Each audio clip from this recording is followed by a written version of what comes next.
election, is now going into foreign policy specifics about what they would do to bolster our Navy. I mean, nothing squares here.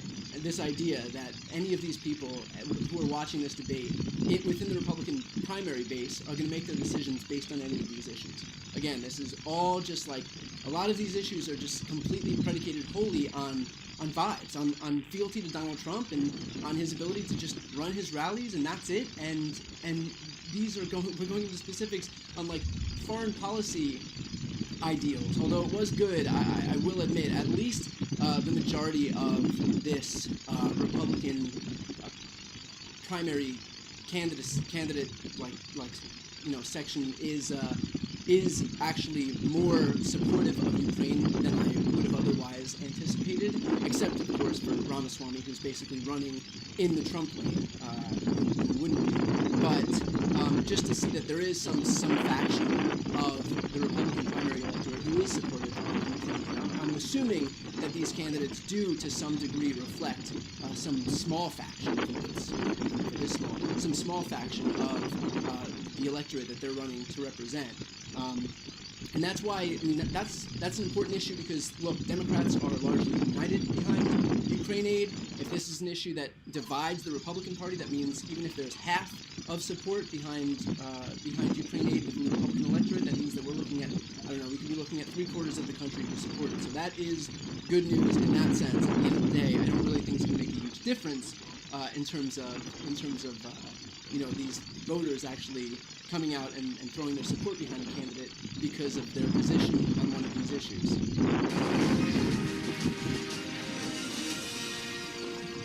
And welcome back to tonight's NBC News Republican presidential debate. Once again, here's Hugh Hewitt. Thank you, Lester. We're going to stay on China, and we're going to talk specifically about TikTok. Last week, Congressman Mike Gallagher, who is chairman of the House Bipartisan Select Committee on the Chinese Communist Party, published a long essay on TikTok following the flooding of pro-Hamas propaganda onto TikTok accounts across the United States.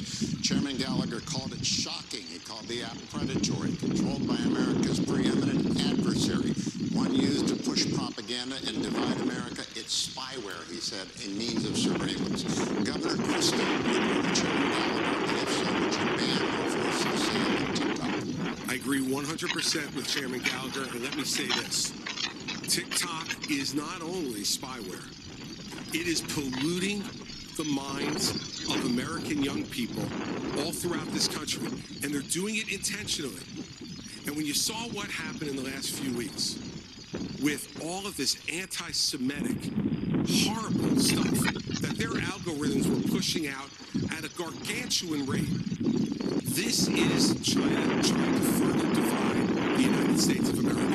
And this is one of the big failings among many of the Trump administration. He talked tough about TikTok. I heard him do it many times.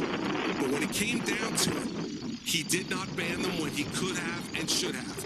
And now since then, we've had an additional nearly 6 years of this type of poison being put out throughout the United States, even putting aside the spying, which we know is going on, and the theft of American personal data and information. So in my first week as president, we would ban TikTok. They want to go ahead and sell it? Let them go ahead and sell it. But I'll tell you another reason we would do it. Facebook's not in China. X is not in China. They're not permitting a free flow of information to the Chinese people from our social media companies, yet we just open the door and let them do what they're doing. TikTok should be banned because they are poisoning American minds, and I would do it week one. Thank you, Governor. I want to go to Governor DeSantis. Would you ban or force the sale of TikTok regardless? The irony of this is, like, have these people been on TikTok? It's like, my TikTok algorithm is like recipes for dinner.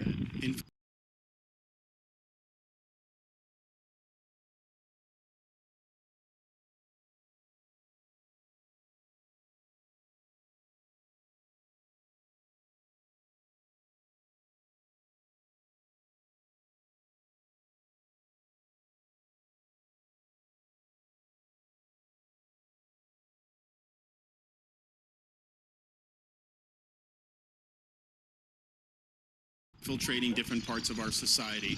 So my policy on China and the Chinese Communist Party is very simple. we win, they lose. And in order to do that, it's not just military, it's economic, and it's cultural. And as the dad of a 6'5" and a 3-year-old, I'm concerned about the data that they're getting from our young people and what they're doing to pollute the minds of our young people. These kids get these devices and they have a mind of their own. And I know a lot of parents are looking, it's hard to even keep it out. China's obviously the most extreme, but this is happening with other things. So we are going to do that, and we are going to make sure to protect the American people. It's a full spectrum approach to be able to fend China off. Yes, military deterrence. Yes, economic decoupling, but also their role in our culture. If we ignore that, we're not going to be able to win the fight. Thank you, Governor. Ambassador Haley, speak to the parents out there. There are probably TikTok apps on half the phones in this auditorium. No, I'm going to speak to the fact that 2 people hit me and you didn't let me respond. So let's first talk about the fact that they want to talk about the Chinese land from 10 years ago. Yes, I brought a fiberglass company 10 years ago to South Carolina. But Ron, you are the chair of your Economic Development Agency that as of last week said Florida is the ideal place for Chinese businesses. Not only that, you have a company that is manufacturer of Chinese military planes. You have it. They are expanding 2 training sites at 2 of your airports now, one which is 12 miles away from a naval base. Then you have another company that's expanding, and they were just invaded by the Department of Homeland Security.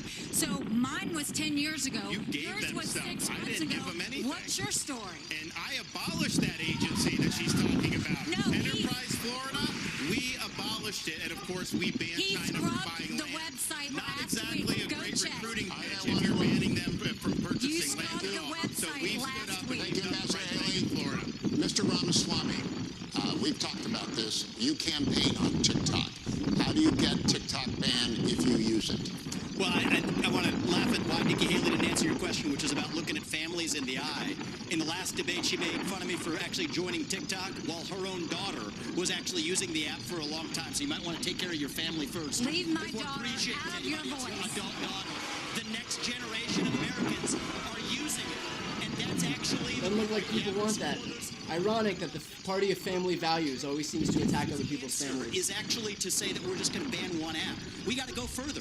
We have to ban any U.S. company actually transferring U.S. data to the Chinese. Here's a story most people don't know. Airbnb hands over U.S. user data to the CCP. Now, that's a U.S.-owned company.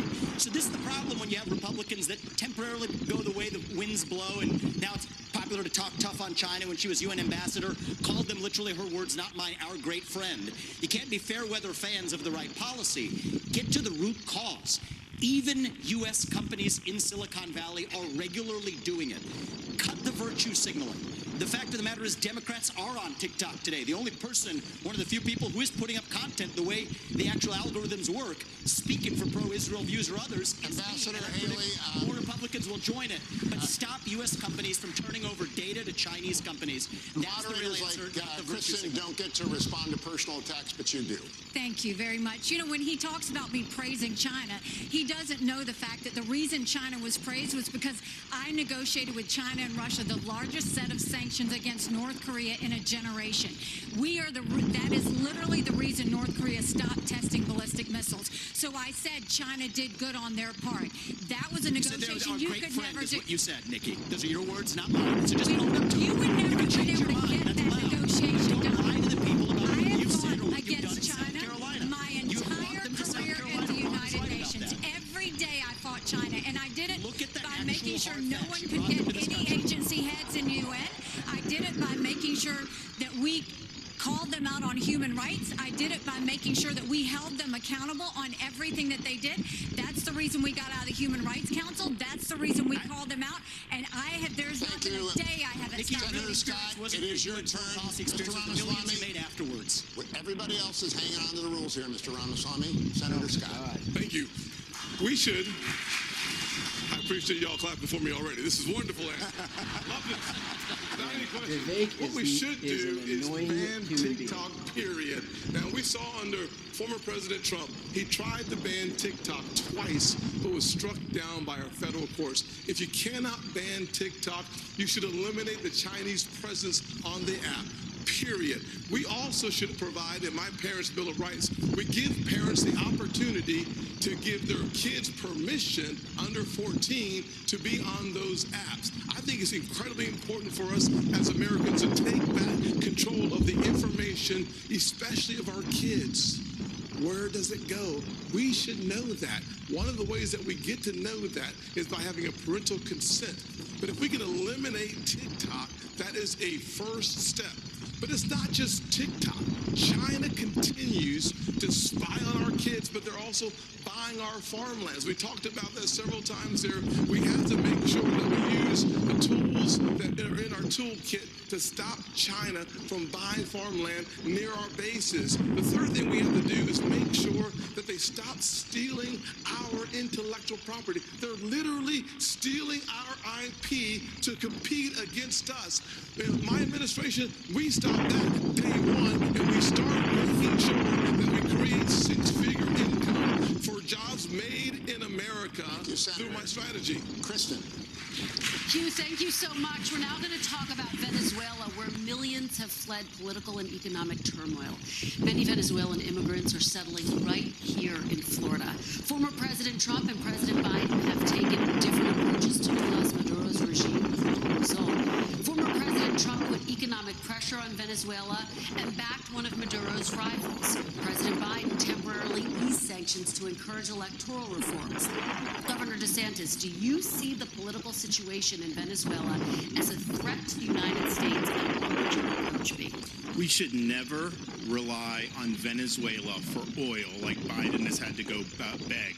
I'm going to unleash all of America's energy potential. On day one, I'm taking all the Biden regulations, the Green New Deal, ripping it up and throwing it in the trash can where it belongs. We're going to lower your gas prices. We're going to create jobs. We're going to lower energy costs. But we're also going to be more energy independent and secure. We'll choose Midland over Moscow. We'll choose the Marcellus over the Mullahs. And we'll choose Bakken over Beijing. That is good for America's national security. Biden's Green New Deal, that's good for Venezuela, it's good for Russia, it's good for Iran, and it's good for China. So I would turn the screws on the Venezuelan regime. I think it's a corrupt, dictatorial regime. And this doesn't make any sense. How would competing with China on renewable energy be good for? How would the U.S. finally competing against China for renewable energy be a gift to China? Right now they have dominance because every time we have a Republican administration, they refuse to fight back against China and cede any of this ground. That day, going from Venezuela to Colombia, they were fleeing socialism and begging for freedom. We need to make sure that we do everything we can to sanction Maduro. We shouldn't be getting dirty oil, and Biden just gave 500,000 Venezuelans temporary priority status, which is just going to have more of them come. But on the energy side, it cracks me up that Ron continues to do this. He has opposed fracking. He's opposed drilling. Last time he said it wasn't true, and everybody found out that it was true. He opposed it before Florida voters even voted on it. He was praised by the Sierra Club, and you're trying to make up for it and act like you weren't a liberal when it comes to the environment. You were. You always have been. Just own it if that's the case, but don't keep saying you're something that you're not. Let me respond to that. Our whole energy plan, you can't get the shale without fracking. We are absolutely going to frack, but I disagree with Nikki Haley. I don't think it's a good idea to drill in the Florida Everglades, and I know most Floridians agree with me. You ban fracking. Thank you very much. Lester? Thank you. Let's turn to one of the biggest issues for voters. That, of course, is the economy. This is a question that will go to all of you. An Iowa voter recently told NBC News, "How am I going to make sure my pantry's stocked without breaking the bank?" You've all said the best way to deal with rising prices is to cut government spending. But that would take time to play out, and Americans are struggling right now. Senator Scott, let's start with you. What would you do the moment you take office to help Americans manage the cost of living? So we're talking about short term. My mother was a single mother who raised me and my brother in a very challenging economic situation. The first thing I can tell you is that when your gas prices are 40% higher right now than they were just a little over 2 years ago, that's not a problem for my mama. That was a crisis. The first thing I would do as President of the United States is I would sign the XL Keystone Pipeline and start seeing resources flow. Second thing I would do is make sure that there's certainty and predictability so that those folks who have the leases in our country country would have the certainty and predictability to go ahead and become. We're exporting more oil now than we ever have in American history. So this idea that we're not exporting oil is just focus on being energy dominant.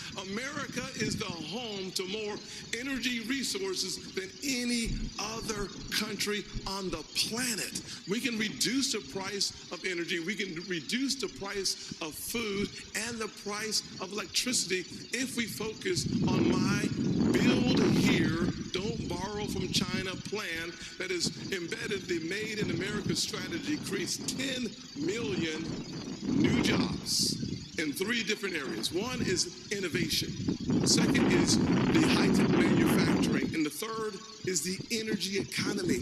We have an opportunity as Americans to actually export the surplus energy that we create in our nation and disconnect from China and from murderous dictators and tyrants around the world. Your time is up, but let me just follow up. The idea of pumping gas, of turning on pipelines, that doesn't make gas cheaper that day. I'm talking about you become president.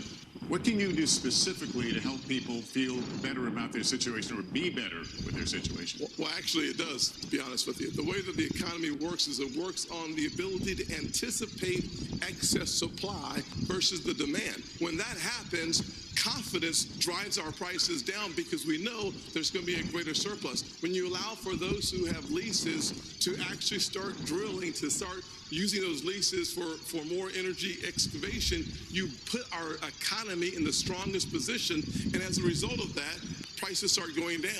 That is the kind of economy that... So confidence drives gas prices down.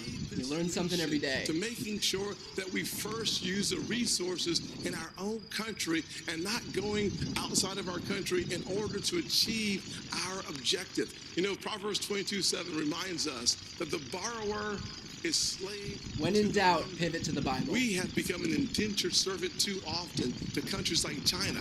By having an energy economy, we start allowing this nation to once again return. Senator, thank you. Let me ask the same question to Governor DeSantis. Can you give us some, you ticked off a number of things a moment ago, but some specific examples of ways that would put people on a better economic footing right away?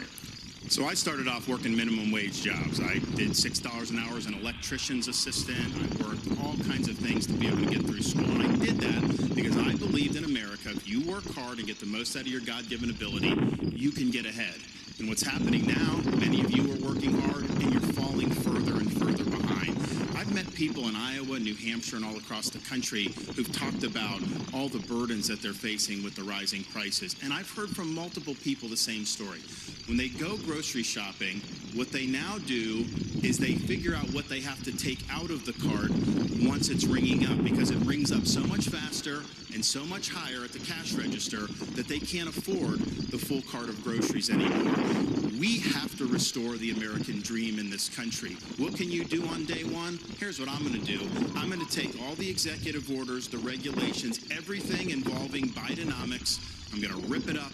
I'm going to throw it in the trash can on day one where it belongs. That is going to give the economy breathing room. And I'm also going to rein in the Federal Reserve. They have helped create, with their reckless monetary policy, what we have faced since the COVID-19 pandemic. They botched it. Congress botched it. Both parties are to blame. Fed should focus on stable prices. They are not an economic central planner for the American people. Governor, thank you. Mr. Ramaswamy, weigh in on this. Ways that you can improve people's financial condition in the short term. Right. As a CEO, the economic question is core to my vision and policy prescription for this country. Increase the supply of everything. It's the law of supplies and demand. Increase the supply of energy. That brings down the cost of energy, grows the economy. Drill, frack, burn coal, embrace nuclear. Increase the supply of labor in this country. Stop using our taxpayer money to pay people more to stay at home instead of to go to work. Increase the supply of housing. People don't talk about this one in the Republican Party.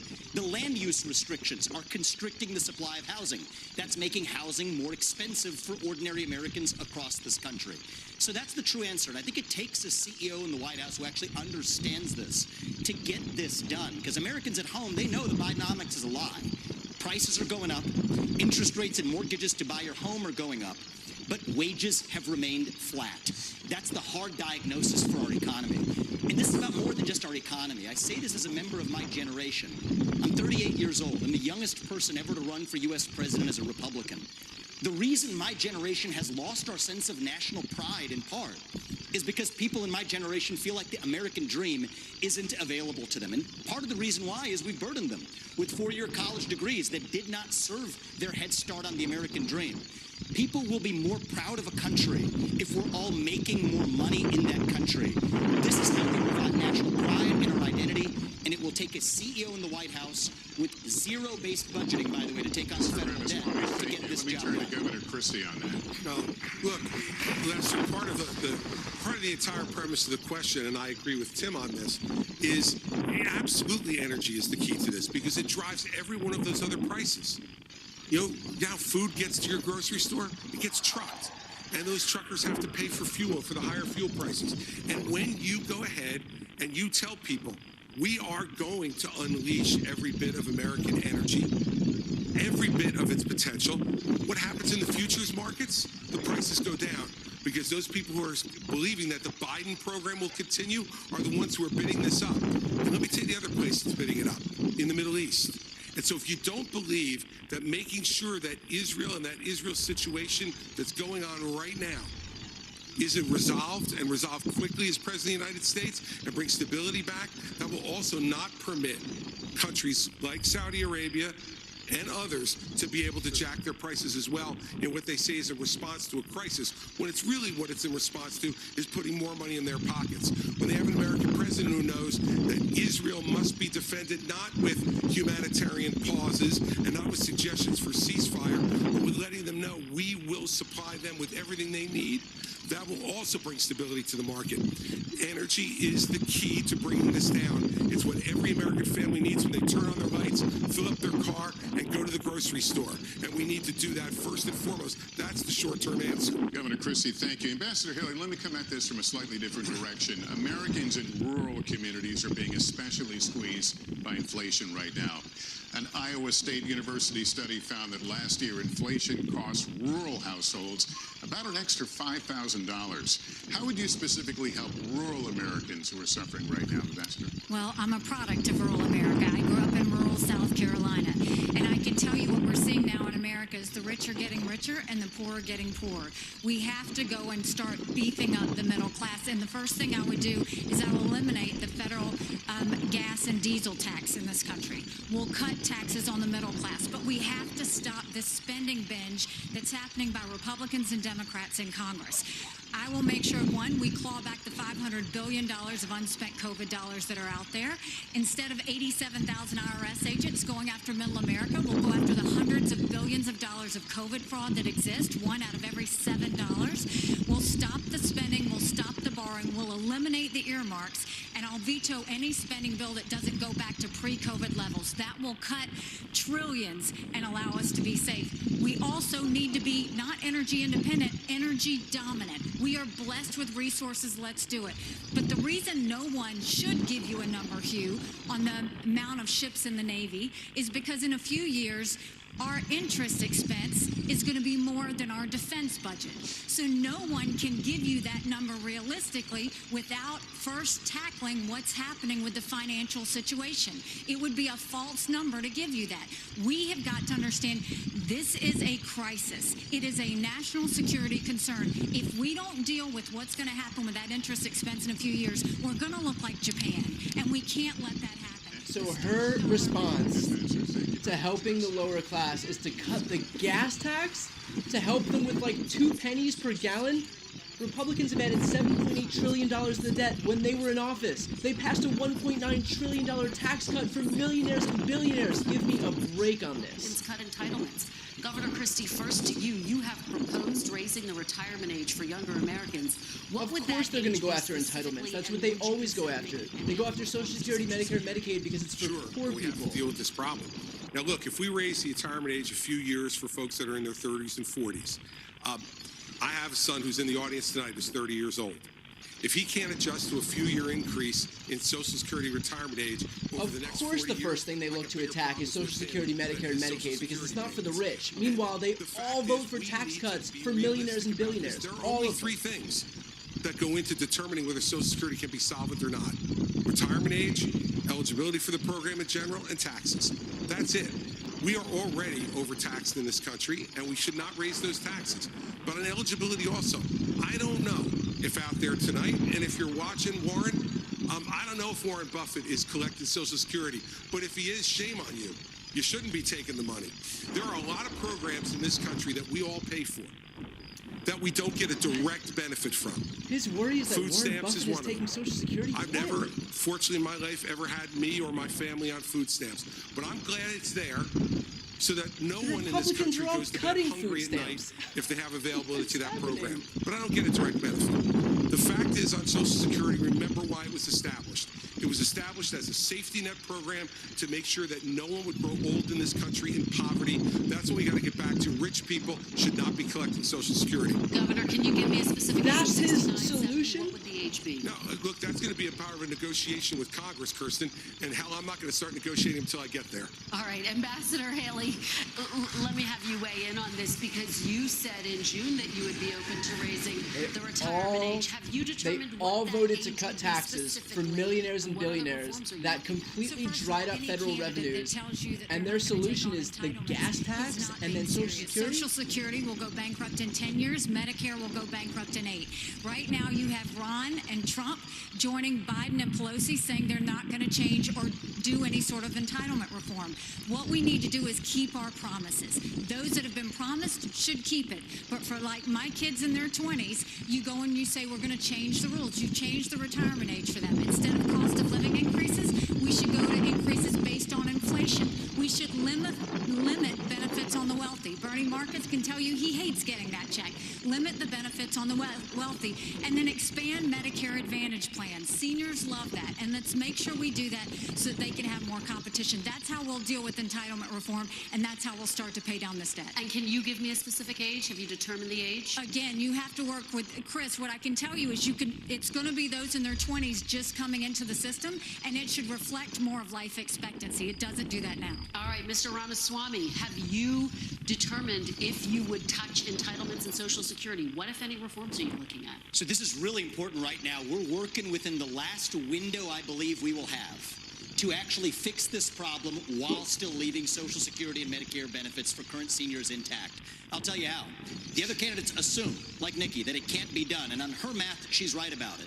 But her math assumes $7 trillion of our $33 trillion national debt going to fight wars like in places like Iraq and Afghanistan. Minus that, our national debt would be $26 trillion right now. Then you go to zero-based budgeting, which I've proposed as a CEO. It's how I've run businesses. It's how many CEOs run businesses. Don't use last year's budget as the baseline. Start with zero as the baseline, and then ask what's actually necessary. 75% headcount reduction. Yes, that is severe. In the number of federal employees in the Washington, D.C. bureaucracy. Shut down redundant agencies that should not exist. Deliver economic growth as a positive tailwind. I think we can get to 3, 4, maybe even 5% GDP growth if we really take the regulatory shackles off of our economy. And against that backdrop, I believe this is our last best window to be able to take care of our national debt problem through those severe measures, including sacrificing the foreign wars that many bloodthirsty members of both parties have a hunger for. That's the one secret for how we're going to be able to do this, and that requires discipline. So we can't have the first conversation we were having sending foreign aid willy-nilly to countries whose national debt per capita is less than ours. Thank you, But if Mr. we do this Ramaswamy. correctly, I think this is our last window, and it'll take a CEO from the next Thank generation you. to do it. Thank you very much. Senator Scott, weigh in here. What are you looking at to keep Social Security sustainable? The bottom line is a simple one. We have to grow our economy and cut our spending. Let me just say to my mama and to every other mama or grandfather receiving Social Security, as President of the United States, I will protect your Social Security. The fact is that we're spending today about $1.1 trillion on Social Security, about $750 billion on Medicare, about $300 billion on Medicaid, about $400 billion on veterans benefits, $1.7 trillion on annual appropriations. If we're going to actually tame this tiger, the way you do it is not by picking on seniors who have paid into a program that deserve their money coming back out to them. The way you deal with it is, number one, you have to grow your economy. My plan, Made in America, creates 10 million new jobs, grows our economy at 5%. By doing so, you add trillions of dollars of economic activity and billions of dollars to your treasury. Number two, you have to cut taxes. When we cut taxes in 2017, I wrote the Tax Cuts and Jobs Act. Everybody said, well, guess what? Revenue will go down. Well, in 2018, after we wrote it in 2017, what happened? Revenue went up by 3%, and the next year, it went up by another 3%. So what we know is that the Laffer curve still works. The lower the tax, the higher the revenue. And finally, if we're going to deal with it, we have to take our annual appropriations back to pre-2020, pre-COVID levels of spending, which would save us about $500 billion in the next budget window. By doing that, we deal with Social Security. So his plan is to add 10 million jobs. His plan is basically just to do what Joe Biden did, because Joe Biden's added 14 million jobs. That's it. He's like, I'll just add 10 million jobs. And then in terms of the drying up federal revenues, it absolutely did.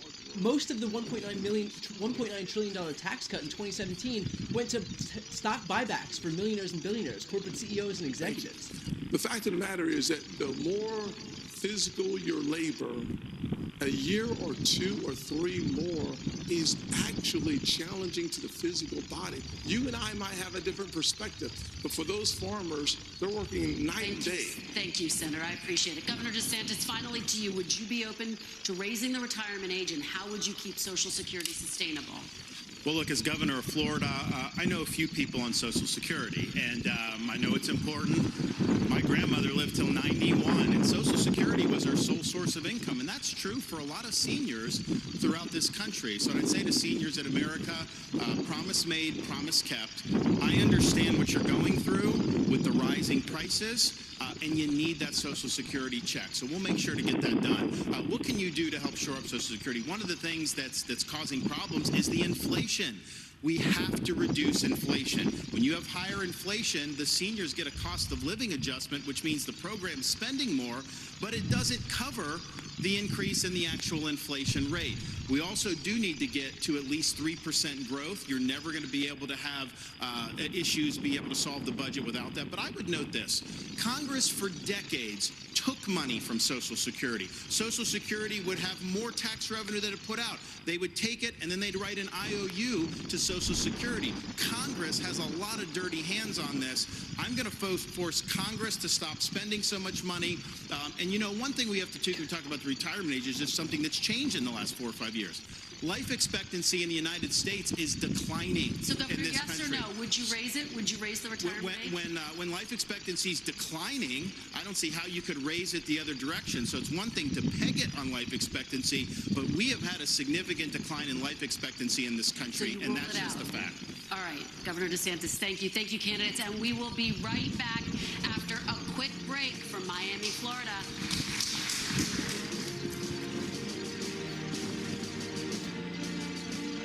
Okay. Man, I'm going to check my blood pressure after that one.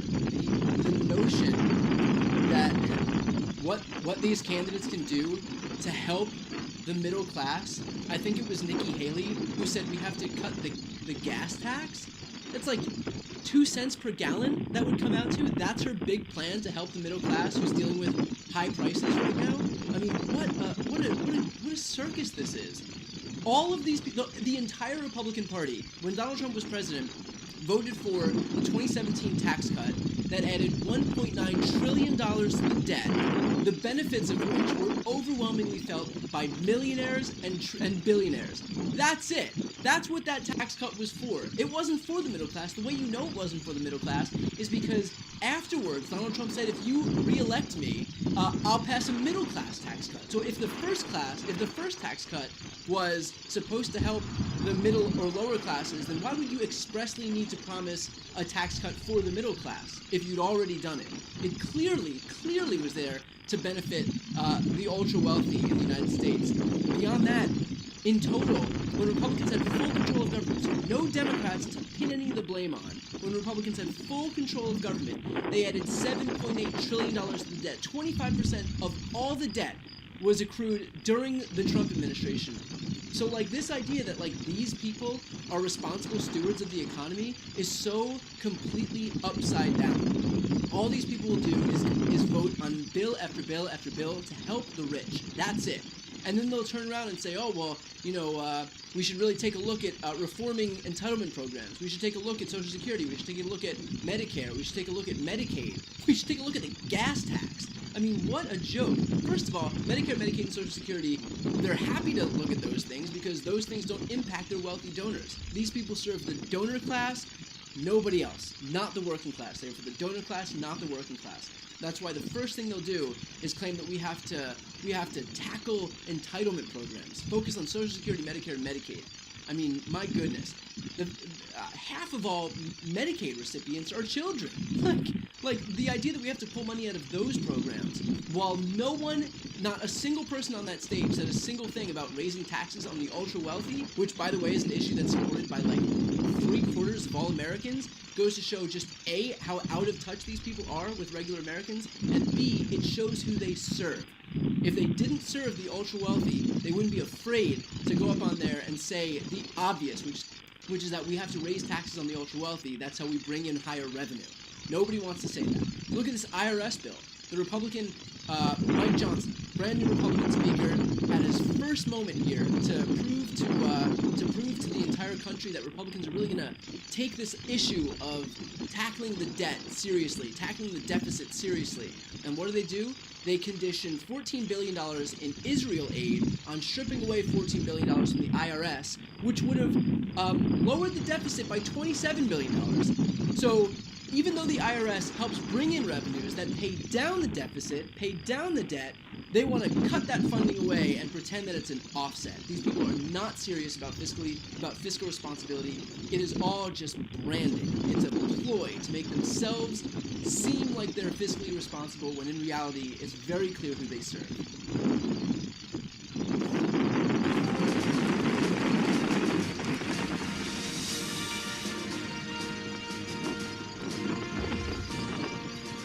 To tonight's NBC News Republican presidential debate. Once again, here's Salem Radio's Hugh Hewitt. Thank you, Lester. When NBC News talks to voters, when I talk to voters every day, they all say that the border is a top issue. It can mean a lot of different things. It can mean 2 million people who crossed illegally last year. It can mean more than 150 arrests of people on the terror watch list. It can mean the burden on states from having migrants move into their states from the southwestern border. But I want to talk about opioids specifically and fentanyl. I'll start with you, Senator Scott. Tens of thousands of Americans' families have suffered a death to fentanyl. Young people sometimes die taking one pill. What can you do as Commander-in-Chief on the first day to stop fentanyl and the waterfall of it into this country? Number one, we should close our southern border. For $10 billion, we could close our southern border. For an additional $5 billion, we could use the currently available military technology to surveil our southern border to stop fentanyl from crossing our border. I've already led on legislation that would sanction the Mexican cartels. If you remember the path, the precursors come from China. Then they are manufactured in Mexican labs, and then the Mexican cartels bring them across our border. By sanctioning their accounts and eliminating their cash, we starve them of what they need. Number one, closing our southern border makes it nearly impossible to get in. The military-grade technology is a backup, making sure that we not only stop 70,000 deaths in the last 12 months because of fentanyl, it also allows us to deal with the human trafficking travesty that is entering in our country in the same path. If we are going to deal effectively with 100,000 overdose deaths in our country and the 70,000 that is directly linked to fentanyl, we have to deal with our ports of entry and deal with our southern border. If we do that effectively, we have started reducing the challenge from the outside, and then we have to deal with the challenge on the inside, which seems to be connected to a mental health crisis that is spreading to run our nation. Governor Christie, Senator Scott just mentioned ports of entry. 90% of the fentanyl that is seized in the United States is seized at ports of entry. We don't know what's coming in across the open southern border. You've been a United States attorney. You've taken on cartels. Can it really be done quickly? What would you do as president? Open southern border. It can be done quickly in two ways, Hugh, on fentanyl. The first way is exactly as you suggest at ports of entry. We have to beef up what our law enforcement has in terms of technology. I would invest in that as president. We need to make sure that law enforcement has every tool at its disposal to do it. Secondly, on day one, I would sign an executive order that would send the National Guard to partner with Customs and Border Patrol, both at ports of entry and at the open ports of our border. Customs and Border Patrol agents are overwhelmed. There's 200,000 encounters a month over the last 11 months. We simply do not have the man and woman power at the border to be able to deal with it. And so dealing with both law enforcement, and you're right, we have done this, we can do this, but we got to give them the tools to do it, and technology is one of the biggest tools that we don't have enough of at the ports of entry. Now, we also need to lower demand, Hugh, in this country, and the way to lower demand is to start treating people again. You know, we started to do this before COVID, and we haven't done enough of it. And for every family out there tonight who has lost a loved one to fentanyl or to any other type of opioid overdose, what you know is all you want is a chance for them to win their lives back. When I'm president of the United States, we're going to call this what it is. It is a disease, like heart disease, diabetes, or any other disease like cancer that can be treated, should be treated. We not only have to stop supply, but we have to lower demand and save lives. Governor DeSantis, you have talked about using United States Special Forces to attack the cartels where they manufacture the chemicals that come from China. How often? How many? What does that look like? Well, first, I was speaking to a dad who lost a son to fentanyl overdose. Son wasn't a drug addict. He had taken some pill that happened to be laced with fentanyl, and it was a fatal overdose. And when he told me, obviously the pain of losing a child is as bad as it gets, but he said what was salt in the wounds is that these elites in D.C. don't give a damn about what's going on in this country. They don't care that we have tens of thousands of opioid deaths, that the fentanyl's pouring in. They are not taking the type of action we need to. We're declaring it a national emergency on day one. I'm sending U.S. military to the border. I'm going to stop the invasion cold. I am going to deport people who came illegally. And I'm even going to build the border wall and have Mexico pay for it like Donald Trump promised. How are you going to do it? Yeah, Mexico's not going to fork over money. We're going to impose fees on the remittances that foreign workers send to foreign countries. We'll raise billions of dollars. I'll build a wall. But we are going to designate the cartels to be foreign terrorist organizations or something similar to that. And we're going to authorize the use of deadly force. We're going to have maritime operations to interdict precursor chemicals going into Mexico. But I'll tell you this, if someone in the drug cartels is sneaking fentanyl across the border when I'm president, that's going to be the last thing they do. We're going to shoot them stone cold dead. Ambassador Haley, if the United States uses special forces in Mexico without prior notice to the Mexican allies to our south, what would your colleagues at the United Nations think about that? I don't care what my colleagues at the United Nations think. What I'll tell you is, first of all, you have to go to the source. We have lost more Americans in the Vietnam, Afghanistan, and Iraq wars combined. We lost 75,000 Americans last year. Go to the source. It is the reason why we'll continue to say we will end all normal trade relations with China until they stop murdering Americans. You watch how quick that flow stops. The second thing is we'll send special operations in to take out the cartels. We need to go to where they're distributing it, where the supply centers are, and take them out. We'll put 25,000 more Border Patrol and ICE agents on the ground and let them do their job. We will defund sanctuary cities. We will go back to the Remain in Mexico policy so that everybody stays in Mexico and they never get here in the first place. And instead of catch and deport, we'll go to catch and release. Instead of catch and release, we'll go to catch and deport. That is the way we'll deal with the border. Those are the things that we have to do going forward. But I do agree with Chris. One of the first things that we have to do is really focus on mental health health and addiction centers. It is something that is needed in our country terribly because we don't deal with mental health, and someone who doesn't get care for mental health falls into addiction, and we owe it to them to treat it like the cancer that it is. Mr. Ramaswamy, special forces in Mexico shoot them stone cold dead at the border? One thing I just want to say in how we're talking about this issue is, like Ron, I've actually met many parents across this country who have lost their kids to laced pharmaceuticals that have fentanyl in them. The only thing I would ask, Ron, I think you'd be on the same page with me on this. Let's not even call that an overdose. Right. That is not an overdose. That is poisoning. If you put that fentanyl in a Big Mac, we would not call that an overdose. You'd call it what it is. It's closer to bioterrorism.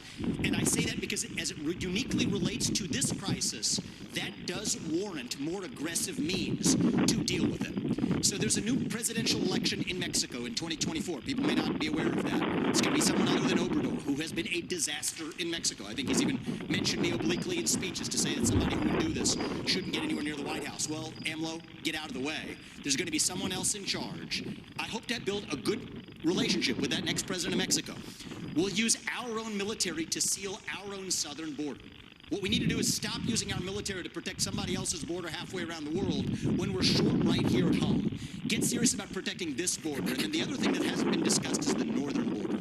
I'm the only candidate on the stage, as far as I'm aware, who has actually visited the northern border.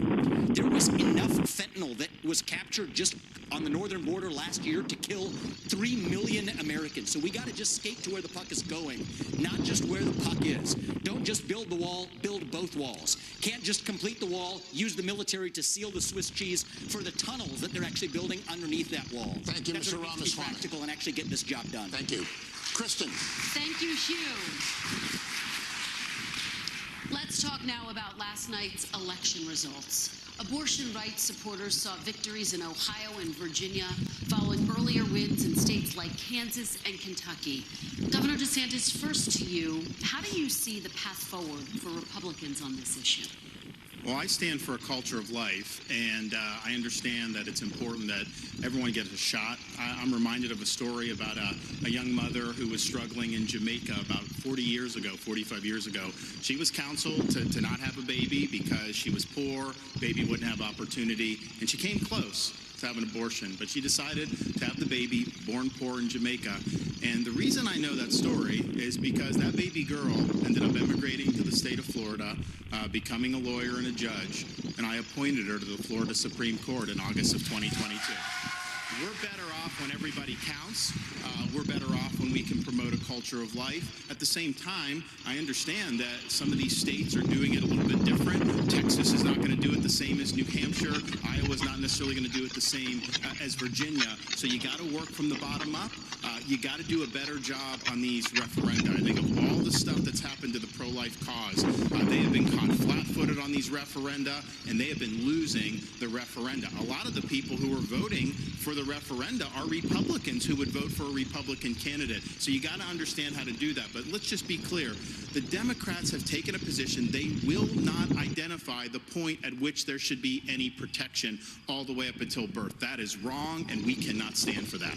All right, Governor DeSantis, thank you. Ambassador Haley, let me have you weigh in. Former President Trump has consistently blamed the abortion issue and how Republican candidates have talked about it for their electoral losses. How do you see the path forward? I've said it before. I think you have to be honest with the American people. This is a personal issue for every woman and every man. I am unapologetically pro-life, not because the Republican Party tells me to be, but because my husband Michael was adopted and I had trouble having both of my children. So I'm surrounded by blessings. Having said that, when you look post-Roe, a wrong was made right. They took it out of the hands of unelected justices and they put it in the hands of the people. And now we're seeing states vote. And what I'll tell you is, as much as I'm pro-life, I don't judge anyone for being pro-choice, and I don't want them to judge me for being pro-life. So when we're looking at this, there are some states that are going more on the pro-life side. I welcome that. There are some states that are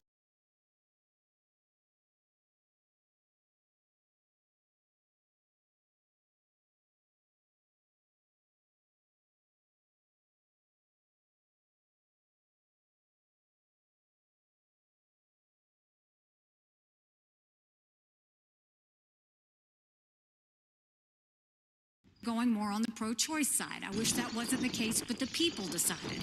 But when it comes to the federal law, which is what's being debated here, be honest, it's going to take 60 Senate votes, a majority of the House, and a president to sign it. So no, we haven't had 60 Senate votes in over 100 years. We might have 45 pro-life senators. So no Republican president can ban abortions any more than a Democrat president can ban these state laws. So let's find consensus.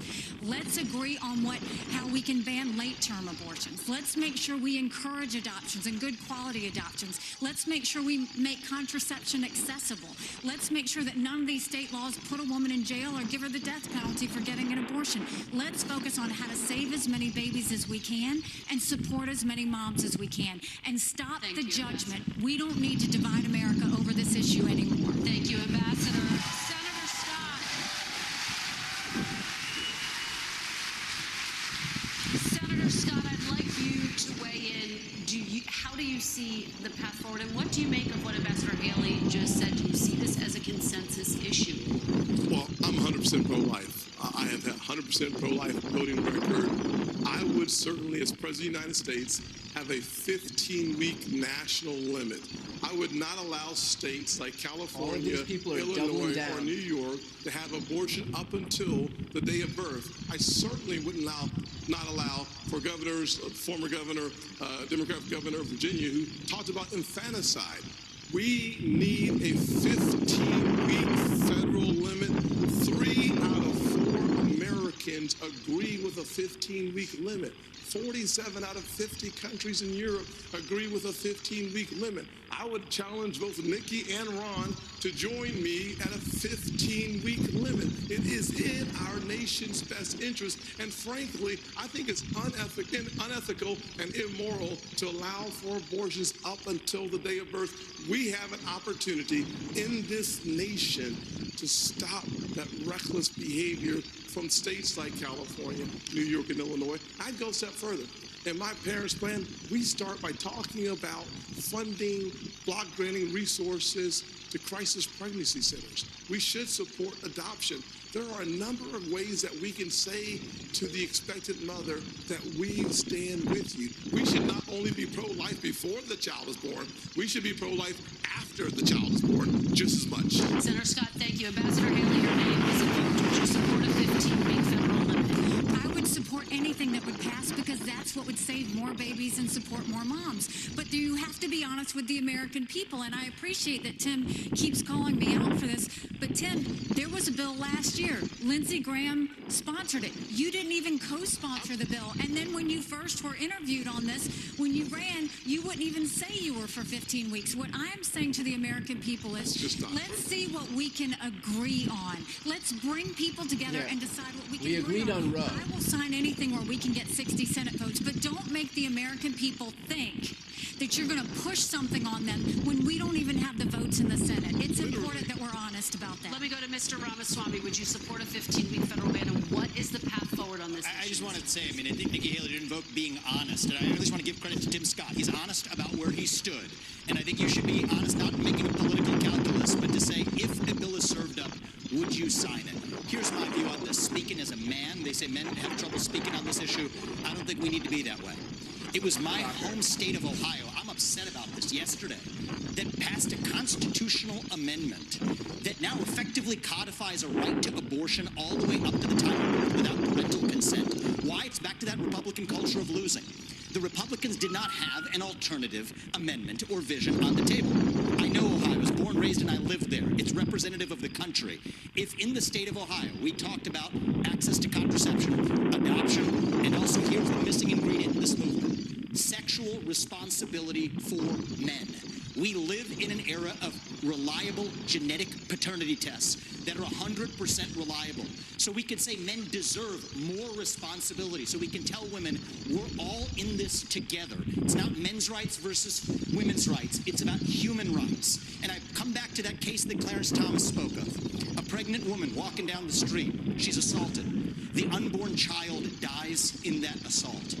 You find me one person in this country who says that that criminal does not deserve liability for that death. You won't find one. that says we share the same instincts on this issue, but we require, I believe, a different generation of Ramaswamy, leadership thank you. to actually lead us forward and unite the country on this. Thank you. Honesty. Thank you, Mr. Ramaswamy. Governor Christie, as you know, federal limits are important to a lot of Republicans. Where do you stand on this issue, and what is the path forward for Republicans? For 50 years, conservative lawyers have been arguing that the federal government should have absolutely nothing to do with this issue constitutionally because it's nowhere in the Constitution. And then Dobbs comes and we finally gain that victory, which was the creation of a constitutional right out of thin air that didn't exist. And now we have people running to say, let's short circuit the states from doing what they need to do, and let's go right to some type of federal ban at a certain number of weeks. And people on the stage have been all over the place, 20 weeks, 15 weeks, 12, 6. Look, it's the frown is really smart. And this is an issue that should be decided in each state. And I trust the people of this country, state by state, to make the call for themselves. Now, it's going to lead to a lot of divergence. In Oklahoma, you can't get an abortion unless the life of the mother is at risk. In my home state of New Jersey, it goes up to 9 months that you get an abortion. I find that morally reprehensible, but that is what the people of our state have voted for. And we should not short-circuit that process until every state's people have the right to weigh in on it. But here's the bigger issue, Kirsten. The bigger issue is, and Tim began to touch on this, we're not pro-life for the whole life. To be pro-life for the whole life means that the life of a 16-year-old drug addict on the floor of the county lockup is precious, and we should get treatment for her to restore her life. The 52-year-old who's drug addicted should make sure that any of his children who he's passed that addiction on to are treated well, too. Pro-life's not just in the womb, Kirsten. It's for the whole life. All right, Governor, thank you. Candidates, thank you. We're going to take a final break, and when we come back, we'll hear from all of you with your closing statements. This is the NBC News Republican presidential debate. We'll be back right after this. Here's why I think that was a massive misstep by these Republicans. Right now, the preeminent issue that Americans are contending with is the issue that's driving most people to the polls right now is the issue of abortion. Democrats are winning in deep red states like Kansas. Just yesterday, they won, as was mentioned on stage, a constitutional amendment enshrining abortion rights into the state constitution in Ohio, not exactly a liberal bastion. And so, in state after state after state, Democrats and Republicans and independents are coming out and rebuking these Republicans who are advocating for some type of even statewide bans or national bans. Glenn Youngkin did it in Virginia. His whole plan was get me a Republican trifecta so I can impose a 15-week abortion ban in the state of Virginia. Virginia is the last state in the South that doesn't have an abortion ban. Glenn Youngkin looked at that and said, I am running on this idea that if I get a Republican trifecta in the state of Virginia, if I get the state Senate and the House of Delegates and VA, then I'll be able to impose a 15-week abortion ban. He lost both chambers last night. Again, Ohio lost, Kansas, in state and state across the country, Republicans are losing on this issue. So for Ron DeSantis, Nikki Haley, Tim Scott, and Vivek Ramaswamy to stand up there and not only double down on their pro-life positions in this political environment, but continue to advocate not even just for a statewide abortion ban, like Glenn Youngkin was doing when he got repudiated, but a national, a federal abortion ban, goes to show that these people are focused not on winning any majority of voters. This is a party focused on a minoritarian rule. That's it. Because none of these positions have anything close to a majority. Even in the within Republican voters, it's more popular. Roe is more popular than no. So this idea that these people are going to stand up there and continue to advocate for the very position that is costing them all these elections is basically them seeing these losses across the country and saying, we're not done losing yet. Got a few more in our tank here. And so I don't see how this stops. I mean, this is a party wholly and totally committed to minoritarian rule. Otherwise, why would you advocate for a position like this that isn't even a winning position within the Republican base, much less in the general electorate, and one that is like the principal issue that people are voting on right now. Again, it's state after state after state. So this idea that they can watch the election results last night, especially in Ohio and Virginia, and then not even 24 hours later come on stage and like double and triple down on the exact issue that cost these Republicans the election in the first place goes to show that they are not interested in what people have to say. They are not interested in what their constituents want. They are just focused on their own like Christian agenda. These are ideologues looking to impose some type of Christian fascism onto the people who they seek to like rule over. That's what this is. This is Christo-fascism dressed up on this stage. Donald Trump espouses it. These people are no different. They're just following the exact same footsteps and kind of imposing their religious theocratic will onto a population that cannot make it more abundantly clear that they are not interested in it. So, I don't know. I mean, like, you know, this is on them to figure out, but they're not moving in the right direction. I can tell you that much.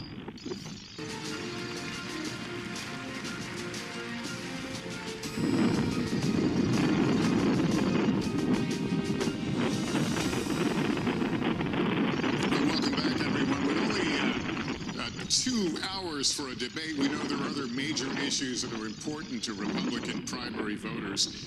I'll ask you each to please use your closing statement to focus on any topic you didn't have time to address and why you and not former President Trump would be the party's best choice to tackle these important issues.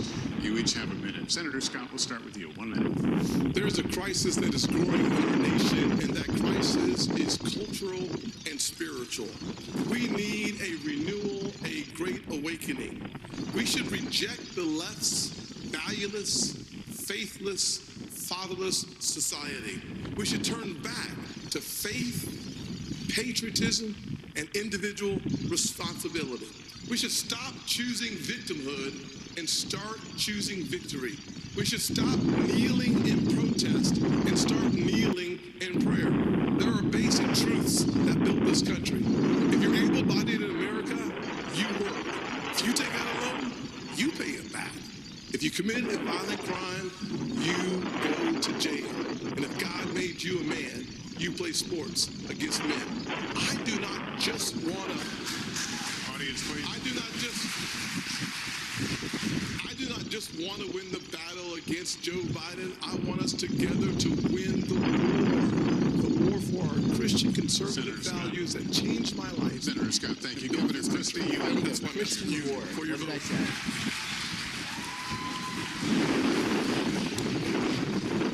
Thank you for hosting tonight. Listen, it's a gift to be an American. And I'm running for President of the United States because I'm tired. I'm tired of seeing the division. I'm tired of seeing the anger. And I can see in the eyes of Americans their exhaustion. Their exhaustion from the petty, personal politics that have taken over this country over the last number of years. I'm running for president to be a president of consequence, to do the big things, to make sure that America's role in the world stays number one, that we stand up for our friends and allies around the world, and we stand up for what we believe in right here at home. And it's not to eliminate our differences. Our differences has always been our strength as a country, not our weakness. But you can't truly say you love America unless you're ready to open up your heart to every American.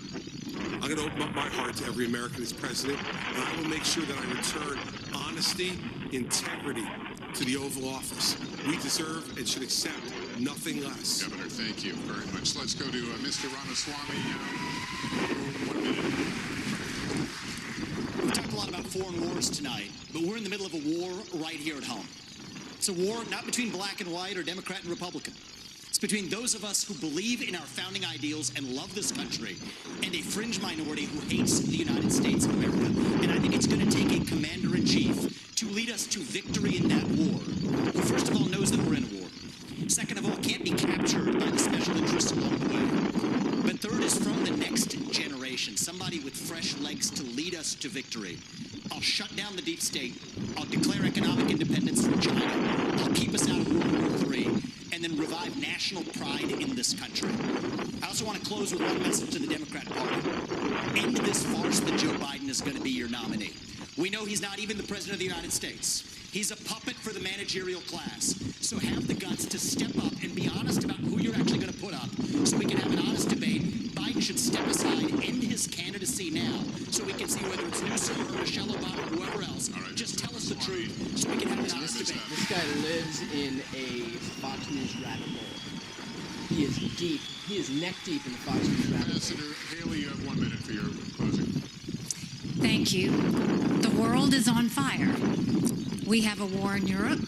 We've got a war in the Middle East. We've got China on the march. It is very important that we know how to defend our freedoms and how to defeat terrorism and socialism. We have to know the difference between good and evil. We have to know the difference between right and wrong. We need to know that a strong America doesn't start wars. A strong America prevents wars. And the way we can focus on that is to make sure we go back to the soul of America and be strong and proud again. And we can't do that. We can't win the fights of the 21st century with politicians from the 20th century. We have to move forward. And we can do this. I know we can do this. So join our movement. Go to NikkiHaley.com, and we will once again show what America that's strong and proud looks like. God bless. Ambassador, thank you.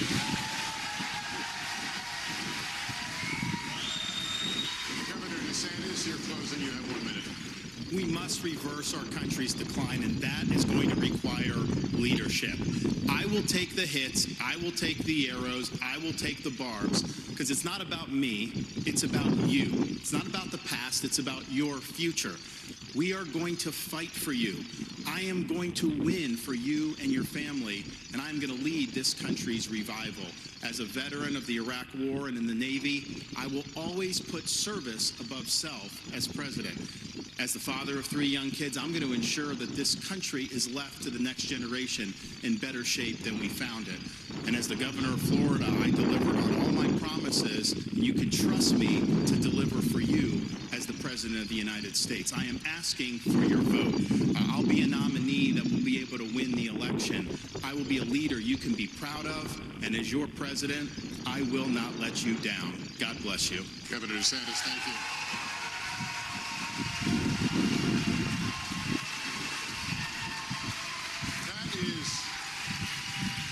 That is going to conclude our debate. The next line says, if the audience can hold their applause. That didn't work out. But anyway, for just a few more seconds, I'll ask you to just hold the applause. On behalf of my fellow moderators, I want to thank the candidates for their time and for this spirited debate. Really good, deep conversation, and we appreciate you all being here. Thank you as well to our wonderful hosts here at the Adrienne Arsh Performing Arts Center. On behalf of the Republican National Committee and all of us at NBC News, good night, everyone, from Miami.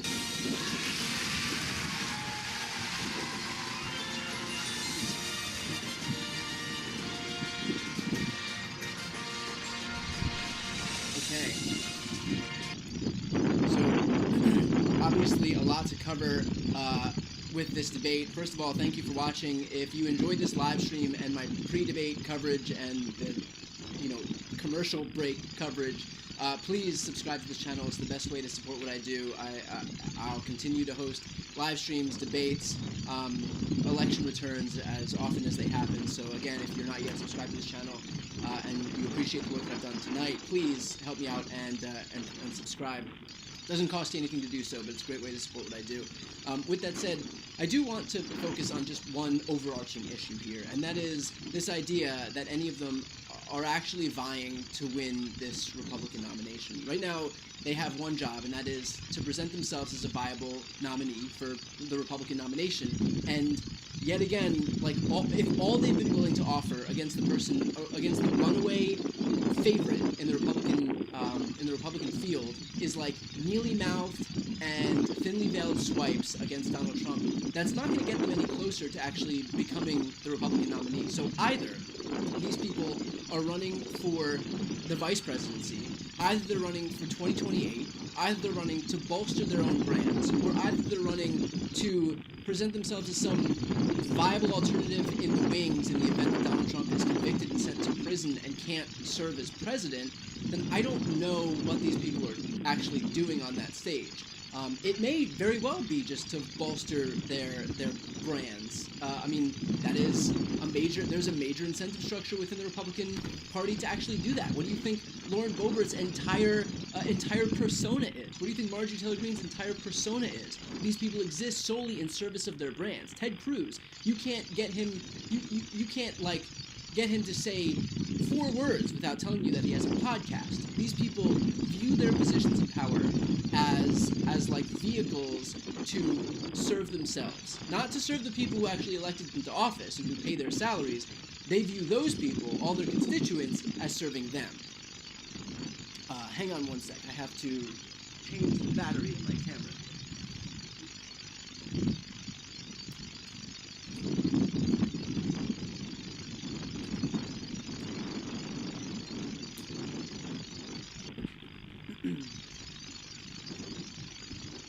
Okay, there we go.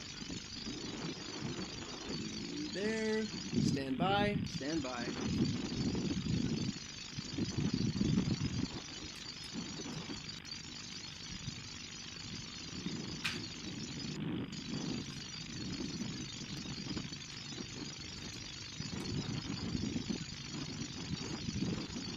Okay, sorry about that.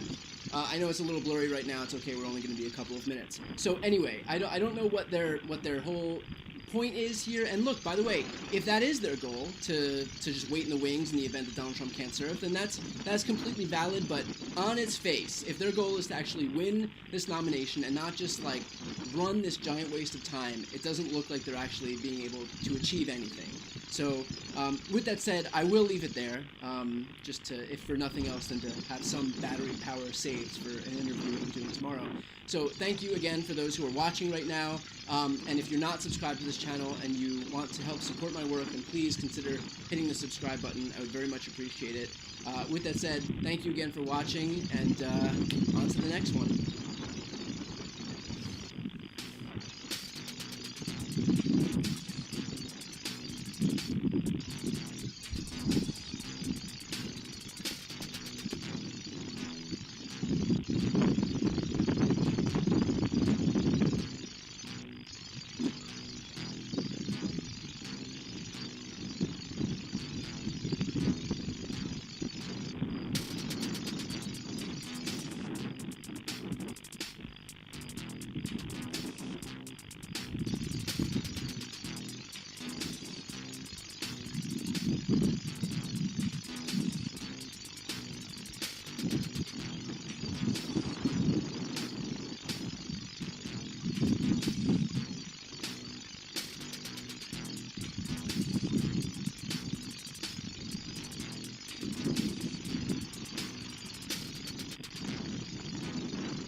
everybody, good morning.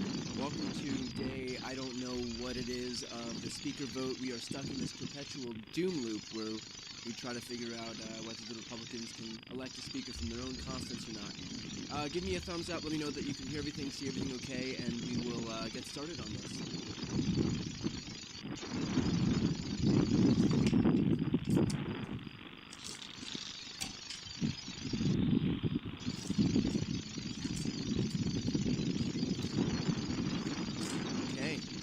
Like we are good to go. Everybody can see me, hear me, and we will jump into this right now.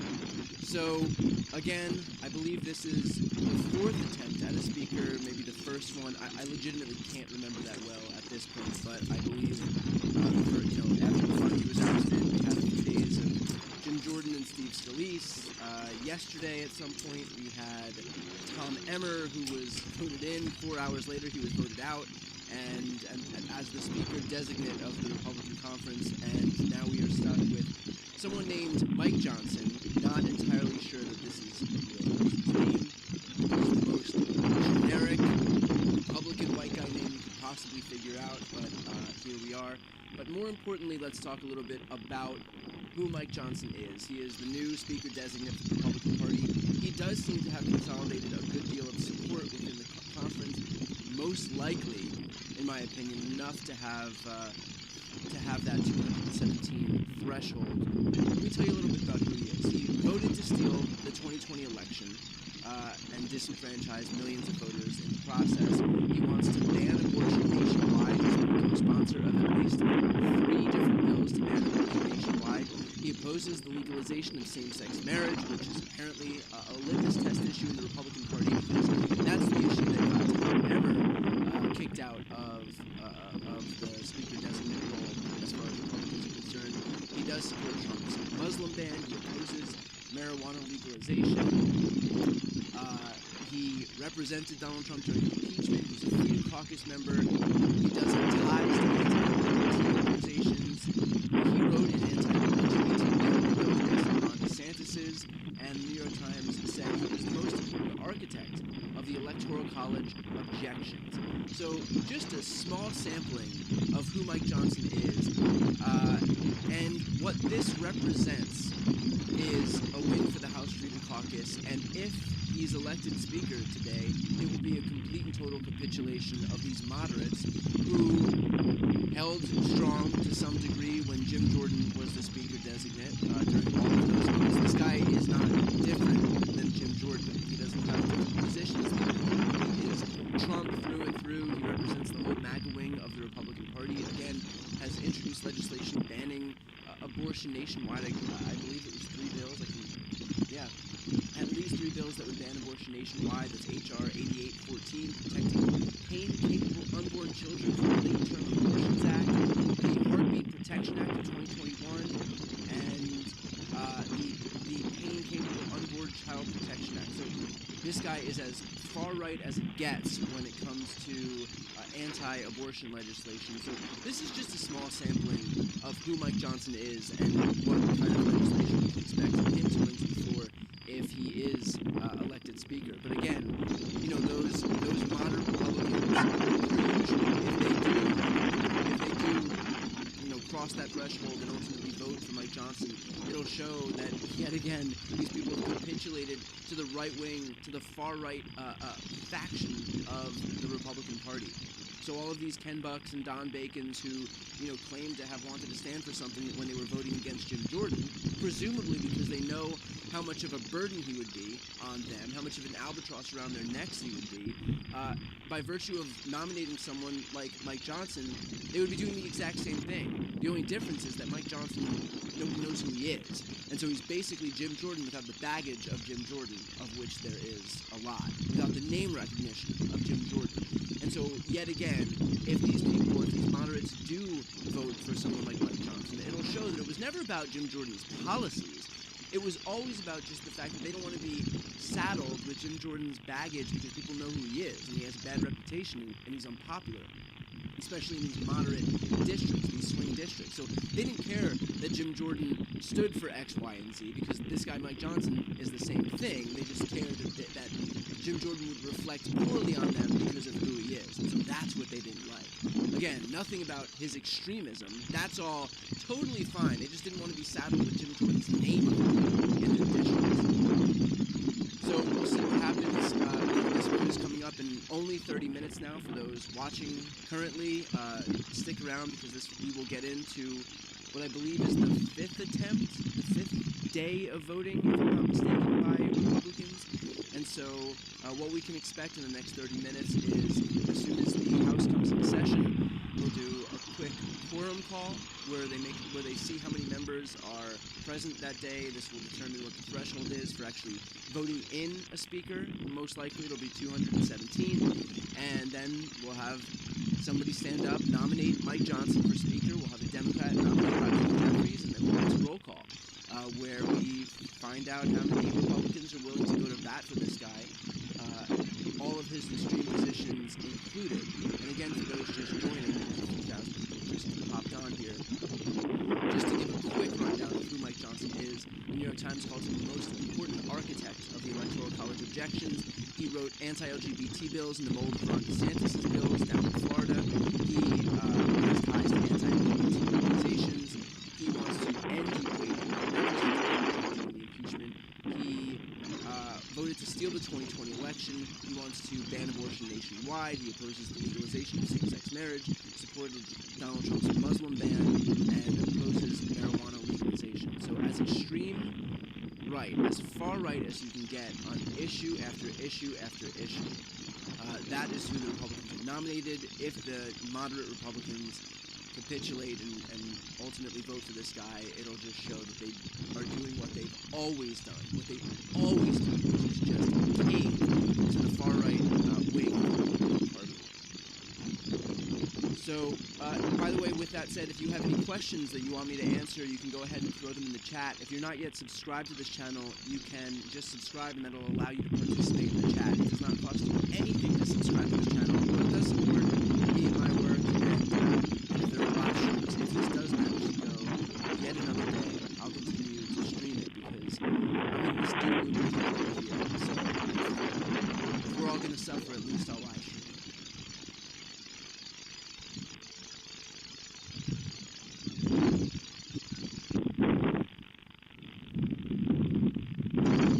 Could it be that moderates are afraid to speak out? Perhaps, but here's the thing. If you've already been threatened because of Jim Jordan, then you stood up to Jim Jordan, received all those threats, and then it was for nothing? Like, at least if you've already gotten those threats, make it be for something, I guess would be my thought process on all of this. If you're willing to stand up and endure the suffering that came with abandoning someone like Jim Jordan, then at least make sure it was worth it. At least see this thing through, as opposed to getting the worst of both worlds. So you stand up to Jim Jordan, you get death threats for yourself and your family, and then you just capitulate to the very Jim Jordan wing of the Republican Party, and you get nothing from it. That's my thoughts on these people getting death threats. So we're going for 200 votes for the Republican nominee again. It's going to be 217 most likely. So that'll be the threshold when we start watching this. The quorum call will show us how many Republicans are actually, and Democrats are actually present. So that'll determine the threshold for what these Republicans need to get for a speaker. But it'll most likely be 217. Will this new nominee shut the government down, or do you think he would try to keep it open? That is a good question. Based on his positions, I would presume, because obviously they're not answering any questions, and they're certainly not answering the question, do you intend to shut the government down? But based on his far-right positions, I would presume that this is just another hostage taker in the MAGA Party. So that's what these people do. That's what they do. That's how they operate. And so, yeah, I would absolutely presume that if they didn't get what they wanted, if Mike Johnson didn't get what he wants, if there's some hostage he needs to take, if he needs to basically exert pressure on the Democrats, then yeah, I don't see any reason why he would hesitate at shutting the government down to get what he wants. Do I think the last 3 weeks of chaos will be a negative for the Republican Party in 2024? That is a good question. My honest opinion on this is that it most likely won't have a big impact. I think that, first of all, the people watching right now, I am eternally grateful for people paying attention to politics in October of an off year. But I don't think that the electorate writ large is paying attention to politics right now, and I certainly don't think that, in a month or 2 months, much less a year from now, people are going to point and say, but remember when you couldn't nominate a speaker, this is why you should be elected. I don't think any people are watching right now and being like, well, this was it. This was what finally pushed me in the end. So I don't think that this is going to have a major impact, but I do think that this is going to be one more, basically, arrow in Democrats' quiver to be able to point to and say, look, the Republicans are steeped in dysfunction. These people do not want to govern. Here's what happened, in October with their 7th attempt to elect a speaker. And I think it's just one more bullet point that we can check off. But in terms of this having some major impact, I don't believe it will. That's just my own. I wish it would. I wish people would see this and recognize the dysfunction when it's all staring us right in the face. It's just one more bullet point for that. But I don't think that this moment right here is going to be some major electoral windfall for Democrats. Some major electoral turning point here. Can the Senate do anything about this? No. This is all on the House to figure out for themselves.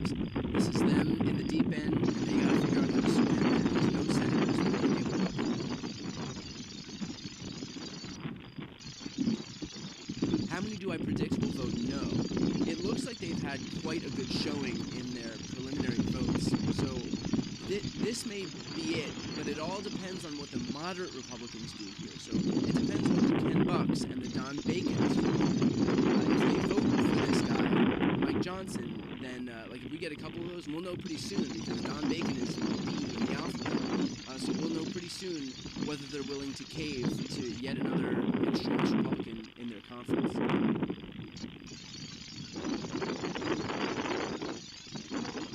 When is the vote? The vote is at 9 o'clock Pacific, noon Eastern. So we've got less than 30 minutes here. We're 25 minutes away. So if you're watching right now, stick around. If you're in line, stay in line.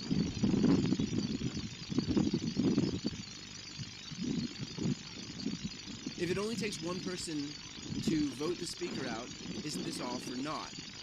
That's a good question. Presumably, they would pass a different rules package where they eliminate that one vote threshold to vacate the chair. But if they don't, recognize the difference here. Kevin McCarthy was ousted by Matt Gaetz, who is part of the far-right faction. So when the far-right faction didn't get what they wanted in this last few weeks, which was they wanted to shut the government down, and Kevin McCarthy committed the cardinal sin of keeping it open, then Matt Gaetz, a House Freedom Caucus member, a far-right member of the Republican conference, stood up, introduced the motion to vacate, and was ousted. But this would be entirely different because Mike Johnson is a member of that far-right flank of the Republican Party. So there won't be any far-right Republicans who are threatening to take him out because he is of their ilk, right? And so what we would expect to see here, in the case that he was ousted, would be someone like Don Bacon standing up and voting, introducing a motion to vacate. And that's far less likely because the moderate faction of the Republican Party kind of doesn't have much of a spine. And so the prospect that, they may very well be voting for this guy today.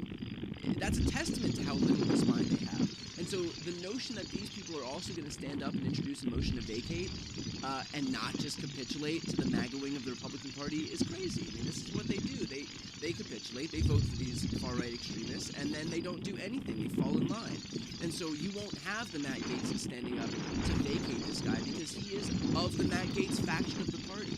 And so I think that, they may very well keep that rule, knowing full well that, maybe it's a bone they'll throw to the moderates, but the moderates won't use it. The moderates aren't going to stand up and introduce a motion to vacate because they don't have enough of the spine to be able to do that. They never have. Those people may very well be voting for this guy for speaker, thereby proving how little of a spine they have. Can the president do anything about this? Unfortunately not. No one can do anything about this. The Republicans' responsibility, or the House's responsibility to elect a speaker, is a responsibility of the House and the House alone. So again, nobody can swoop in and save them. There won't be any white knight here. The Senate can't do anything. The President can't do anything. It is the House Republican Conference's responsibility to figure out how to govern, which apparently is a lot harder than we think. I'm not exactly sure why they tried so hard to get a majority in their conference, because they don't seem to be able or willing to want to use the majority. How many so-called extremist Republicans are there altogether in the House? There are, I mean, it's the vast majority of the party. If you just look at the speaker votes for Jim Jordan, that can give you a pretty good indication. He had between 194 and 200 votes in his conference. There were 217 that he needed. So there are anywhere between 195 and 200 extremist Republicans. Then I guess that would leave about 17 moderates. So I don't know, what does that work out to? 8%, 7% of the Republican conference is not extreme. And yet we'll see what those people are willing to do today. There may very well be all the votes in the entire country. They may be united today in terms of these votes. And then we can see that really there are no votes left. Maybe the only reason that they rejected Jim Jordan was because he has baggage. But because Mike Johnson knows who he is, and yet he's still just as extreme as Jim Jordan, maybe it's just not the extremism, maybe it's just the name ID. They didn't want to be saddled by Jim Jordan's poor name ID.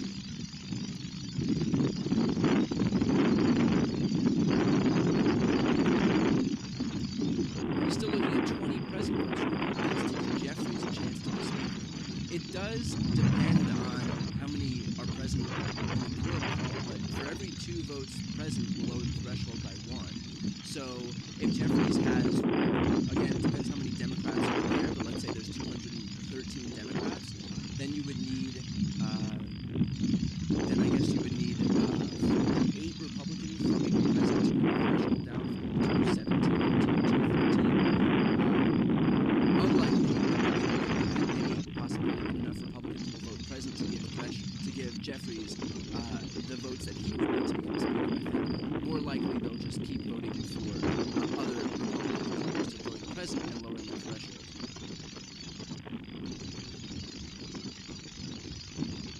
Again, another similar question: are there enough moderate Republicans now that might join Democrats in electing an independent speaker? I know it's not the Democrats' responsibility, but it is their opportunity. No, I don't think that any moderates are gonna. I mean, here's what would happen. If a moderate voted for Hakeem Jeffries, it would basically be them saying that they're perfectly willing and able to no longer be part of the Republican conference. That will get you excommunicated from the conference. You can vote for McCarthy, you can vote for Scalise or Emmer, you can vote for Donald Trump, you can vote for anyone other than a Democrat as far as these Republicans are concerned. So I think that these people going out and putting their neck on the line and voting for Hakeem Jeffries, you might get one, but I mean it would just turn them into a pariah in the Republican Party anyway. So no, I don't think that there's going to be any chance that you'll have even a single Republican, as moderate as they may be, as frustrated with this process as they may be, who would vote to do that. We heard rumblings of maybe Republicans coming around and supporting some type of interim speakership by Patrick McHenry. That could possibly still be on the table, depending on whether or not Mike Johnson can get the votes that he needs. But again, I think it is almost impossible, as close to impossible as we can get, that we would see any Republicans defect and vote for Hakeem Jeffries.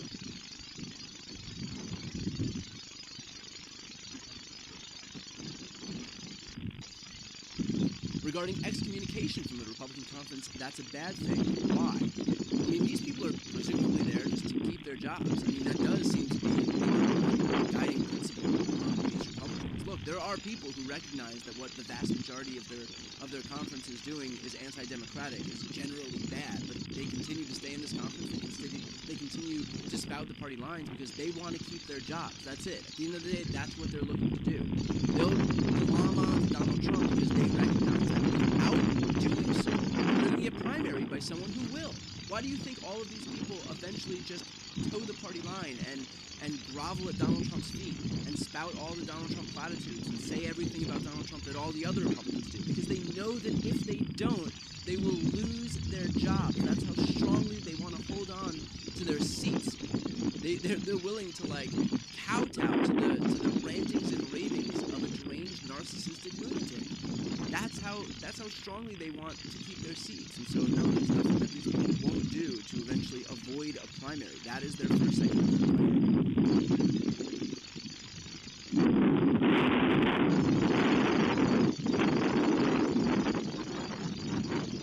For those wondering how we got here with Mike Johnson, a lot happened yesterday. So Tom Emmer was Republican designate, Speaker designate. That lasted all of 4 hours before Donald Trump came out and called him a rhino, which is a Republican in name only, R-I-N-O. That led to a giant falling off in terms of Tom Emmer.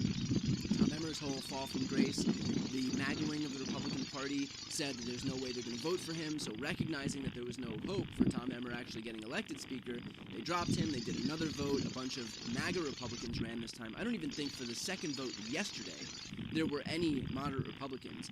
I think it was entirely composed of MAGA Republicans. Mike Johnson eventually won because I guess he has little enough name identity, didn't have as much baggage as someone like Jim Jordan. Mike Johnson won, he got the seal of approval from Donald Trump, and of course that's the person that all of the Republican conference is looking toward because they're all afraid of him, and that leads us to where we are right now, which is 15 minutes away here from the House gathering into session and voting on Mike Johnson to be their next Speaker.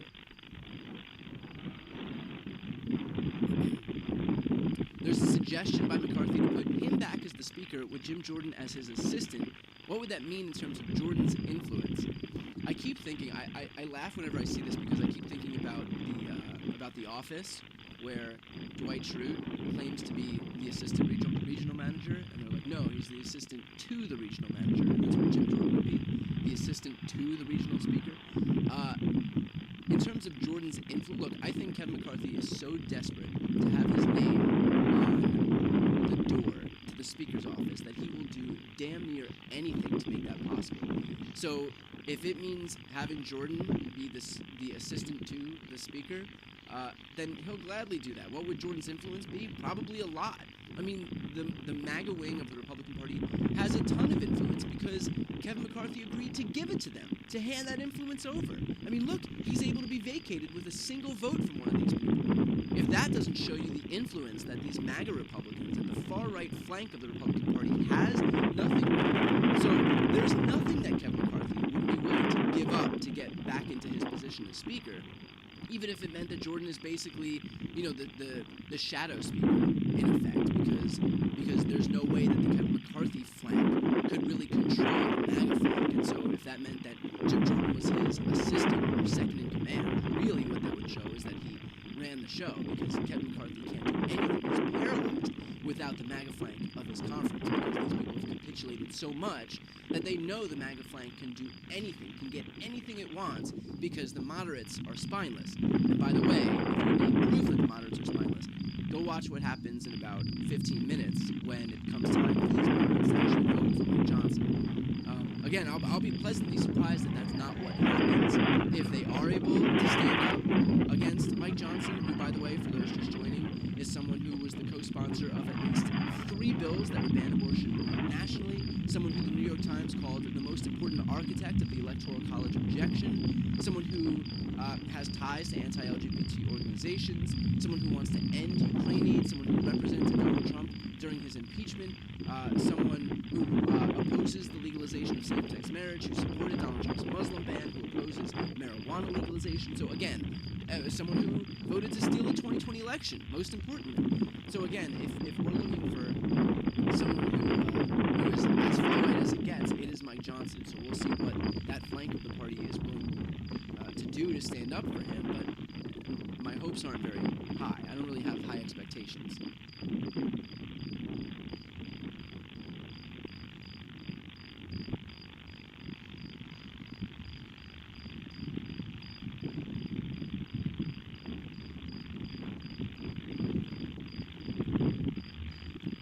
Let's see here if we have any feed yet. So far, no feed. So as soon as we and show where we're at. Let's try this.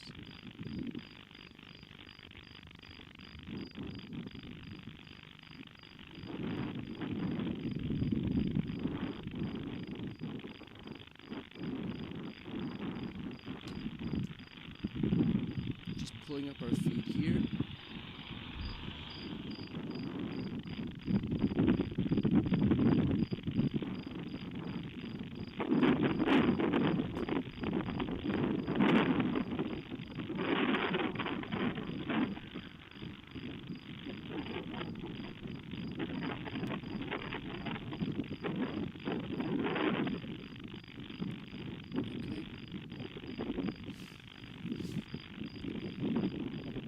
So we are less than 20 minutes away. We're about almost 10 minutes away from the House coming into session here. So as soon as we have any movement from the chamber,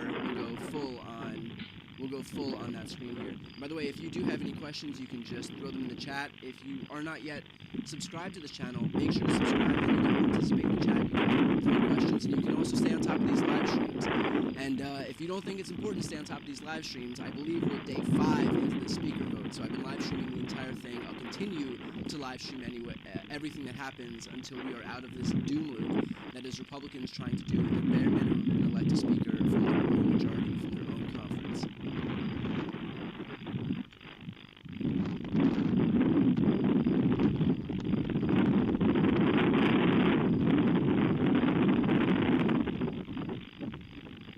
Are there any Democrats willing to vote for a Republican speaker? No. Again, I don't think we're going to see any defecting from one party to the other. I think that's a good way to make yourself a pariah within your party. So no, I don't think we're going to see. We're certainly not going to see any Democrats. Democrats have been united throughout this entire process behind Kyiv Jeffries. A lot of people have been asking whether there's any likelihood that we could see any Republicans get fed up and defect for Hakeem Jeffries. Again, I think that is the easiest way to lose your seat in Congress. I mean, presumably, if you're going to do that, that's basically saying this will be my last term serving. And it might be the last thing they do, and it might be one final stand they want to take. It seems like not the best hill to die on, like just choosing a speaker, but basically it's confirming, it's guaranteeing that these people will be primaried by someone who's farther right, and that they'll lose their jobs. Because, I mean, again, it's not the general election electorate who's going to determine whether the Don Bacons or Ken Bucks or any of these other moderates stay in their seats. It's going to be the primary voters who have to determine whether they can even get to the general election. So if a Don Bacon, for example, and I use him because he's just more moderate than the rest, if a Don Bacon comes forward and says, you know, if we can't figure it out, I'm going to vote for Hakeem Jeffries, that's fine.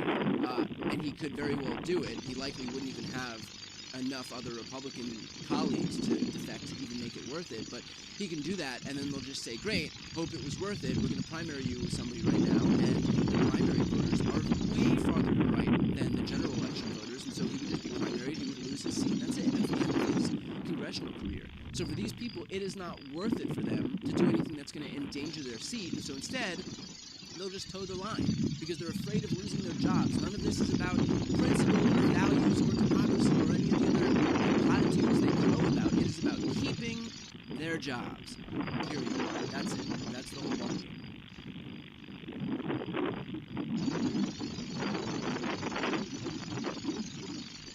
A lot of people are asking, can Biden or the Senate influence the speakership at all? Can they install somebody? No.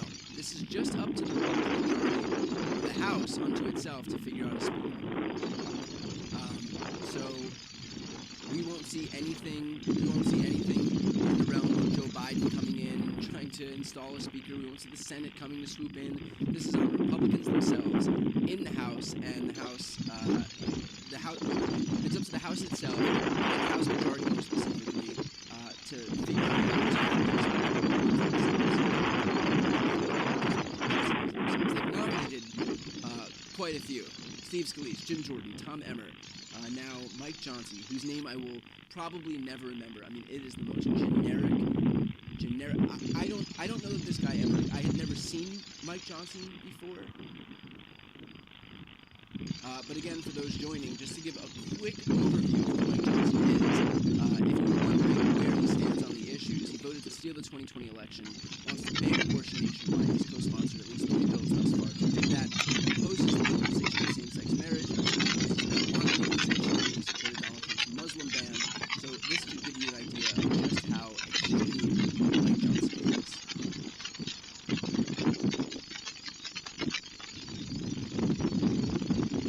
I agree voting for Jeffries. This is another question. By the way, if you want to add a question to the chat, just subscribe. It doesn't cost you anything to be able to do that. I agree voting for Jeffries is political suicide, but can any Republican survive voting present? Can they survive not showing up?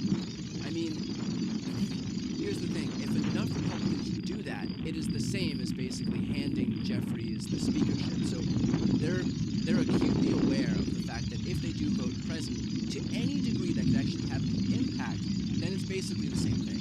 Like if you have 10 Republicans who show up and vote present, then you're going to basically have 10 Republicans who've done their job to allow Hakeem Jeffries to become speaker. And these Republicans know that.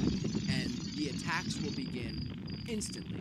I mean, you've never seen someone's job in danger faster than when Republicans want you out of their own conference. And I would point you back to Madison Cawthorn.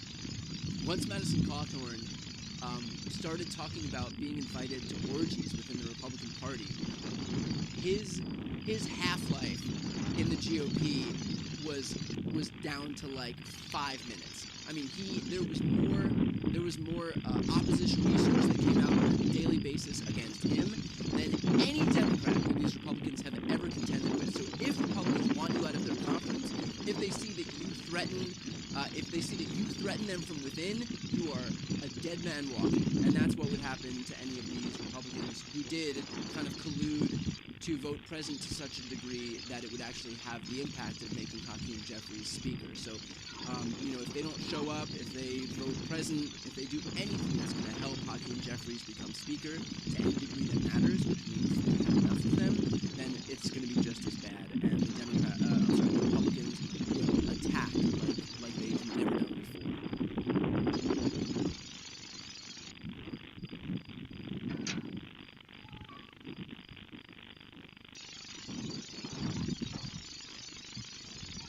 Shouldn't there be some rule that if the majority can't elect a speaker after so many days, the minority takes control by default? I mean, I don't know that there would be a rule. I mean, look, their only job right now is just to elect a speaker. I mean, the rule here is just that the only order of business is just you have to find somebody who can get 217 votes. So there's no rule that the majority has to elect a speaker. The only rule is that somebody has to get 217. So the majority can vote for a Democrat. There's no rule saying they can. I mean, again, if a number of Republicans voted for Hakeem Jeffries would become speaker. So there's not any rule that says the majority has to elect somebody from their own party. There's just a rule that somebody has to reach that threshold to become speaker, which is going to be 218 or 217, depending on how many people are present. In this case, I think it'll be 217. But there is no control. It's just finding somebody who can get the votes. That's it. If that person happens to be a Democrat, fine. If that person happens to be a Republican, fine. If that person happens to be somebody who's not even in Congress, that is okay. It doesn't have to be somebody who's currently serving, by the way. But it's just a matter of like getting 217 people.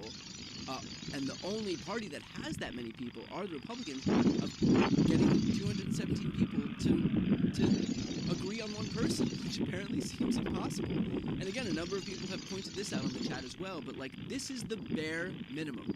This is the bare minimum of what they're supposed to be doing right now. We're not talking about rewriting the tax code here. We're not talking about acing the exam. We're talking about writing your name on the top of the piece of paper. That's it. This is just electing a speaker. This is just the bare minimum. This is day one stuff. And we are a year in to the Republicans' majority in the House. And we don't know how to get anything else moved because they can't even land on something legislation.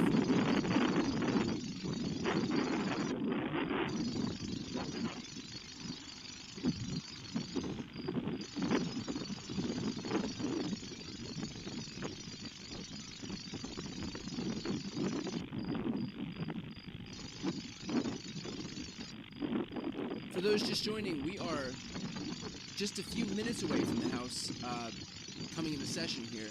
So what we can expect in the next few minutes is this feed to begin. People will start filtering into the chamber. They'll do the Pledge of Allegiance. They'll do a prayer, which you don't have to watch. And from there, they'll do a quorum call so that we can figure out how many members are actually present. That'll determine the threshold that we need to actually elect a speaker. Most likely, it'll be 217 votes. From there, someone will stand up, nominate Mike Johnson from the Republican side. Someone will nominate Hakeem Jeffries from the Democratic side, and we'll get into voting. Remember, the last time that Republicans had a speaker designate on the floor for a vote was Jim Jordan. He went 3 rounds. He got 200 votes. Then he got, I believe, 198, and then he got 194. So there were enough Republicans then, moderate Republicans, to kind of keep the speakership out of the hands of a far-right Republican. Mike Johnson is just as far-right as Jim Jordan.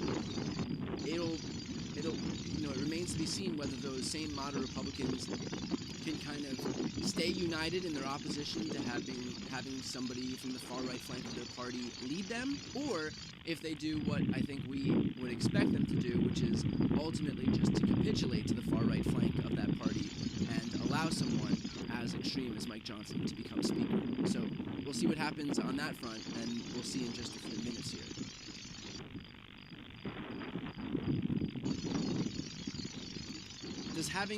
What does having a far-right MAGA Republican mean for certifying the 2024 election, assuming Joe Biden wins? We've seen it before. If there are objections in the House and the Senate, then they can keep this process in turmoil. I mean, it happened with Arizona. It happened with I believe,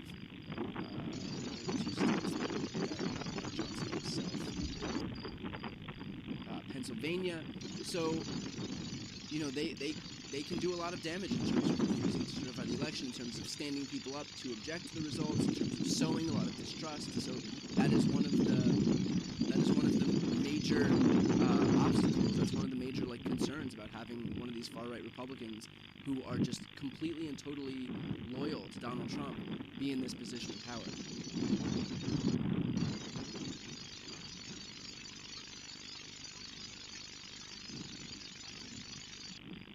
By the way, for those just joining right now, thank you for joining. We are basically moments away from the House coming into session, so if you're watching right now, make sure to stick around because any minute now, as soon as we get a live feed from the House, we'll go full screen on that.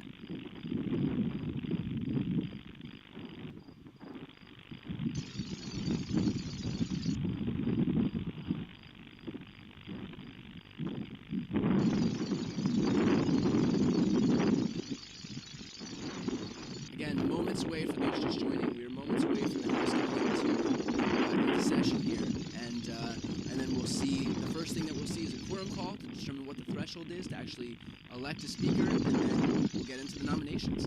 So if you're here, stick around. If you're in line, stay in line, and we'll get this thing going. By the way, if you have questions, you can throw them in the chat.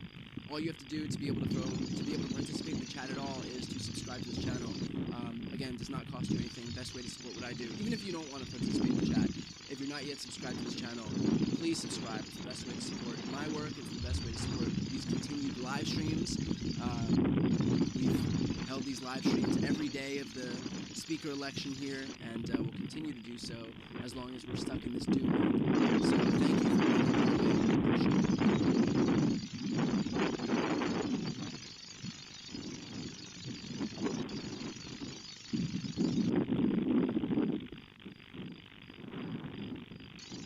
Another question, if Jeffries was elected speaker, couldn't Republicans immediately remove him based on the House rules? And yeah, there's still a one-member motion to vacate.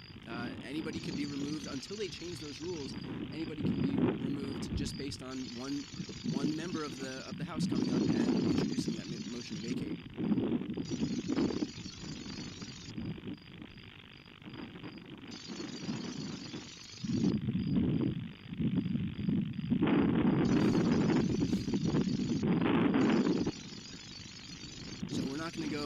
I'm not going to turn the audio on for this yet because right now it's just C-SPAN taking calls from listeners, and that generally, while entertaining, is probably not going to give you a ton of useful information.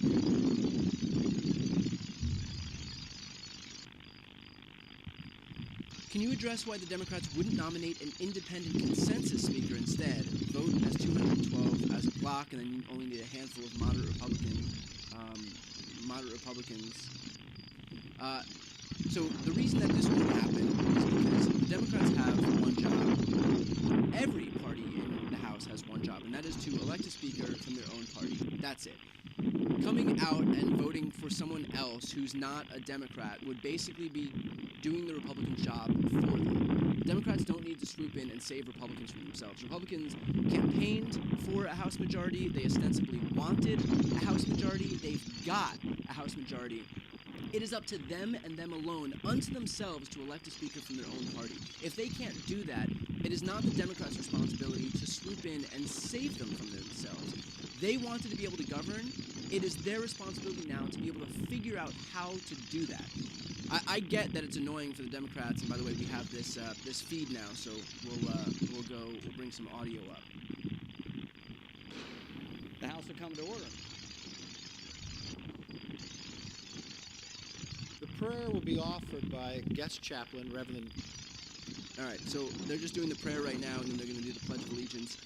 Anyway, it is not the Democrats' responsibility to save Republicans. I get that with all the dysfunction right now, it would kind of benefit the Democrats not to have someone as extreme as Mike Johnson or Jim Jordan, for example. But again, that would basically be coming in and saying, look, you couldn't do it, now we have to swoop in and save you. The Republicans own every political mistake that they make. If they want to nominate Jim Jordan, they own that mistake. If they want to try to nominate Mike Johnson, they own that, but it is not up to the Democrats to figure out how the Republicans can govern. It's not up to the Democrats to choose some Republican who's more palatable or less palatable than somebody else. The Democrats are united behind their candidate. If the Republicans can't land on a candidate who they want to choose, then they can always choose Hakeem Jeffries, because one party is completely united behind their candidate. So that's up to them. That's their responsibility. But again, it wouldn't, it can't be the Democrats' responsibility to swoop in and save Republicans from the fact that they can't govern. Thereof. Pursuant to Clause 1 of Rule 1, the journal stands approved. The Pledge of Allegiance will be offered today by the gentleman from Washington, Mr. Newhouse.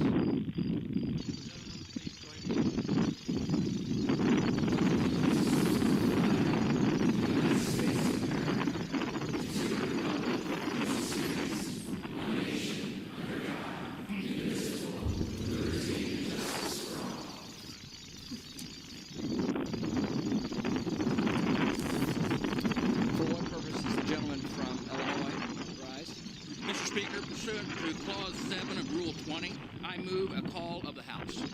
Under Clause 7B of Rule 20, the chair confers recognition for that purpose. Without objection, a call of the House is ordered. Members will record their presence by electronic device.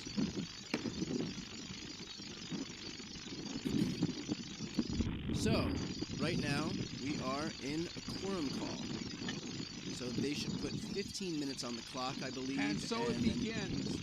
Members will have 15 minutes to vote, that they're present, and then this way we'll know how many members are present, and we'll know what the threshold is for how many members of Congress to elect a speaker. Count. Each of the representatives being called by their last name, standing up and saying who they will support as the next Speaker of the House. Okay. With that said, we'll stick around here. We've got about 15 minutes of a quorum call. Hopefully this goes quickly. I know there have been some instances where we've waited for 20 minutes.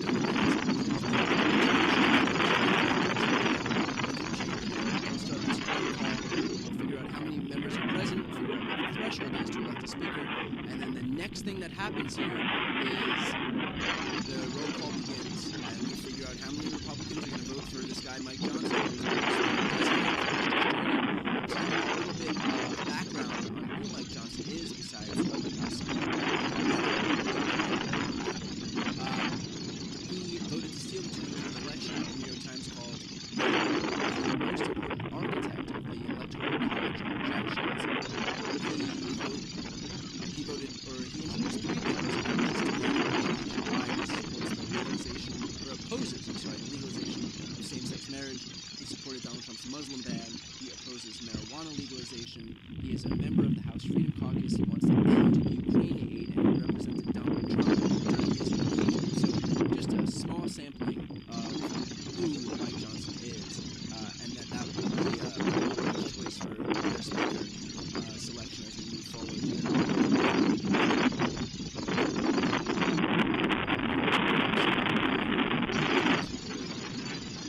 Multiple people that voted present in the room are now planning on voting for him on the floor. That includes Thomas Massey of Kentucky, French Hill of Arkansas, who voted present, and now they're going to be voting for him on the floor. They're supporting him.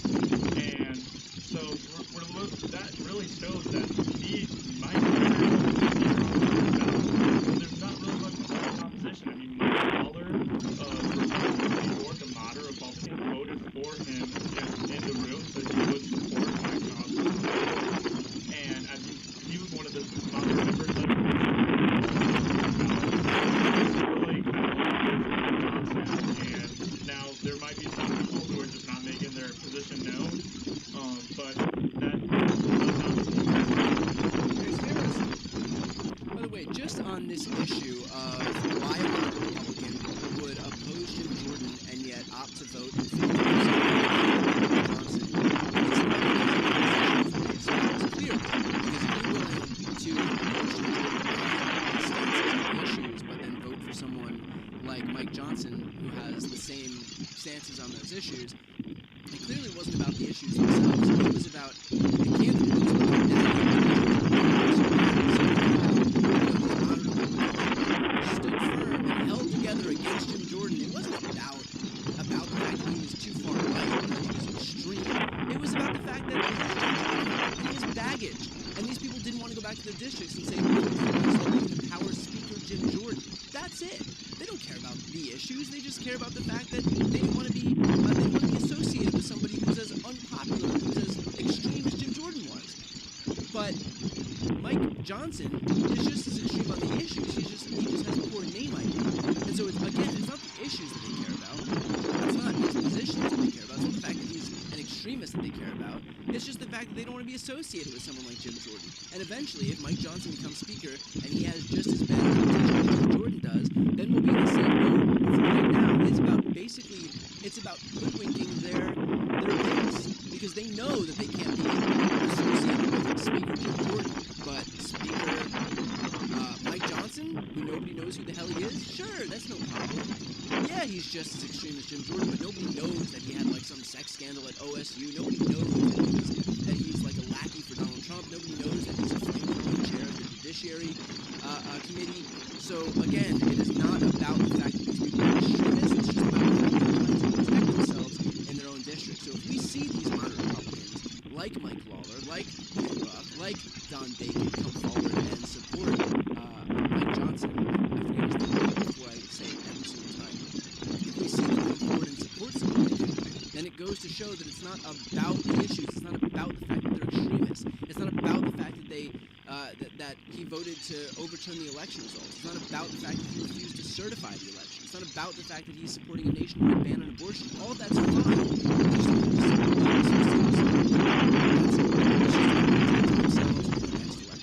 That's it.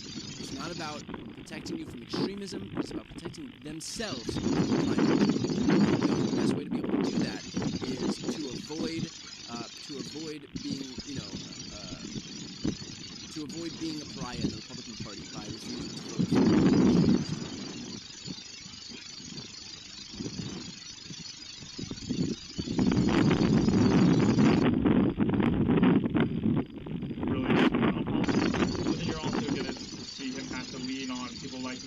People like Emmer and Scalise for the more political side.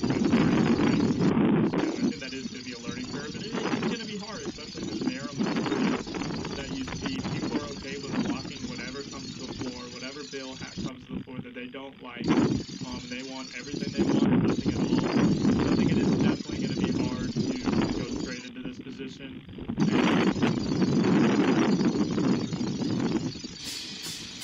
At Amazon Freight, we know the only thing better than having a friend with a truck is having bigger Trump. And then on demand.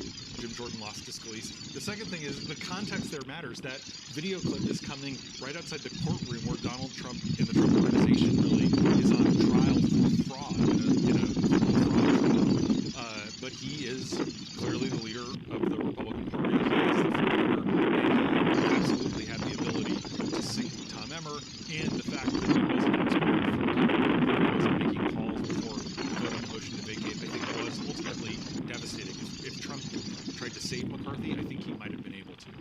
Let's go to Mariana Sotomayor. She is the House of Representatives for the Washington Post and joins us now from Capitol Hill. Mariana, good afternoon. Talk to us about how Mike Johnson got himself into this position. Yeah, it's been a very quick rise for him. He currently serves as the vice chairman of the Republican Conference, but he's actually always had bigger ambitions.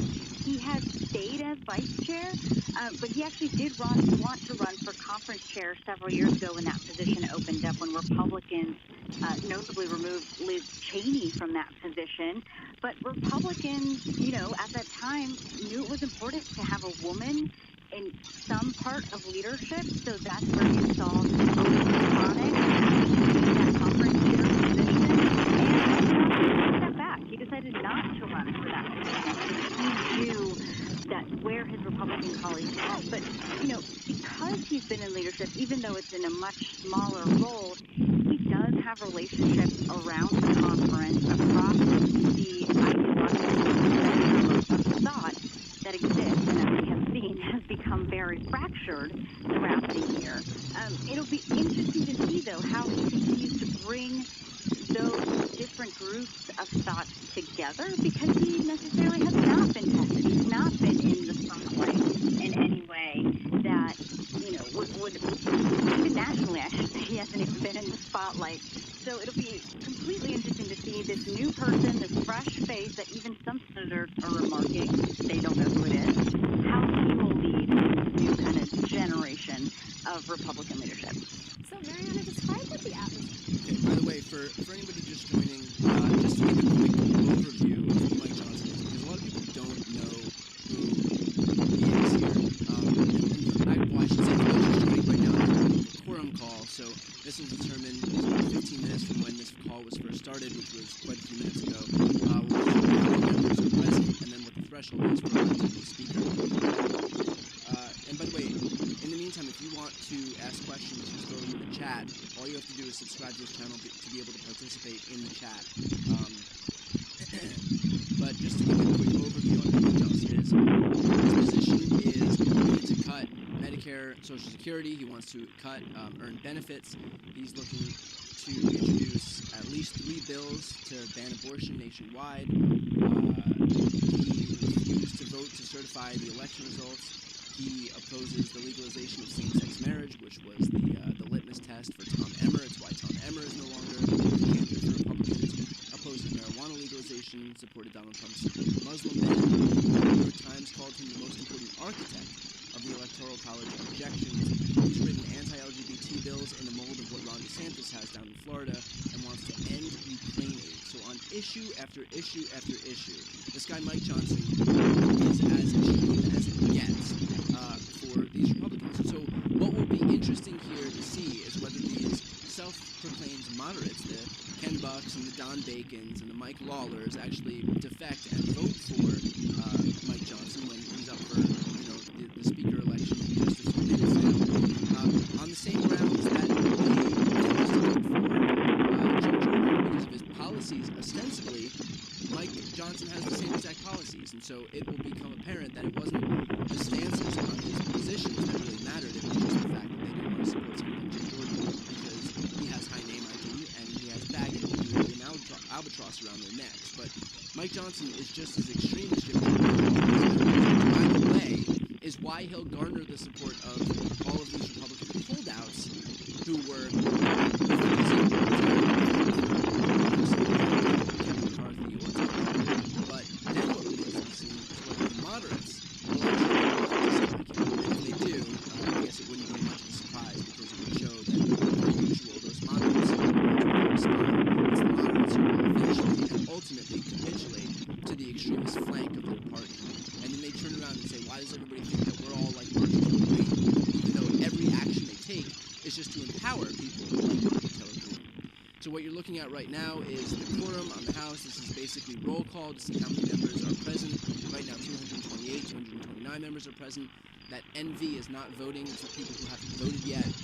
That number will continue to slip down to maybe just one or two at the end of this. So as members continue to filter into the House, I believe you can't see because the chyron is at the bottom of the screen, but I believe it says there are about 9 minutes left in the roll call here. So if you're watching right now, just stick around because what we can expect to see immediately after this roll call, and again, you see this number on not voting just continuing to go down.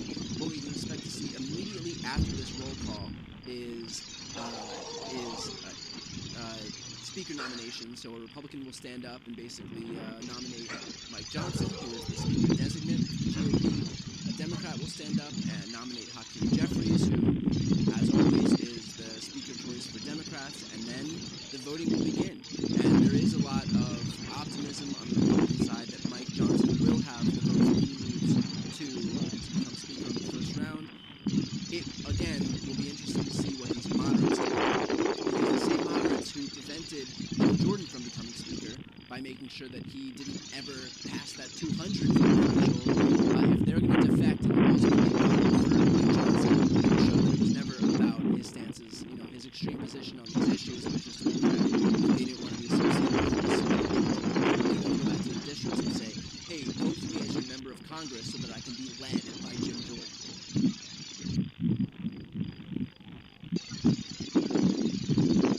I should ask too, it looks like we are just a few minutes away here from starting. It says that there is about a minute left in this roll call. It usually takes about 5 to 10 minutes beyond that. So you can see that there's less than a minute right now. There's still 170 or so members who haven't voted president, although that number is ticking down pretty quickly. But that's what we can expect to see right now in terms of the roll call in the House. Just a few minutes from now, as soon as this roll call is done, we'll know the threshold for electing a speaker, and from there, we can go ahead and get into these votes. So if you're watching right now, we're a few minutes away from this vote starting in earnest, and that'll be for Mike Johnson for speaker, as we're on, I believe, the fifth attempt. So stick around. And by the way, for anybody watching right now, to support what I do, to support this live stream, please subscribe to this channel. It is completely free, but it supports what I do. It supports these live streams to continue to broadcast everything in terms of the speaker election. We've been going for what feels like an eternity right now, stuck in this doom loop that is trying to figure out who the Republican speaker is going to be. You can also stay on top of my regular breaking news videos as well as interviews. A couple weeks ago I interviewed AOC. This past week was Jamie Raskin. And I also have a legal series called The Legal Breakdown with Lee Kirshner, where we cover everything that's going on from a legal perspective, especially in terms of Donald Trump's prosecutions. And finally, a series called Democracy Watch with Mark Elias, where we cover everything related to gerrymandered maps and the lawsuits that are challenging them, and how many seats we can see in Democrats' favor because of illegal Republican maps being overturned. Someone just asked, I sound more sure that this vote will pass. Why? Because they've done preliminary votes within the House Republican Conference to see how much support Mike Johnson would have, and he did garner more support than most people. He's also had a few of the Republican holdouts come forward, even today. Somebody like French Hill, for example, who's a Republican member of Congress, who didn't vote to support Mike Johnson yesterday, who's come out and said that he does have my support. So I do think that we're likely to see more support for Mike Johnson here. Whether he can get it on the first ballot remains to be seen. Whether he does have the support of these self-proclaimed moderates, given his extremist positions, also remains to be seen. But a number of those have already come out and said that they're willing to vote for him, including someone like Paul, for example, who's a self-proclaimed moderate from New York, who then would come out and say that he's willing to vote for a guy like Mike Johnson, who, again, wants to ban abortion nationwide, who overturn the last election, who was the architect of Trump's election certification, and on and on.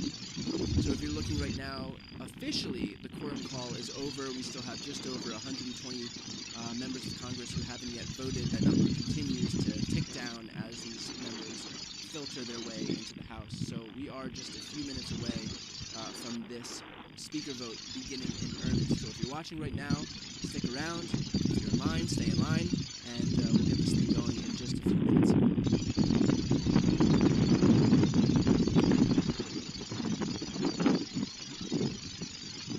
By the way, if you want to throw any questions in the chat, you can throw some questions in the chat. I'll do my best to answer them. A different complexion of the Republican conference in 2025, and if, for example, Republicans lost the majority and they're in the minority, maybe Johnson gets voted out, and one of them does get a chance to come in. You have to sort of be a team player, because if you're ambitious, then you're thinking 15 months ahead. Okay, so we're getting some questions here, so let me answer some questions in the meantime as we wait for this roll call vote. Again, we're just waiting on the roll call vote to be completed, and the very next thing that we can expect to happen is the actual speaker vote itself. So if you're watching right now, stick around. We have about 100 members who haven't voted yet, 320 who have, and that number is whittling down pretty quickly. So as members continue to filter in, we'll get this thing going. Again, we should be in the double digits now any second. There we go. So again, we're just a few minutes away from this speaker vote beginning in earnest now. How long did Democrats take to elect Speaker Pelosi? I believe it was on the first ballot. And now they voted for Hakeem Jeffries, I believe 18 times in a row, as Republicans have been mired in these votes, between 15 with Kevin McCarthy, 3 with Jim Jordan, and they'll continue to vote in unison for Hakeem Jeffries. Do the Democrats have a chance to win back the House in 2024? Absolutely. Here's why. Democrats absolutely have a chance to win back the House in 2024 for 2 reasons. And again, if you subscribe to this channel, you can stay on top of the Democracy Watch series, where we talk about this exact issue of correcting illegally gerrymandered maps. So right now, just on fixed gerrymandered maps alone, and that is in Alabama, Louisiana, Georgia,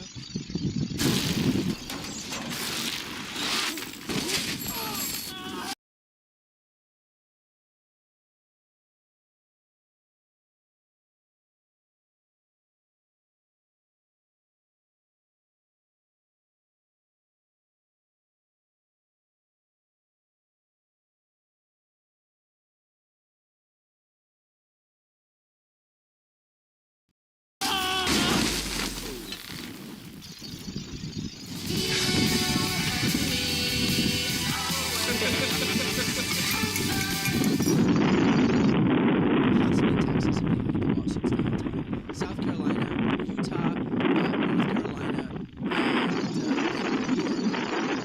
North Carolina.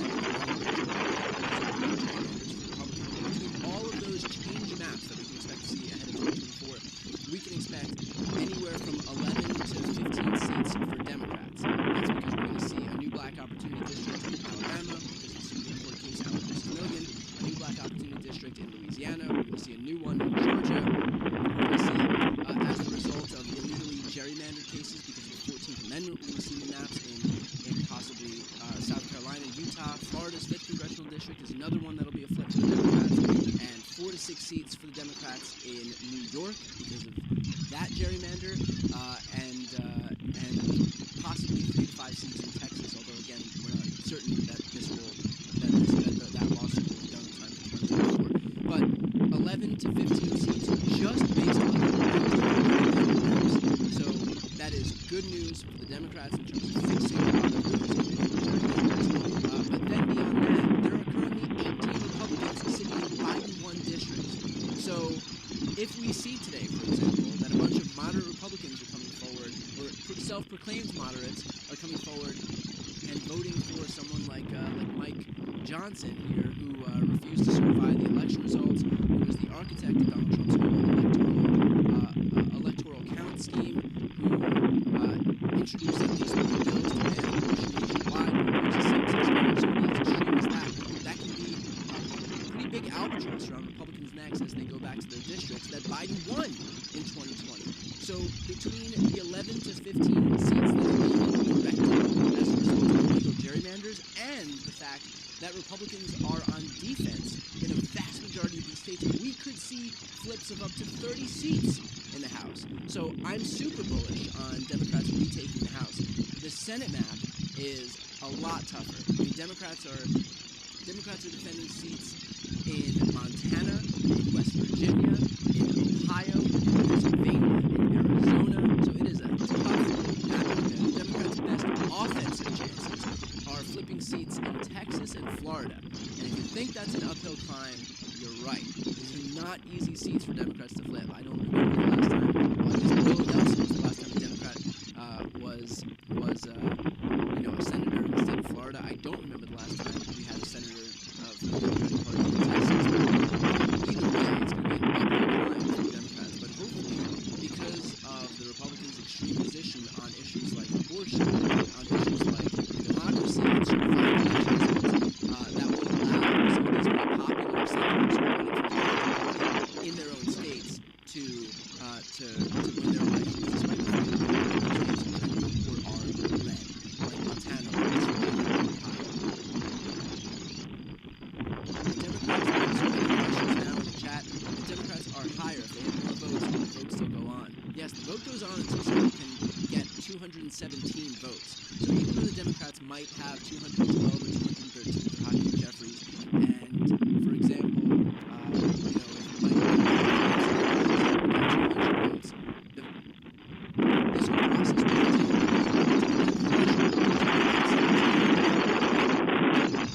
By the way, if you want to ask any questions, if you want me to talk about what's going on, just put your question in the chat.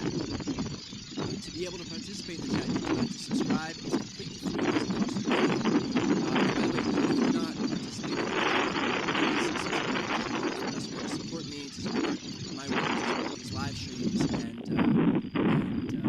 also stay on top of my other coverage on a daily basis.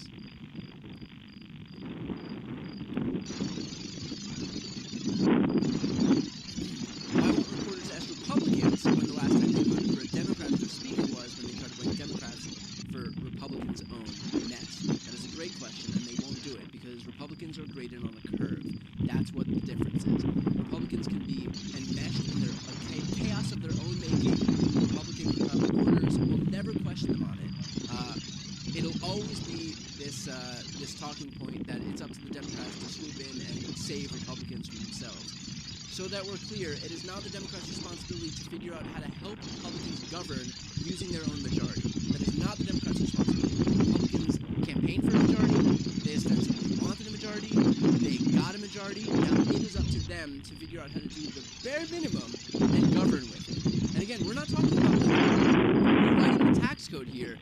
We are just talking about getting them to elect a speaker. Day one stuff. So that they can then move forward and determine if they want to vote for any legislation or move any of their political priorities forward. We're talking about, forget acing the test. This is writing your name on it. That's what this is. That's what this is the equivalent to. This is getting your name on the SATs, and you get 500 points right off the bat. That's what they can't do. They're somehow managing a 0 on the SATs when writing your name on them will get you 500 points. That's what we're witnessing right now. As you can see from the phone call, it's officially over, but we have about 20 or so lawmakers who haven't yet come into the chamber. So as soon as those last stragglers come in, we can get this thing started. If you're watching right now and wondering when we're going to get going, as soon as these last remaining members of Congress come in, and that number is about to be at 19 in just a few seconds, as soon as these last remaining 20 or so members of Congress come in, the next thing that's going to happen is a Republican will stand up, nominate Mike Johnson for Speaker from their party. A Democrat will stand up, nominate Hakeem Jeffries for Speaker for the Democrats, and then they'll start voting.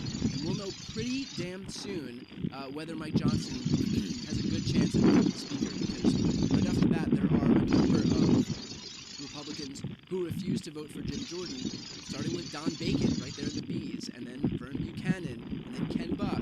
So there are a lot of Republicans in the early letters of the alphabet, and we'll see if they were, those people who were willing to not vote for Jordan, if they are willing to vote for someone like Mike Johnson, who, by the way, is just as extreme as Jim Jordan, but just doesn't have the high name ID, the baggage that he does.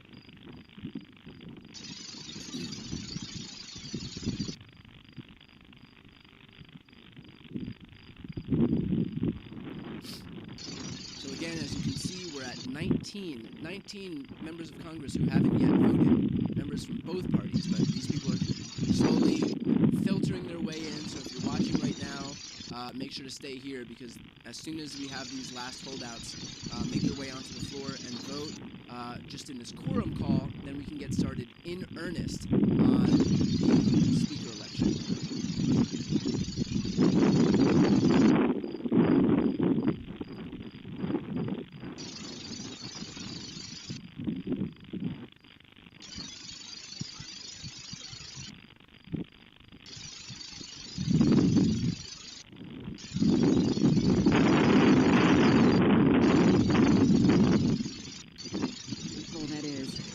To take that job, it took 30 minutes for them to decide if they wanted it or not. So we're really in unprecedented times to prepare as if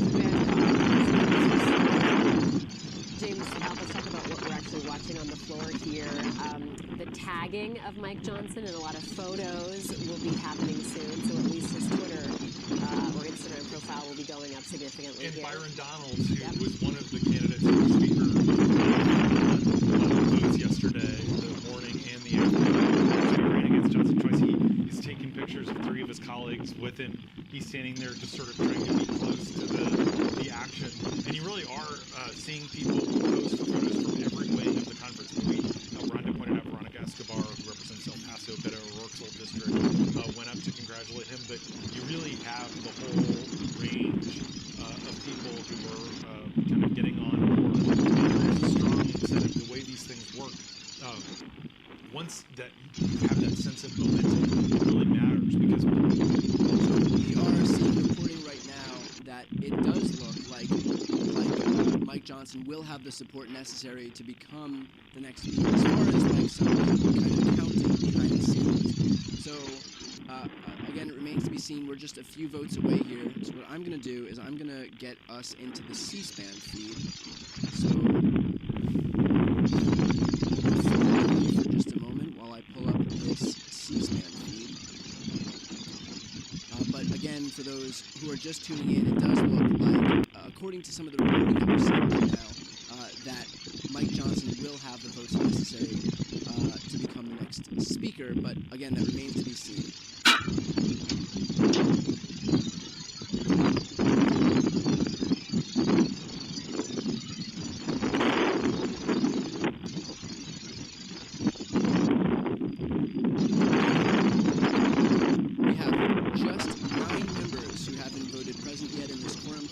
Just a few moments, we will get this vote started in earnest here.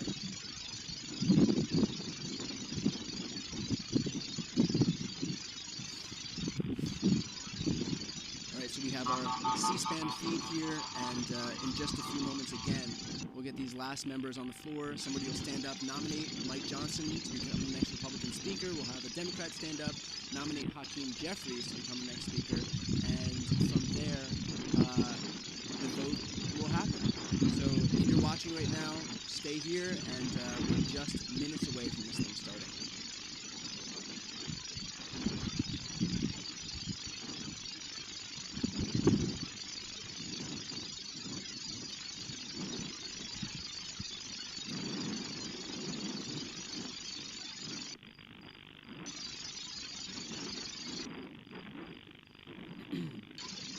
So one question, if so many people are going to vote Democratic for the House, shouldn't the Senate have high chances to remain Democratic in 2024 as well?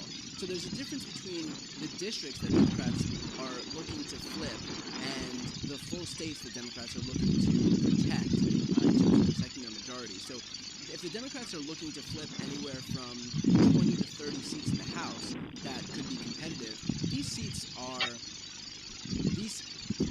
not going to be in the same states as the Senate seats that are currently being defended by Democrats. So, for example, just because we can flip a district in Louisiana or Alabama because they become black opportunity districts, or Florida's 5th congressional district, or Florida's 6th, it's not the same as Senate seat in a deep red state like Montana or West Virginia or Ohio. So we do have a good chance to flip a lot of these seats because a lot of these seats are the result of new maps in, again, Louisiana, Alabama, Georgia, South Carolina, Utah, we're looking for another seat. Florida's 5th congressional district, we're looking at another seat.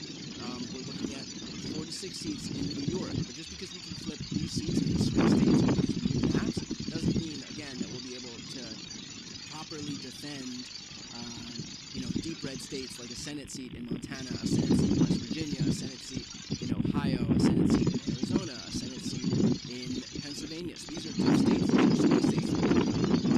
If not swing states, just true red states. And so, just because we can perform well in the House doesn't necessarily forebode a good performance in the Senate. But again, given the way, even some of these deep red states like Kansas voted on the issue of abortion, like Ohio voted on the issue of amending the Constitution, which again was all in service of abortion rights, we could possibly have better chances as a result of that, but all of that remains to be seen.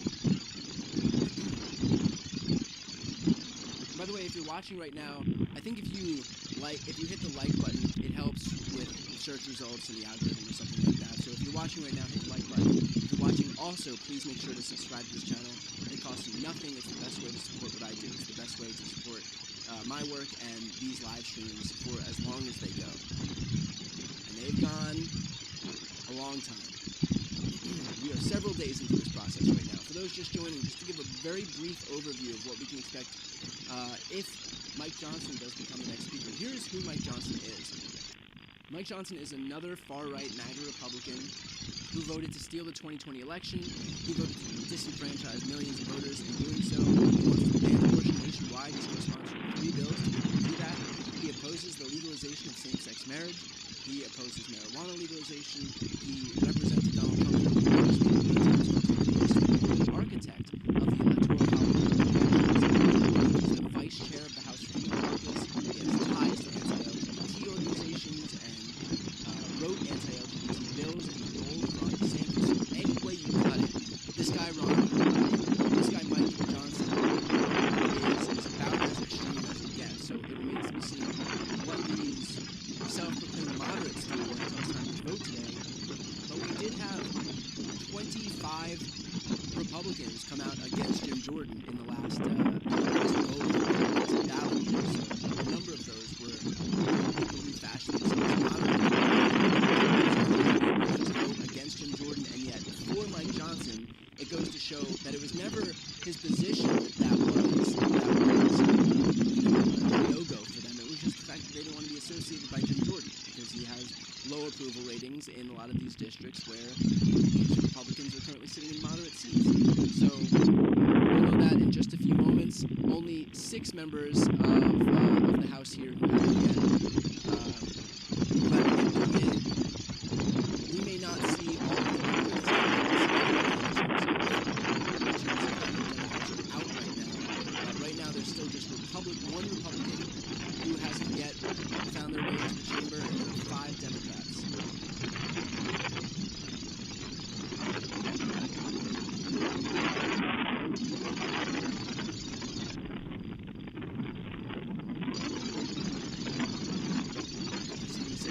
Volume on, and there's a call for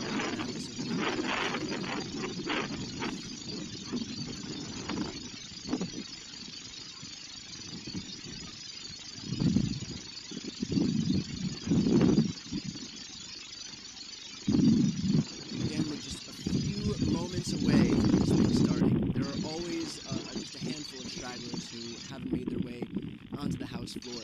It is possible that there won't be full attendance from the Democrats. The Democrats are always going to be united behind Hakeem Jeffries. Hakeem Jeffries every time is at 213, 212 votes. Really, what this matters for is to determine what the threshold is for a speaker, and whether Mike Johnson, I'm not entirely sure this is a real person, whether he can meet that threshold.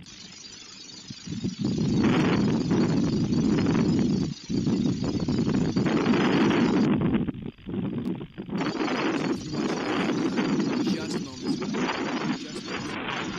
started a few minutes ago, so we were just moments ago.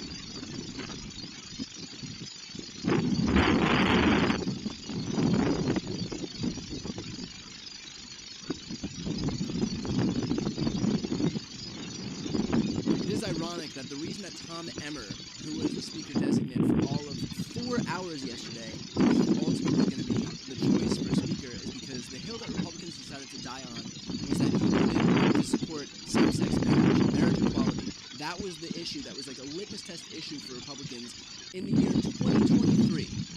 So it's 2023, the issue that's still being litigated within the Republican Party, that's still a litmus test issue for Republicans, is do they support marriage equality? If a gay couple wants to get married and you support that, and you allow people to live their own lives, that's apparently a bridge too far for the Republican Congress. Backwards vote that deserves permanent minority status. But what is okay for them is apparently having the key architect of the January 6th strategy to overturn the 2020 election. That's apparently perfectly acceptable for a party that brands itself a party of the Constitution.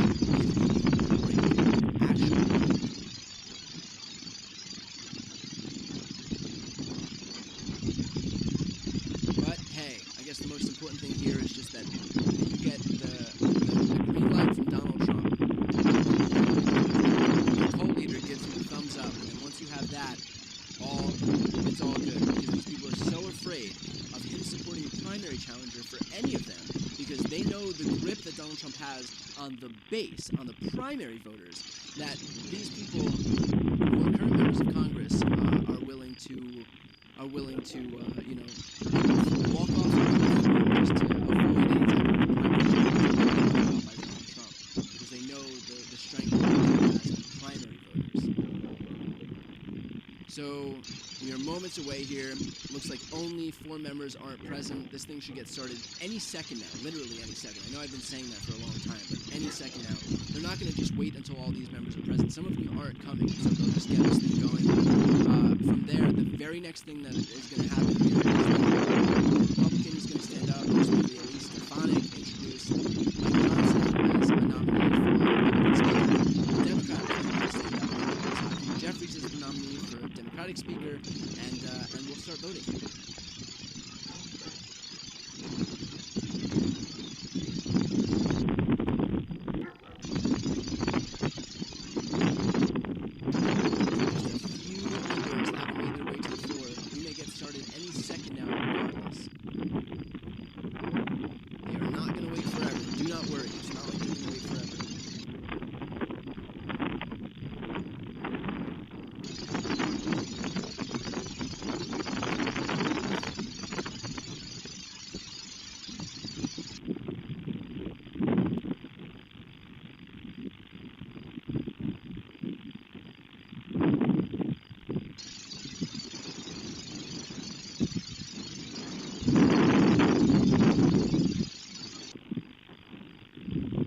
Does the rise in blue voters among young people indicate to you all that in the future we'll see more of these deep red or contested seats flip in Democrats' favor? Yes, I mean that's the danger of basically putting all your cards on older and older voters while completely abandoning young voters who are obviously more progressive, more liberal on issues than Republicans are willing to be. I mean, that's the thing. Republicans aren't looking for a majority. They're not looking for majority support on any of the issues. That's why they're gerrymandering maps. That's why they're refusing to certify elections that don't benefit them, because this is not a party that's looking to actually engage in the democratic process. They don't want to win over voters. They just want to. They're in permanent minority status by virtue of the positions they espouse, but they know they can't win over enough voters with their stances and their positions, and so they're just going to rig the process. They just want to gerrymander maps because they're not willing to change their position on issues, even if it means that they won't have any support, because young people, as more and more young people are eligible to vote, they're not going to vote for Republicans. They don't care about that. Their priority here is just making sure that with the minority of voters that they can get, that they can still win. That's why they're gerrymandering maps. That's why they're making it more difficult to vote. That's why they're eliminating drop boxes and early voting. That's why they're introducing these lawsuits to stop votes from being counted. That's why any type of early voting is prevented. That's why they're making it harder for registrations. That's why they're eliminating voters from the rolls. Anything they can do to make sure that even if they're not getting the votes of young people or minorities or women or whatever it is, college-educated voters, that they can just eliminate those votes that they don't like. It's not them looking to reach out to these people so that they can stay a viable party in the future. It's them looking to undermine the entire process so that no matter how many people vote against them, it won't matter. That all it needs for them to win is just some minority faction of voters that they can then distort to make themselves winners in these elections. So, you know, do we know that young people are not voting for Republicans? Of course we do, but that's why they're simultaneously undermining the process so that it won't matter how many people vote against them, they'll still win. These people are looking to just have a minority rule. That's what they're focused on right now.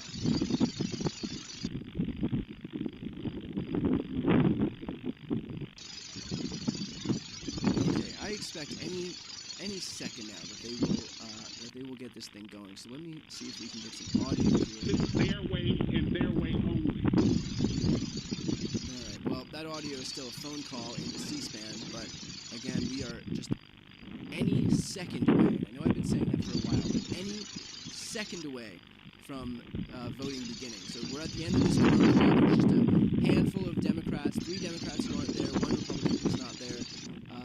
The threshold will either be 216 or 217 to elect a speaker. This thing is going to get going any second now, and voting will begin. So if you're watching right now, stick around. If you haven't yet subscribed to the channel, please subscribe because we're getting into this vote any moment now, just within minutes here, and we'll know who's going to be the next Republican speaker, whether it will be this guy Mike Johnson. And somebody said, I would rather cheat than compete. That is the perfect encapsulation of what we're dealing with the GOP right now.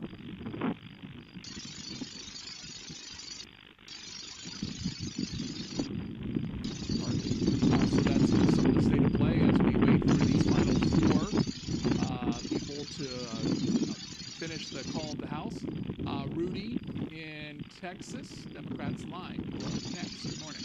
Good afternoon. Good morning. How you doing? Go ahead. Yeah, I'd like to know why they're always complaining about Biden being old. I think he's smarter than all these Republicans in there right now. They're picking somebody right now.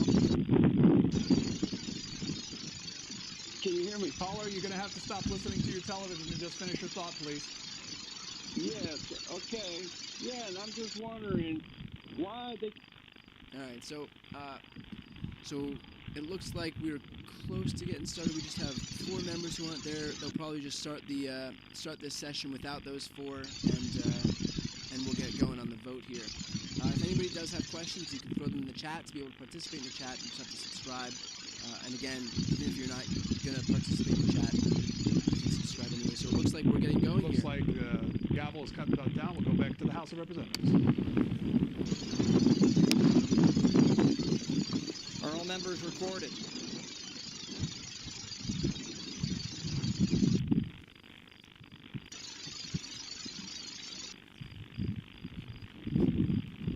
On this roll call, 429 members have recorded their presence.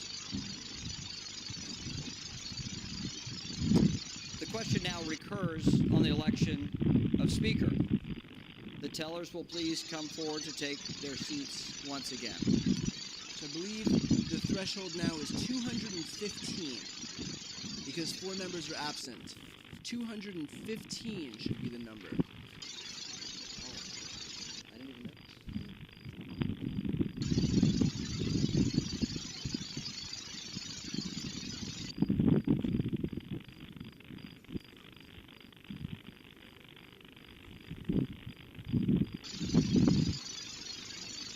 Again, for anybody just joining, we're getting started with the nominations right now. Elise Stefanik will most likely stand up and nominate Mike Johnson. And we'll have a Democrat stand up, nominate Hakeem Jeffries, and then voting will begin.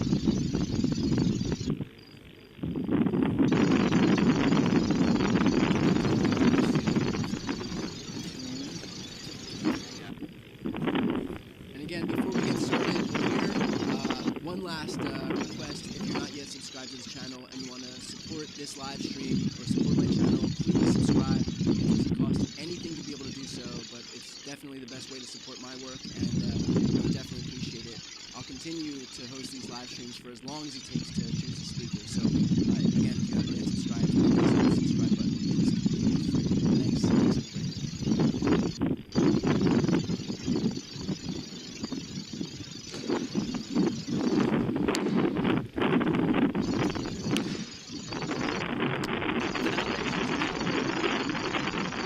The chair now recognizes the gentlewoman from New York, Ms. Stefan.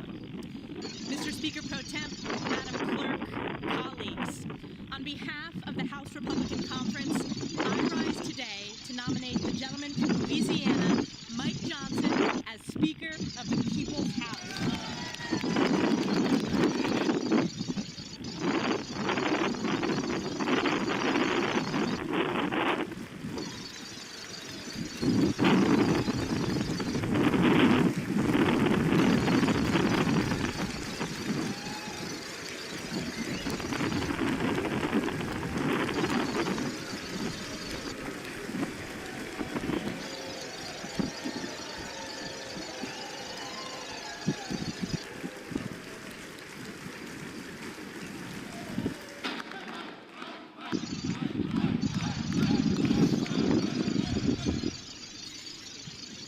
We convene this esteemed body today at a time of great crisis across America, a time of unprecedented challenges in this hallowed chamber, and a time when our most precious ally, Israel's very existence, is under attack from forces of evil.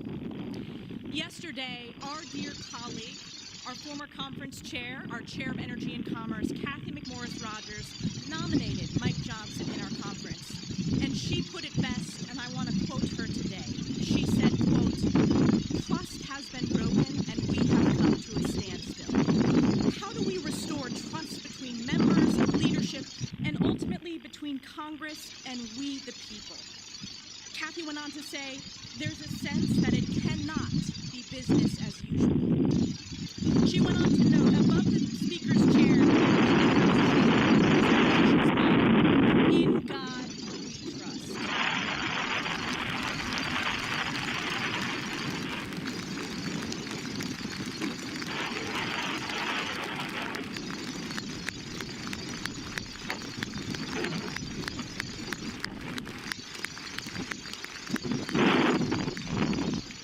Ms. McMorris Rogers went on to say, "The times in which we are living demand boldness, unity, and transformational leadership that begins with trust in God and each other.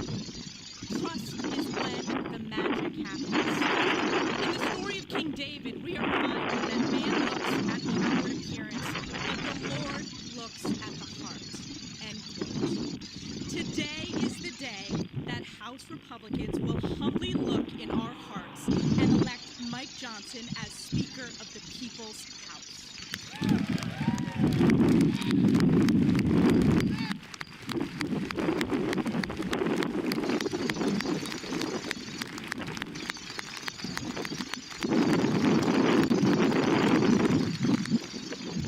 A man of deep faith, Mike epitomizes what it means to be a servant leader. A deeply respected constitutional lawyer, Mike has dedicated his life to preserving America's great principles of life, liberty, and the pursuit of happiness. Mike is a titan on the Judiciary Committee and a dedicated member of the House Armed Services Committee. And as vice chair of our conference, he has united all of our members to speak clearly and boldly on behalf of the American people. A friend to all and an enemy to none. Mike is strong, tough, and fair, and above all, Mike is kind. And at this very moment, this Republican conference knows that we live in perilous times and the American people are hurting. Families are struggling under the pain of inflation caused by reckless far-left spending, unable to afford groceries, heat, or gas.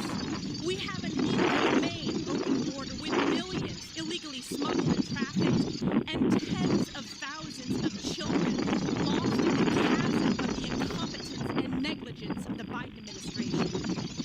Israel is under attack by Iranian-backed Hamas terrorists committing atrocities, with Israelis suffering the bloodiest days in modern memory. Crime is skyrocketing on our streets, while there are vicious calls from the left to defund our great men and women in blue. American energy production.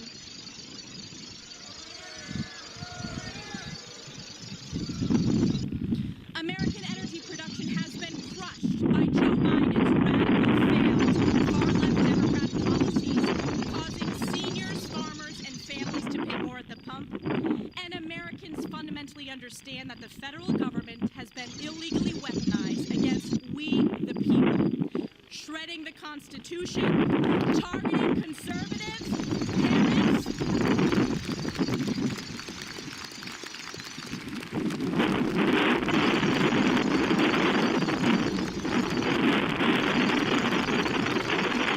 Yes, I'll say it again. The federal government has been illegally weaponized against we, the people, shredding the Constitution, targeting conservatives, parents, and even Joe Biden's top political opponent. The people are looking to this great chamber to save America, and save America we will.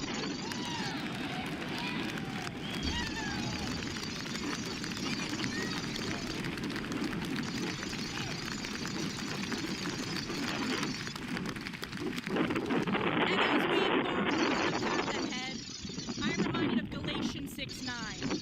And let us not grow weary of doing good, for in due season we will reap if we do not give up. House Republicans and Speaker Mike Johnson will never give up. Today is the day we get this done. May God bless our next Speaker Mike Johnson. May God bless the United States of America. And I yield back.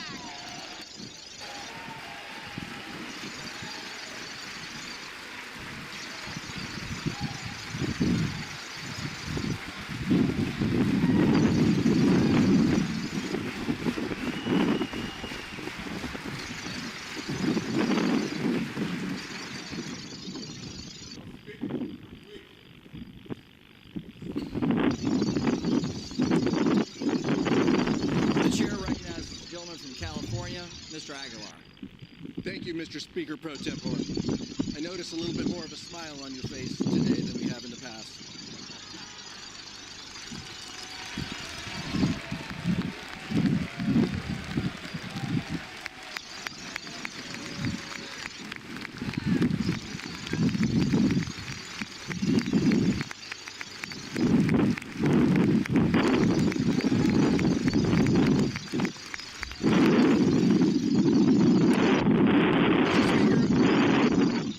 I rise today at the direction of the Democratic Caucus to place in the nomination for the position of Speaker the Honorable Hakeem Jeffries from New York.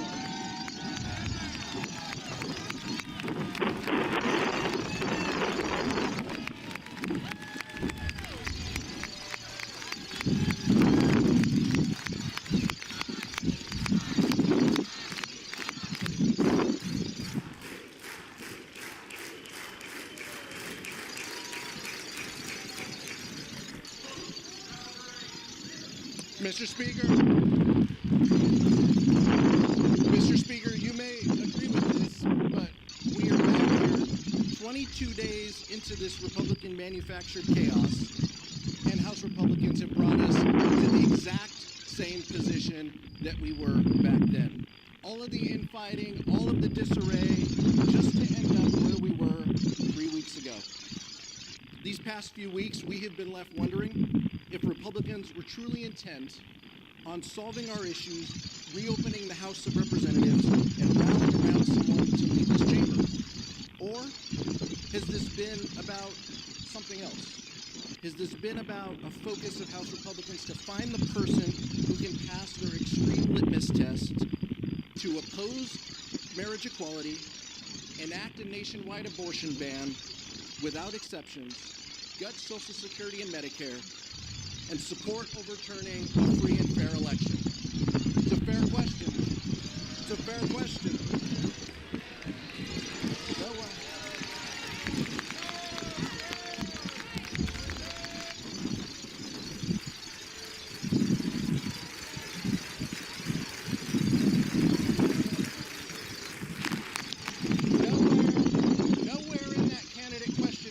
vote about growing the middle class, helping our communities, keeping the cost of health care lower, and making life for everyday Americans better.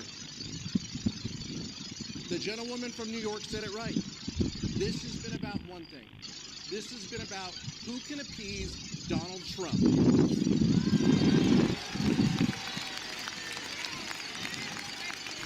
That's exactly right. That's what this all comes down to. This is all about Donald Trump. That's why Tom Emmer is not the Republican nominee anymore. Because Trump is someone who has been called the most important architect of the Electoral College objections. He's spearheaded. That's fair. We know how you feel. Yeah, you've made that clear. He's spearheaded the legal effort, joined by more than 100 of our colleagues on the other side of the aisle in support of a dangerous and baseless lawsuit to overturn the results of the 2020 election. On the eve of January 6th, some of our Republican colleagues even called this a failed story. And those same individuals plan to stand right next to him today. Mr. Speaker Pro Tem, House Democrats believe that when members of this body voted to reject the results of the 2020 election, they forfeited their ability to lead this chamber.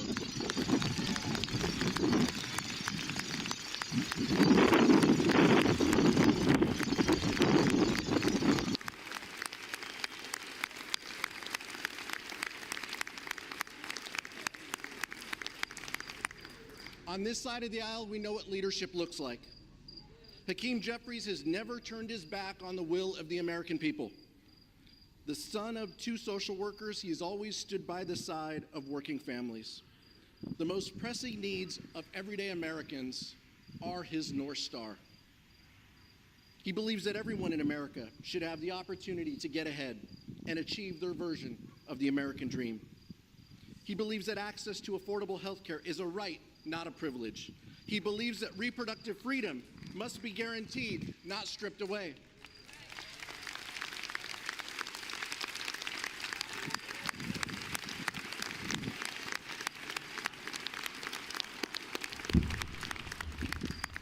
He believes that working families, not the wealthy and the well-connected, should be rewarded. He believes in growing the middle class so that everyone can succeed. He believes that our schools and our communities should be safe and free from gun violence. He believes that investing in public schools, not depriving students of fact-based education by banning books.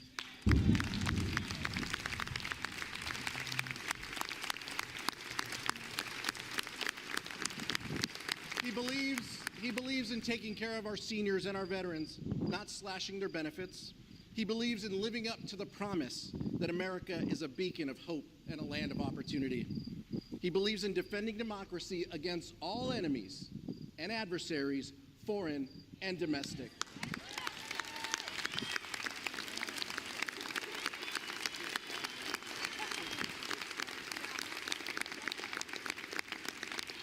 He believes in standing by our allies, Israel and Ukraine.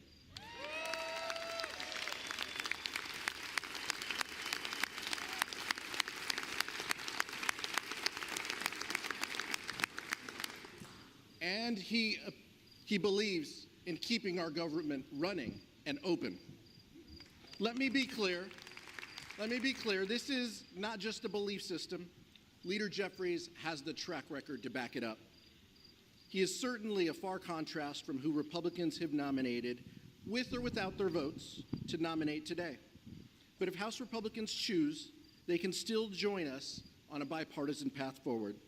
Let's come together to fund our government, support our allies abroad, and deliver for working families. End the chaos, end the dysfunction, end the extremism. Let's open up the people's house. I yield back, Mr. Speaker.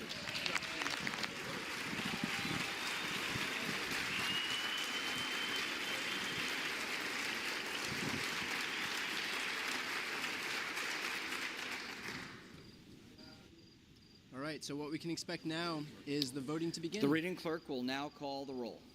Adams. All right. Jeffries. Here's the first name to look Adderholm. out for. Bacon. Johnson.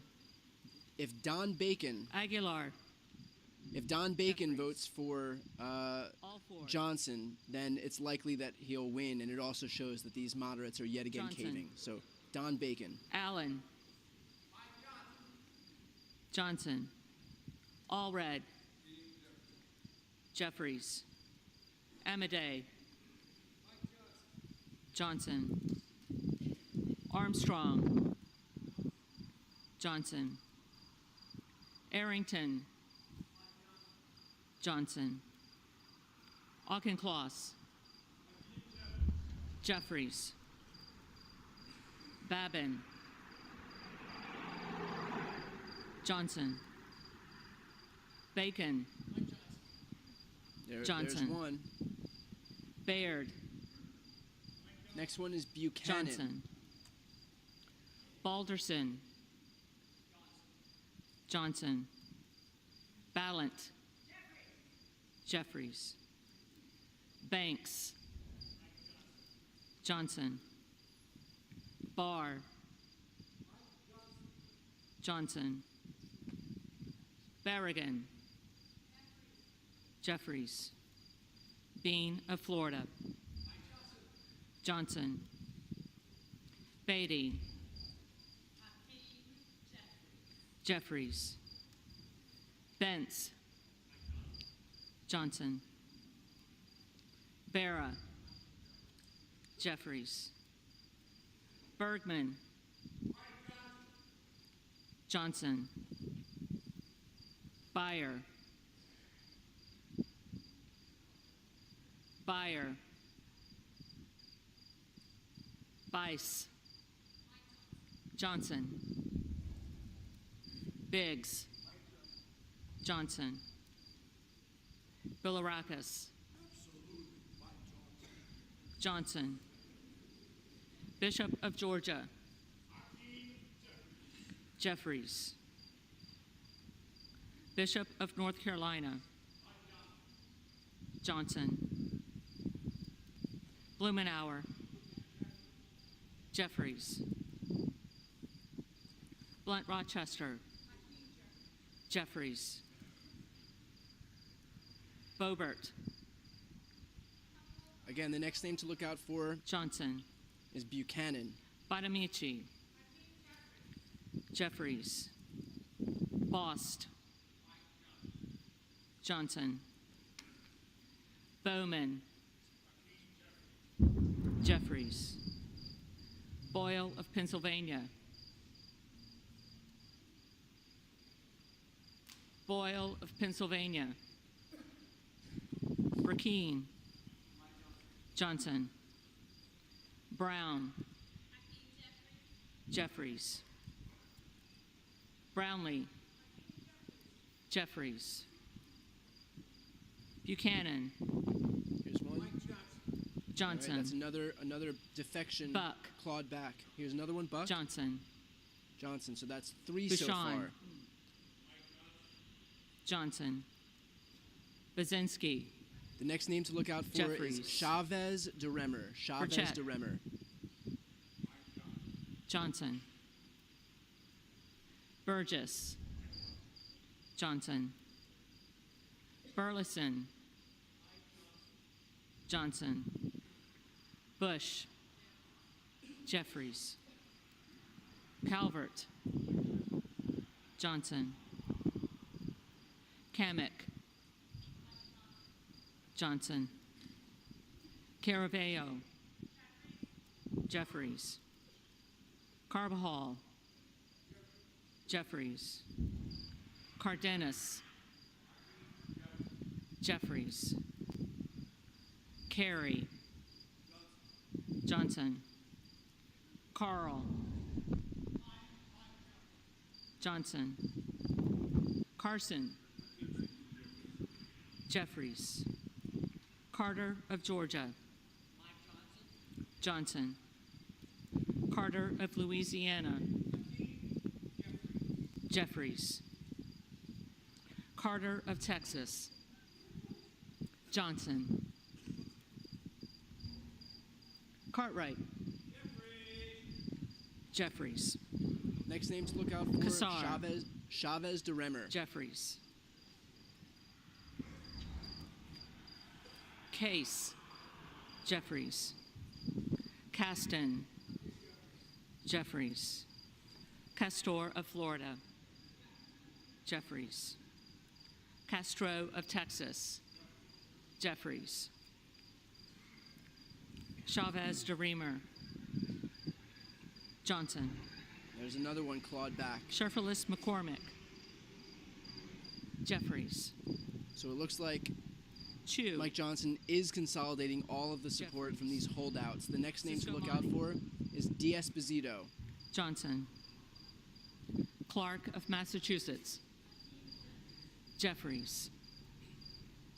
Clark of New York, Jeffries. Cleaver, Jeffries. Klein, Johnson. Cloud, Johnson. Clyburn, Jeffries. Clyde, Johnson. Cohen, Jeffries. Jeffries. Cole, Johnson. Collins, Johnson. Comer, Johnson. Connolly, Jeffries. Correa,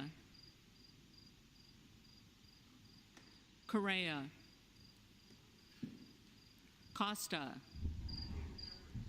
Jeffries. Courtney, Jeffries. Craig,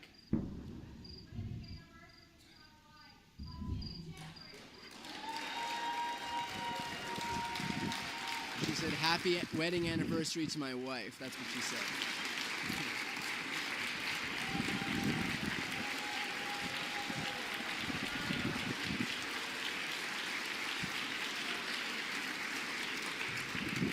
That was Angie Craig, Democrat Angie Jeffries. Crane, Johnson. Crawford,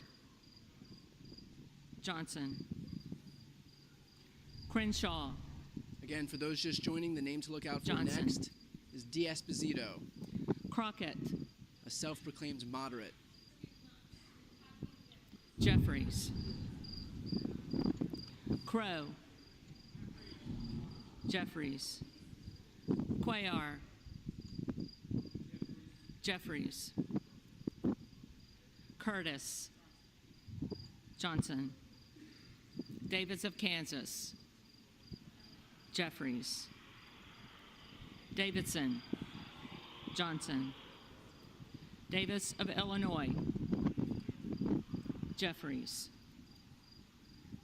Davis of North Carolina, Jeffries. Dean of Pennsylvania, Jeffries. D'Esposito. DeGette, Jeffries. Dela Cruz, Johnson. DeLauro, Jeffries. Del Bene, Jeffries. DeLuzio, Here we Jeffries. DeSaulnier, Jeffries. Desjardins, Johnson. D'Esposito, Johnson. That's another one clawed back. Diaz-Balart, Here's another one. Johnson. Both of them. Dingle, Both of them were Jeffries. both D'Esposito and Diaz-Balart voted Doggett. for Lee Zeldin and Steve Scalise instead of Jim Jordan. Jeffries. Both of them just voted for Donalds, Johnson. Johnson. Duarte, Johnson. Next name to look out for is Duncan. Elzy. Elzy.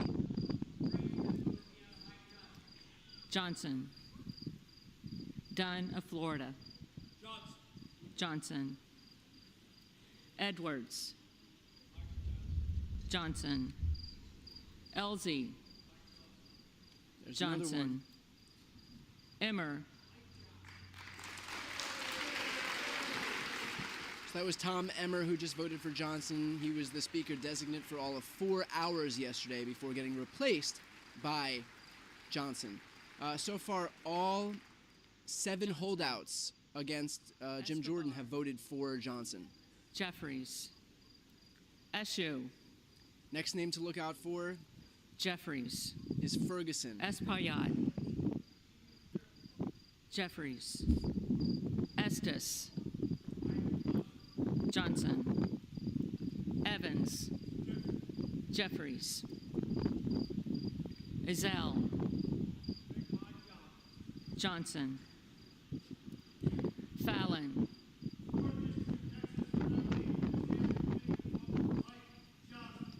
Johnson. Finstra. Johnson. Ferguson. Johnson. Finstad. Johnson. Fishbach. Johnson. Fitzgerald. Johnson. Fitzpatrick. Johnson. Fleischman. Johnson. Fletcher. Jeffries. Flood. Johnson. Foster. Jeffries. Next name to look out for is Fushi. Garbarino. Jeffries.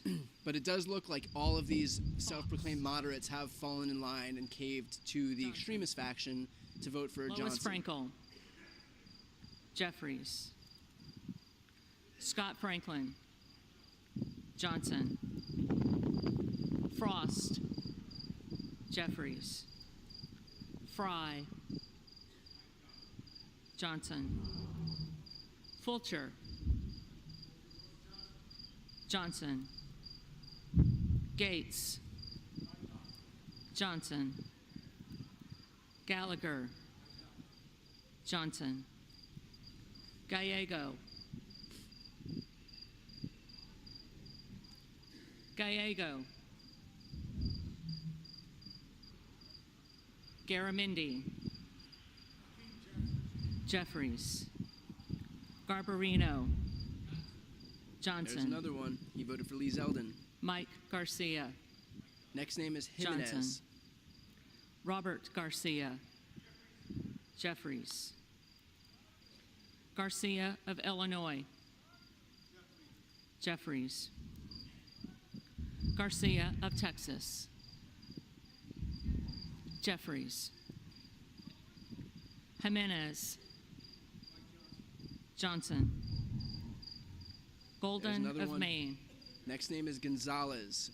Jeffries. Although by now, all Goldman 11 of holdouts, New York. all 11 defections have all voted for Johnson. Johnson's going to get full support, it looks like. Gomez. But the next name is Gonzalez. Jeffries. Tony Gonzalez. Johnson. Vicente Gonzalez. Vicente Gonzalez. Good of Virginia. Johnson. Gooden of Texas. Johnson. Gosar. Johnson. Gottheimer. Jeffries. Granger.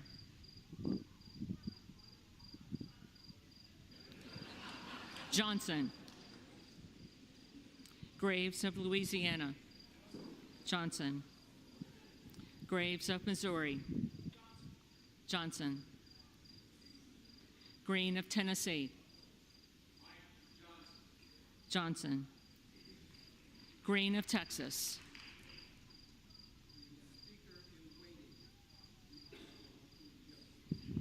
Jeffries. Green of Georgia.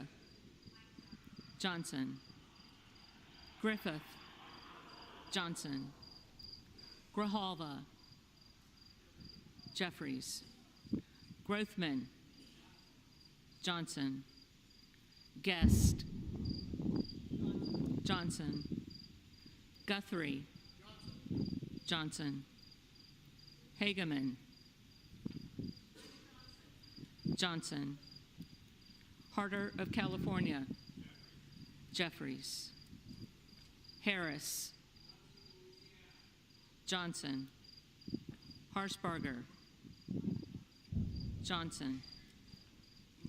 Hayes. Jeffries. Hearn. Johnson. They're applauding for Hearn because he was a candidate for speaker Higgins as of well. Louisiana.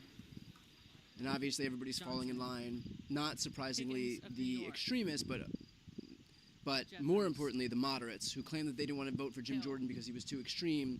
Mike Johnson is just as extreme as Jim Jordan. Refused to certify the election.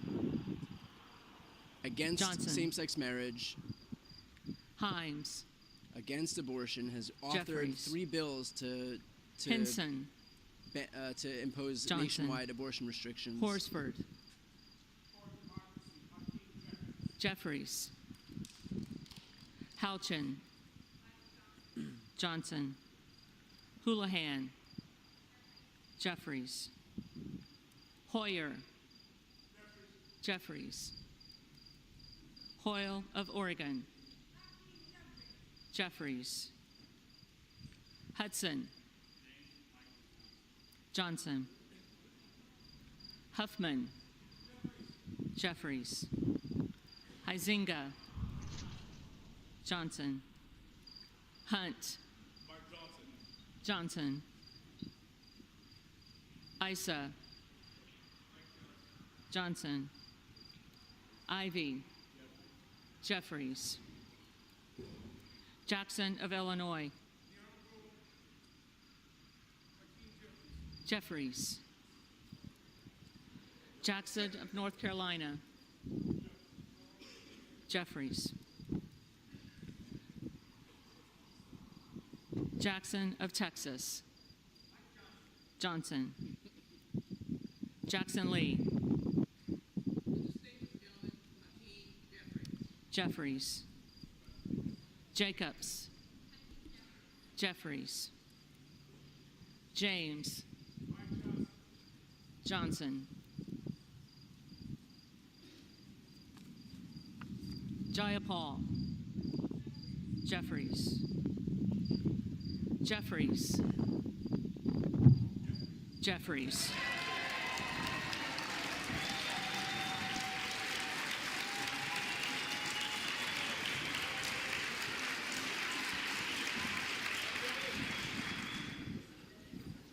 Johnson of Georgia.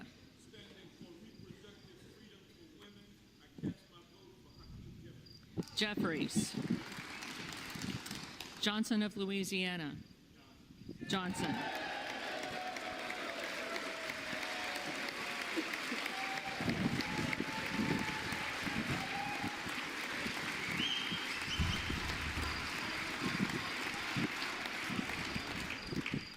Johnson of Ohio.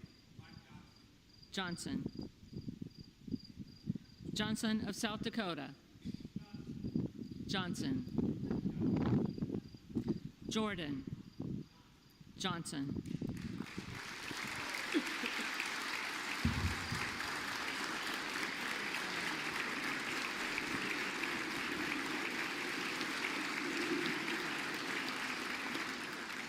Joyce of Ohio. Joyce of Ohio. Johnson. Joyce of Pennsylvania. Johnson. Camlogger Dove. Jeffries. Captor.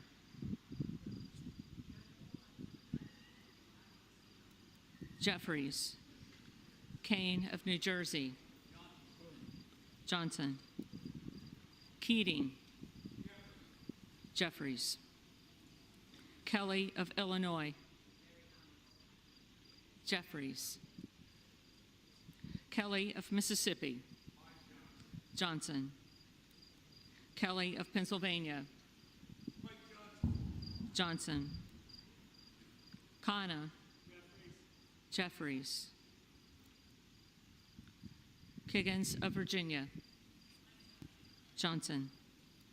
Kildee. Jeffries. Kiley. Johnson. Kilmer. Jeffries. Kim of California. Johnson. Kim of New Jersey. Jeffries. Krishnamurthy. Jeffries. Custer. Jeffries. Kustoff. Johnson. LaHood. Johnson. LaLota. Johnson. LaMalfa. Johnson. Lamborn. Johnson. Landsman. Landsman. Jeffries. Langworthy. Johnson. Larson of Washington. Jeffries. Larson of Connecticut. Jeffries. Latta. Johnson. LaTurner. Johnson. Lawler. Johnson. Lee of California. Jeffries. Lee of Florida. Johnson. Lee of Nevada. Jeffries. Lee of Pennsylvania. Jeffries. Ledger Fernandez. Jeffries. Lesko. Johnson. Letlow. Johnson. Levin. Jeffries. Liu. Jeffries. Lofgren. Jeffries. Loudermilk. Johnson. Lucas. Johnson. Luetkemeyer.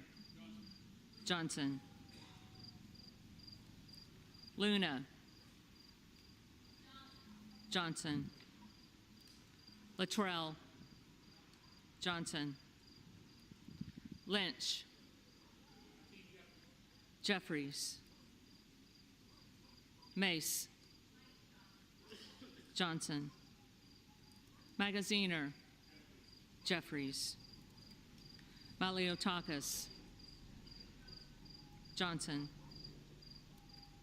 Mann. Johnson. Manning. Jeffries. Massey. Johnson.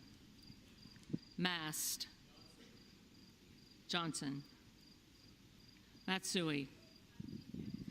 Jeffries. McBath.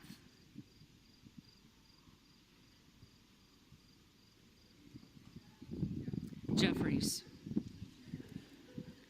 McCarthy. Johnson.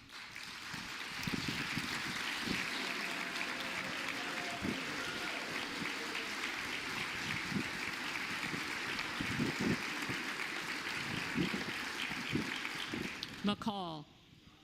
Johnson. McLean. Johnson. McClellan. Jeffries. McClintock. Johnson. McCullum. Jeffries. McCormick. Johnson.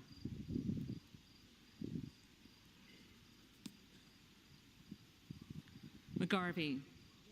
Jeffries. McGovern. Jeffries. McHenry. Johnson.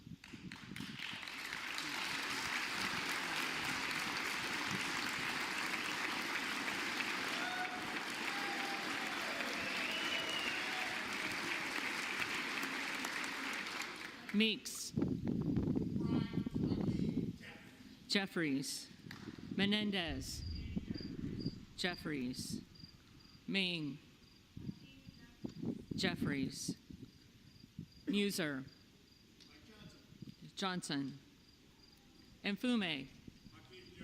Jeffries. Miller of Illinois. Johnson. Miller of Ohio. Johnson. Miller of West Virginia. Johnson. Miller Meeks. Johnson. Mills. Johnson. Molinaro. Johnson. Molinar. Another Republican Johnson. in a moderate, in a Biden 1 district, Molinaro. Johnson. Moore of Alabama. Johnson. Moore of Utah. Johnson. Moore of Wisconsin. Jeffries. Moran. Johnson. Morelli. Jeffries. Moskowitz. Jeffries. Moulton. Jeffries. Mervan. Jeffries. Mullen. Jeffries. Murphy. Johnson. Nadler. Jeffries. Napolitano. Jeffries. Neal. Jeffries. Neguse. Jeffries. Nels. Johnson. Newhouse. Johnson. Nickel. Jeffries. Norcross. Jeffries. Norman. Johnson. Nunn of Iowa. Johnson.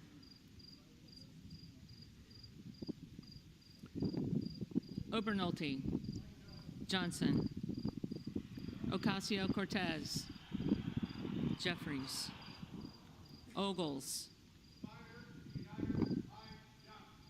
Johnson. Omar. Jeffries. Owens. Johnson. Pallone. Jeffries. Palmer. Johnson. Panetta. Jeffries. Pappas. Jeffries. Pasquale.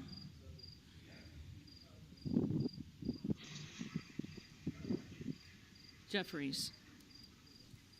Payne. Jeffries. Pelosi.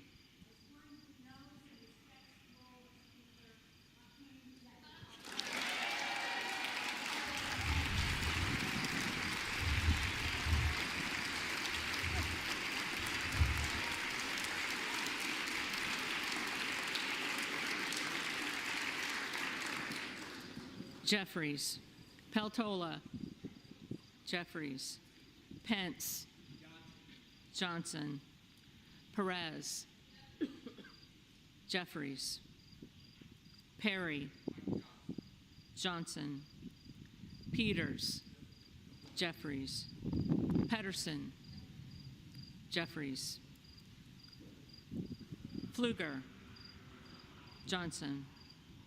Phillips. Jeffries. Pingree. Jeffries. Pocan, Jeffries. Porter, Jeffries. Posey, Johnson. Presley, Jeffries. Quigley, Jeffries. Ramirez, Jeffries. Raskin, Jeffries. Reschenthaler, Johnson. Rogers of Washington, Johnson. Rogers of Alabama, Johnson. Rogers of Kentucky, Johnson. Rose, Johnson. Rosendale, Johnson. Ross, Jeffries. Rouser, Johnson. Roy, Johnson. Ruiz, Jeffries. Rupersberger, Jeffries. Rutherford, Johnson. Ryan, Jeffries. Salazar, Johnson. Salinas, Jeffries. Sanchez, Jeffries. Santos, Johnson. Sarbanes, Jeffries.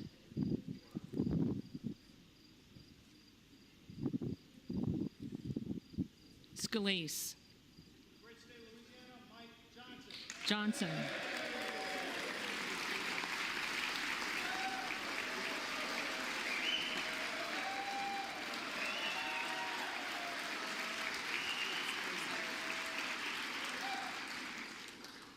Scanlon, Jeffries. Schakowsky, Jeffries. Schiff, Jeffries. Snyder, Jeffries. Skolton, Jeffries. Schreier, Jeffries.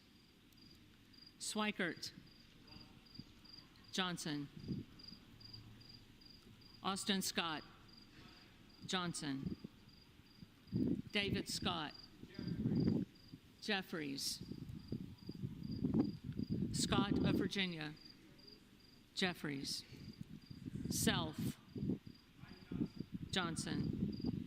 Sessions, Johnson. Sewell, Jeffries. Sherman, Jeffries. Sherrill, Jeffries. Simpson, Johnson. Slotkin, Jeffries. Smith of Missouri, Johnson. Smith of Nebraska, Johnson. Smith of New Jersey, Johnson. Smith of Washington, Jeffries. Smucker, Johnson. Sorensen, Jeffries. Soto, Jeffries. Spamberger, Jeffries. Sparts,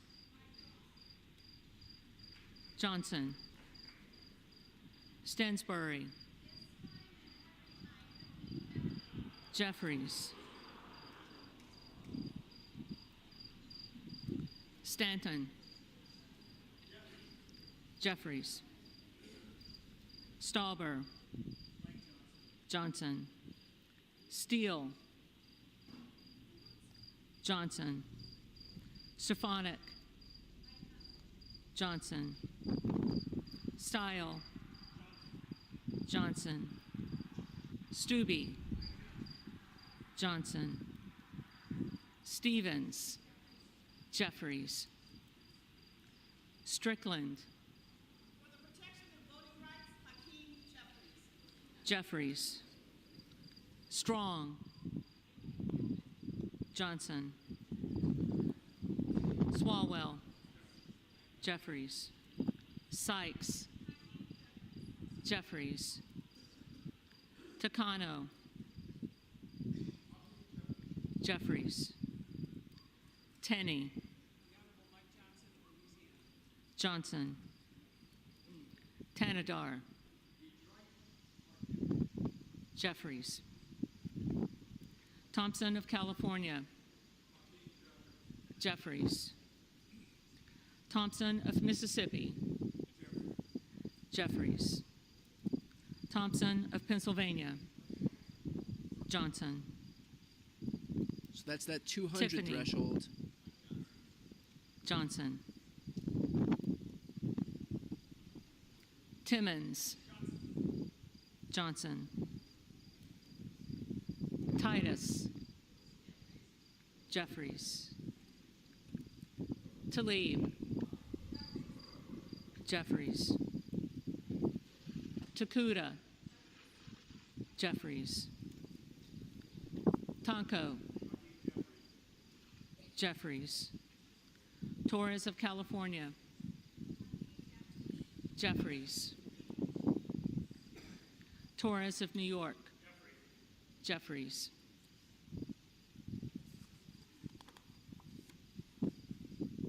Trahan. Jeffries.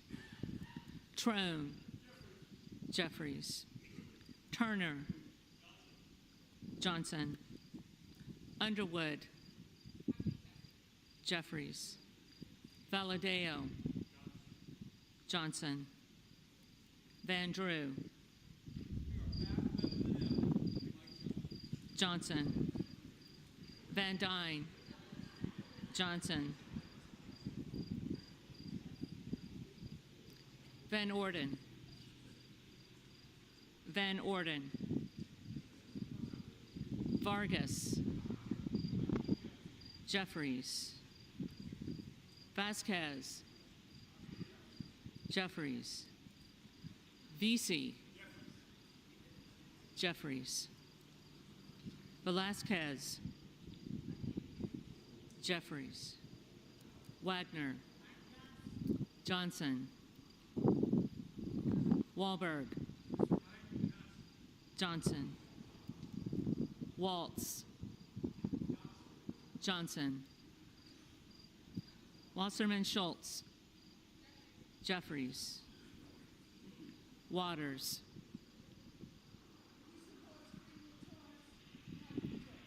Jeffries. Watson Coleman.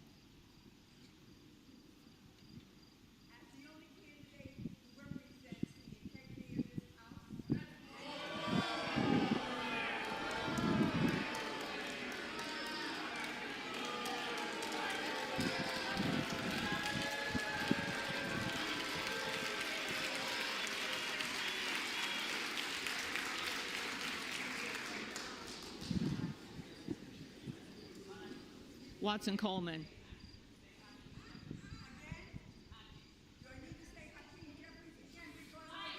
Jeffries. The House will come to order. The clerk, the staff, and the tellers deserve to have the attention of the House. The clerk will continue. Weber of Texas.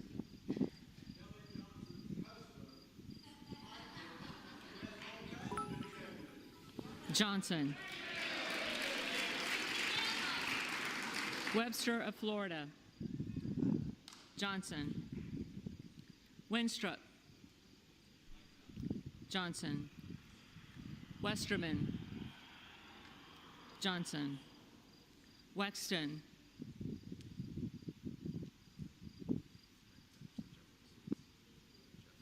Jeffries, Wild, Jeffries, They'll probably applaud in a second because Williams of the Georgia, threshold is 215. Jeffries, Next vote for Williams Johnson of New seals York. it for him.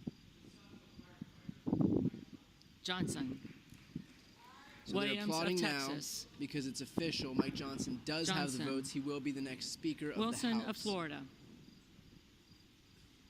Wilson of Florida, Jeffries, Wilson of South Carolina, Johnson, Whitman, Johnson, Womack,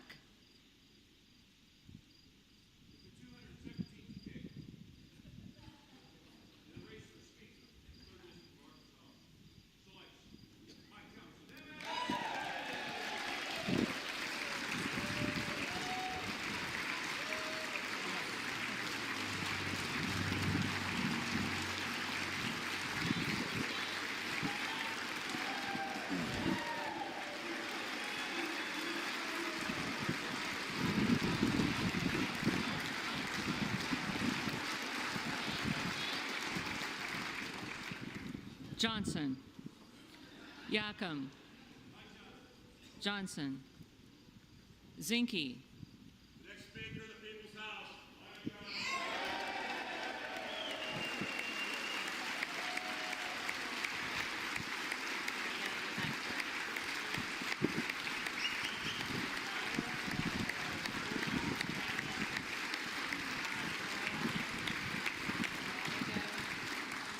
Johnson,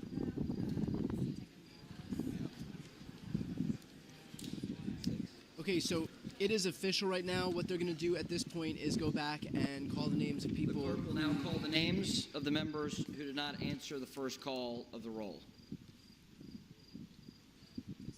I believe these will be a few Fire. for Hakeem Jeffries. Jeffries, We can expect to see maybe 3 more for Jeffries, I believe. 2 to 3 more.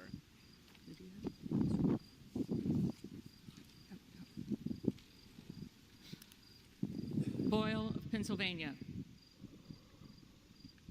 Boyle of Pennsylvania,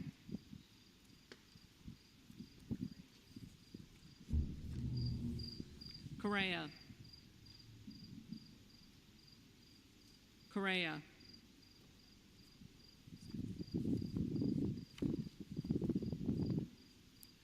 Gallego, Jeffries,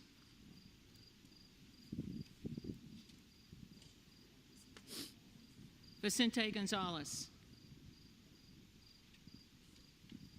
Vicente Gonzalez,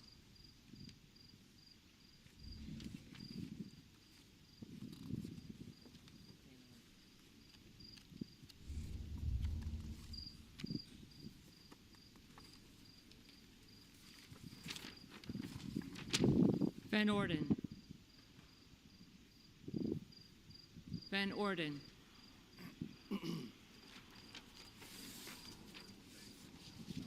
If there are any members who did not answer the call of the roll, they may come to the well and vote at this time.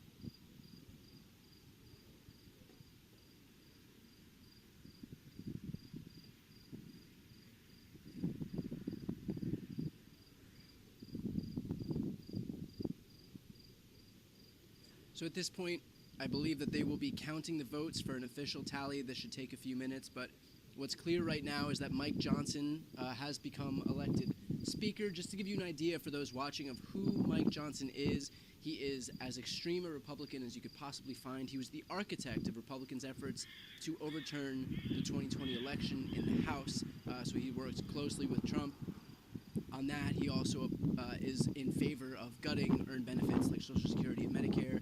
He's authored 3 bills to ban abortion nationwide.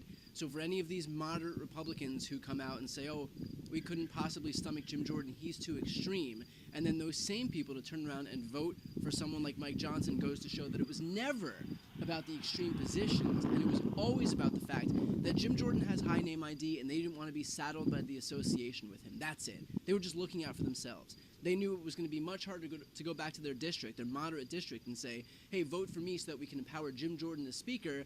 But when it comes to someone like Mike Johnson, who is just as extreme, if not more, than Jim Jordan, because he's against earned benefits, he's against entitlement programs, Social Security, Medicare, and Medicaid, he's against any type of women's reproductive rights, he's against same-sex marriage. In their tallies, that the total number of votes cast is 429, of which the Honorable Mike Johnson of the state of Louisiana has received 220 votes.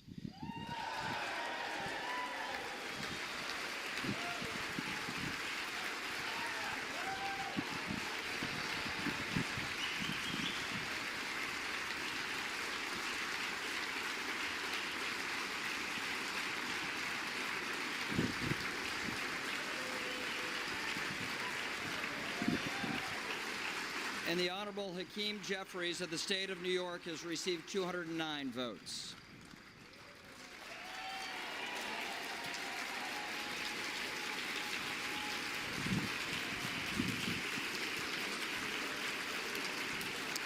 Therefore, the Honorable Mike Johnson of the state of Louisiana, having received a majority of the votes cast, is duly elected Speaker of the House of Representatives for the 118th Congress.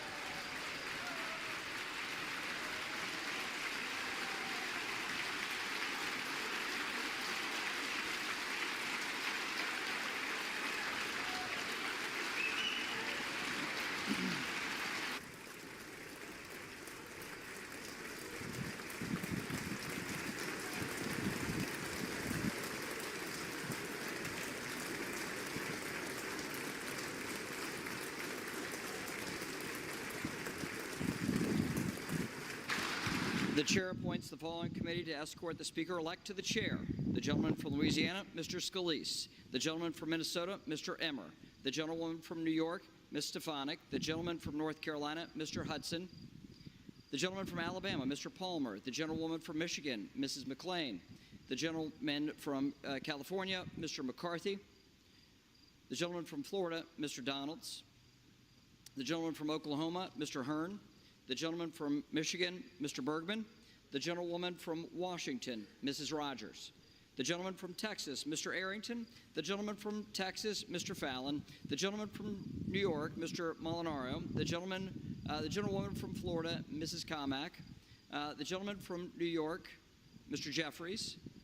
The gentlewoman from Massachusetts, Ms. Clark. The gentleman from California, Mr. Aguilar. The gentleman from California, Mr. Liu. The gentlewoman from Washington, Ms. Delbene. The gentleman from South Carolina, Mr. Clyburn. The gentleman from Colorado, Mr. Neguse. The gentlewoman from Texas, Ms. Escobar. The gentlewoman from Illinois, Ms. Underwood. The gentlewoman from Florida, Ms. Wasserman Schultz. The gentleman from Michigan, Mr. Kildee. The gentlewoman from California, Ms. Jacobs. The gentlewoman from Texas, Ms. Crockett, and the members of the Louisiana delegation, Mr. Graves, Mr. Higgins, Ms. Letlow, Mr. Carter. The committee will retire from the chamber to escort the Speaker-elect to the chair.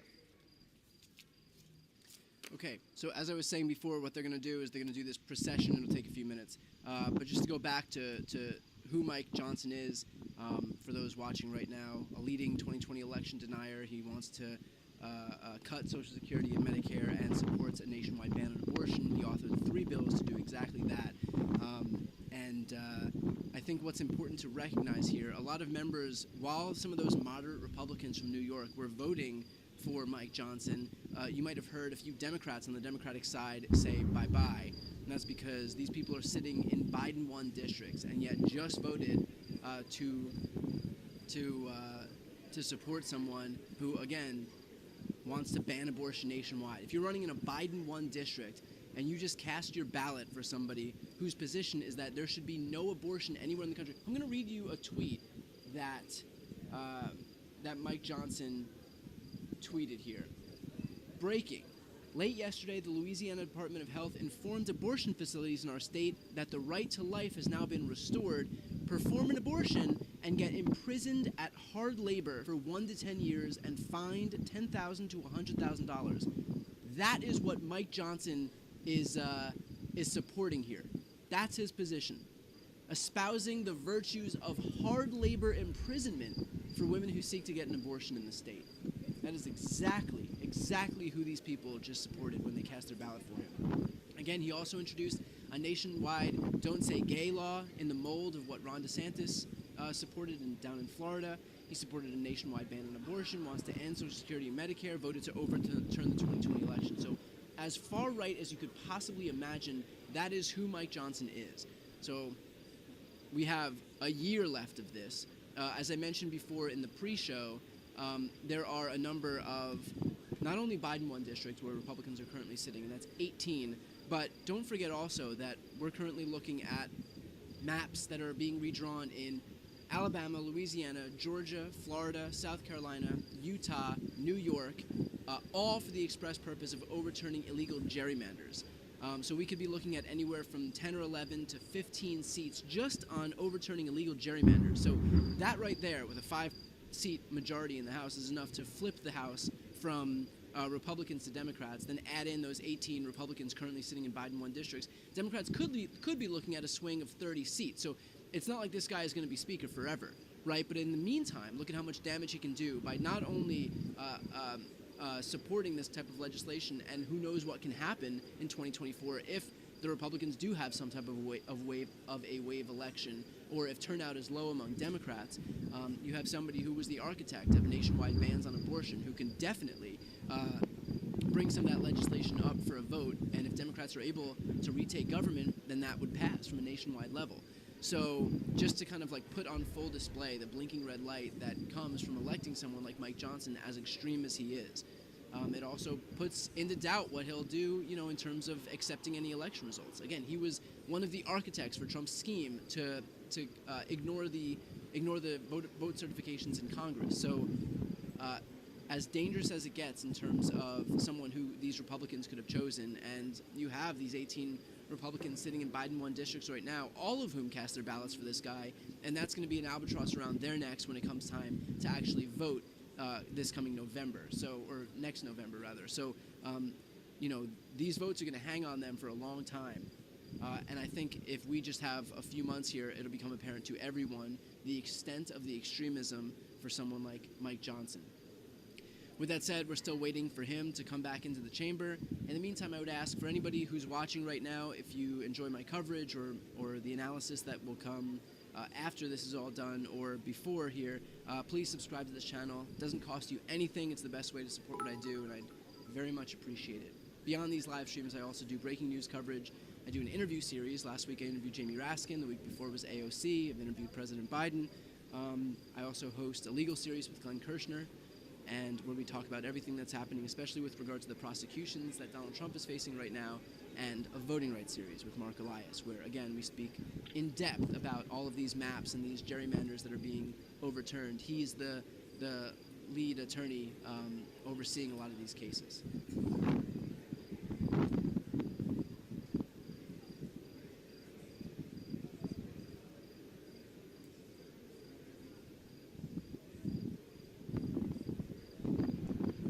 So again, we are a few minutes out here from Mike Johnson coming back into the chamber and taking his seat at the top of the dais here. So we're just a few minutes out.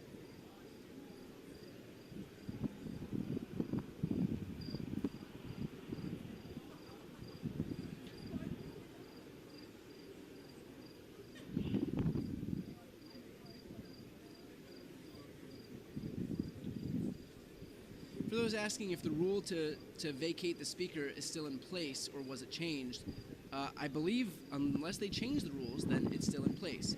So, and for those asking, well, why won't Democrats just introduce a motion to vacate?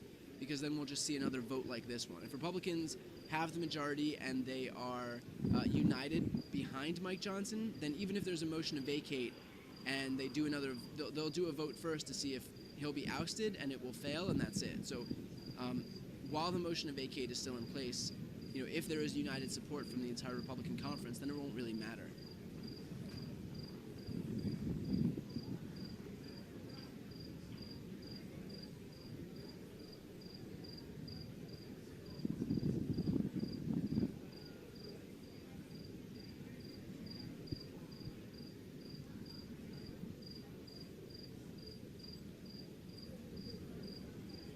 In the meantime, if you have questions, you can throw them in the chat. I'll do my best to answer them. And again, to be able to participate in the chat, all you have to do is subscribe. Subscribers can partake in the chat. It costs you nothing to be able to do that.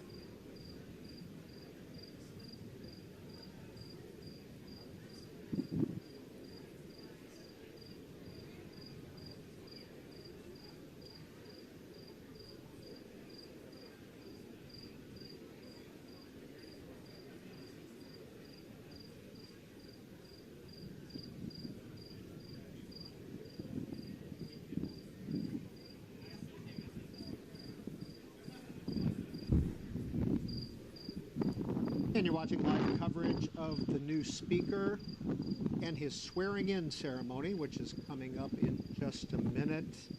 Mike Johnson, Republican, Louisiana, been in Congress since first elected in 2016. He's on the Armed Services and Judiciary Committees currently. He will be taken off those committees after he becomes Speaker. And the swearing-in will happen, and potentially the House will do some business. But if they don't, we will be here to get your reaction to the new Speaker of the House, Mike Johnson, Republican of Louisiana, the first Louisianian to become Speaker. For those asking about a little bit of his positions, we got the question, is he bipartisan? No, Mike Johnson is about as extreme a Republican as you could possibly find. Again, authored nationwide abortion ban legislation, was the lead architect in Donald Trump's efforts to overturn the election in the House. He wants to ban abortion nationwide, opposes the legalization of same-sex marriage. That's a position that Republicans have in 2023, opposing same-sex marriage. And I'm sure you can continue to guess the rest. He wants to end Social Security and Medicare, authored a nationwide Don't Say Gay law. So again, as extreme as it gets in terms of what Mike Johnson's positions are.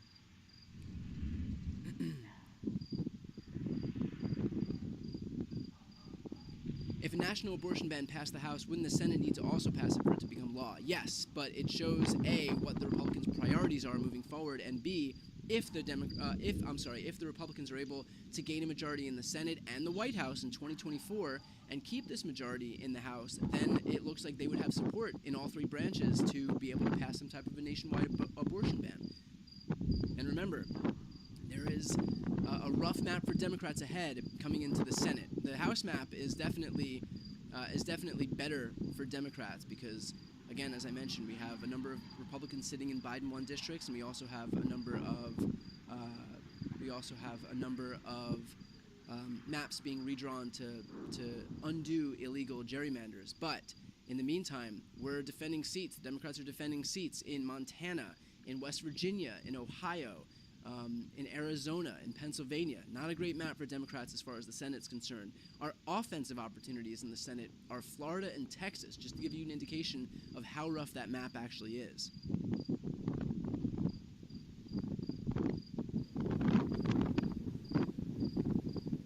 So, of course, they would need the House, the Senate, and the White House to be able to pass any legislation, but this is a harbinger of things to come if Democrats aren't able to hold on to control of any of those branches here.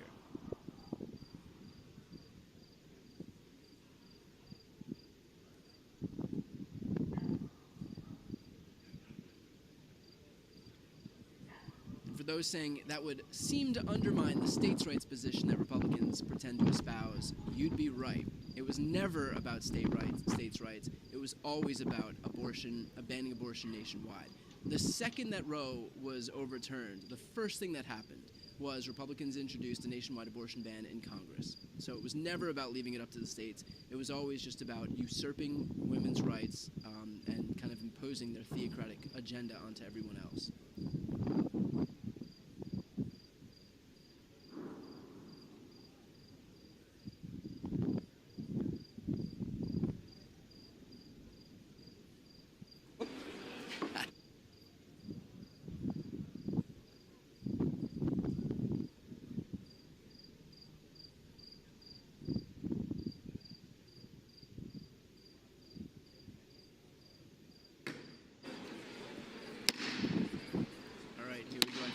Sworn in right now. The House will come to order. Sergeant of Arms. Mr. Speaker, the Speaker-elect Mike Johnson from the state of Louisiana.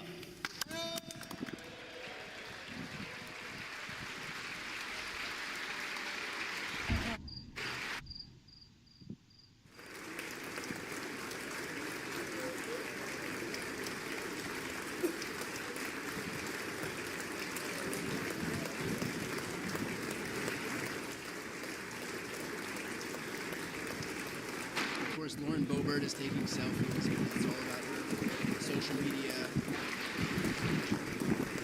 clout.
The House will come to order.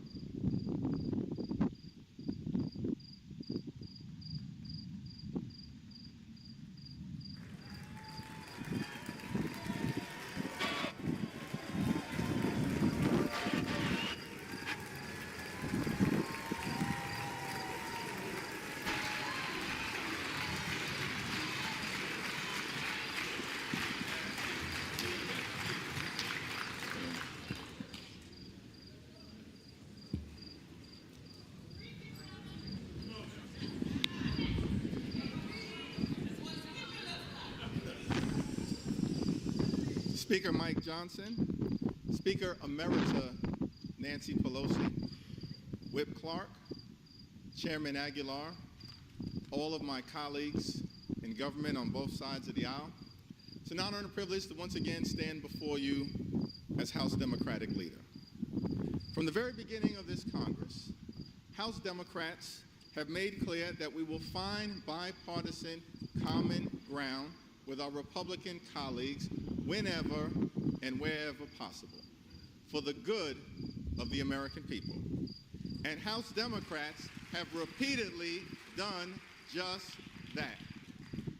It was House Democrats who provided a majority of the votes necessary to avoid a catastrophic default on our debt that would have crashed the U.S. economy and triggered a job-killing recession.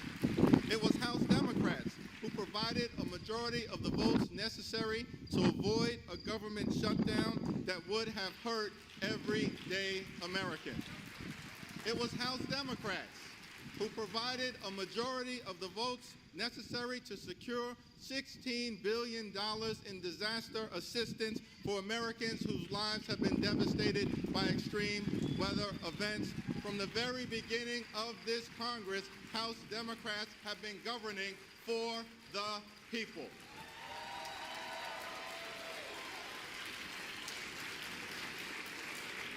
We continue to look forward to finding bipartisan common ground whenever and wherever possible. House Democrats will continue to partner with President Biden and Senate Democrats to put people over politics. House Democrats will continue to fight for lower costs, better paying jobs, safer communities, and to build an economy from the middle out and the bottom up and not the top down. House Democrats will continue to push back against extremism in this chamber and throughout the country. House Democrats will continue to protect Social Security, protect Medicare, protect Medicaid, protect our children, protect our climate, protect low-income families, protect working families, protect the middle class, protect organized labor, protect the LGBTQ community, protect our veterans, protect older Americans, protect the Affordable Care Act, protect the right to vote, protect the peaceful transfer of power, protect our democracy, and protect a woman's freedom to make her own reproductive health care decisions.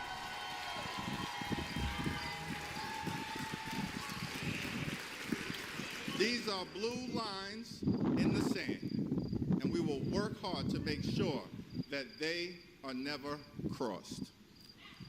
We must also continue to stand by President Biden as he works to bring American hostages and Israeli hostages held by Hamas back home.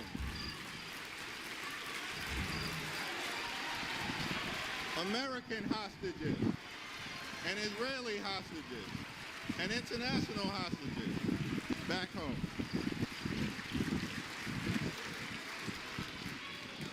We must also stand by our friends on the international stage. And we have no better friend in the Middle East than the State of Israel.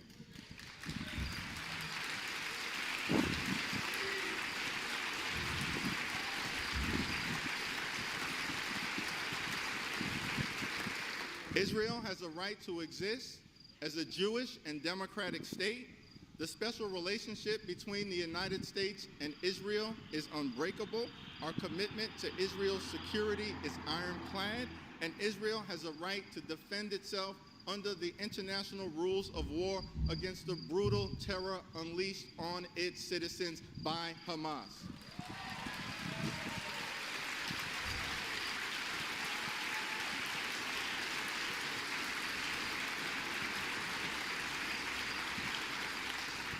Our ironclad commitment to Israel's security and the effort to defeat Hamas is not inconsistent with the goal of achieving a lasting and just peace between Israel and the Palestinian people. In many ways, it is a necessary ingredient because Hamas is not good for Israel. Hamas is not good for America. Hamas is not good for the free world. Hamas is not good for the democratic aspirations of the Palestinian people.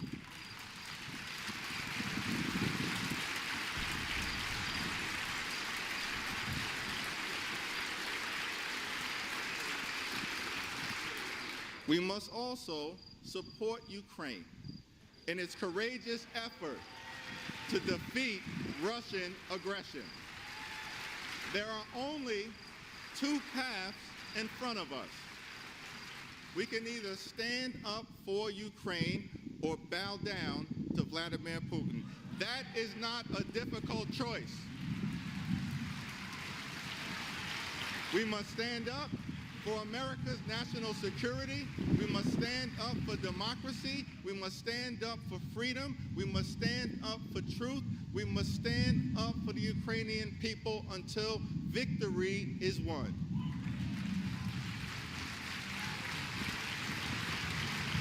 It is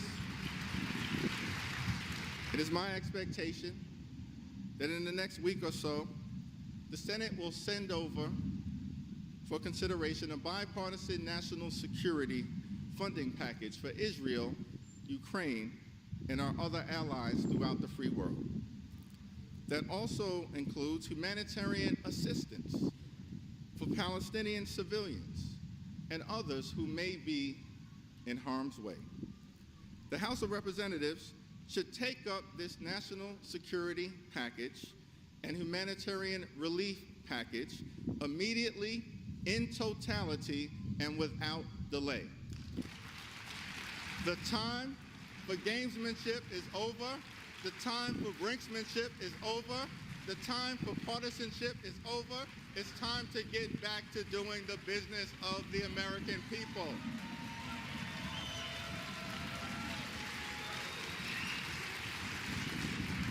Let me conclude.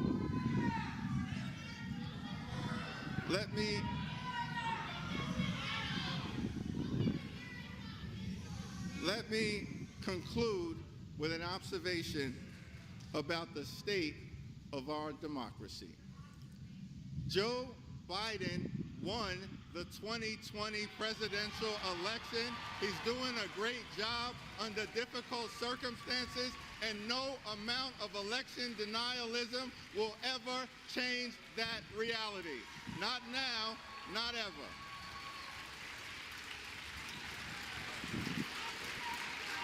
Throughout the years, presidents from Ronald Reagan to Barack Obama, Dwight Eisenhower to Lyndon Baines Johnson have spoken to this chamber and urged us to put aside partisan politics for the good of the American people.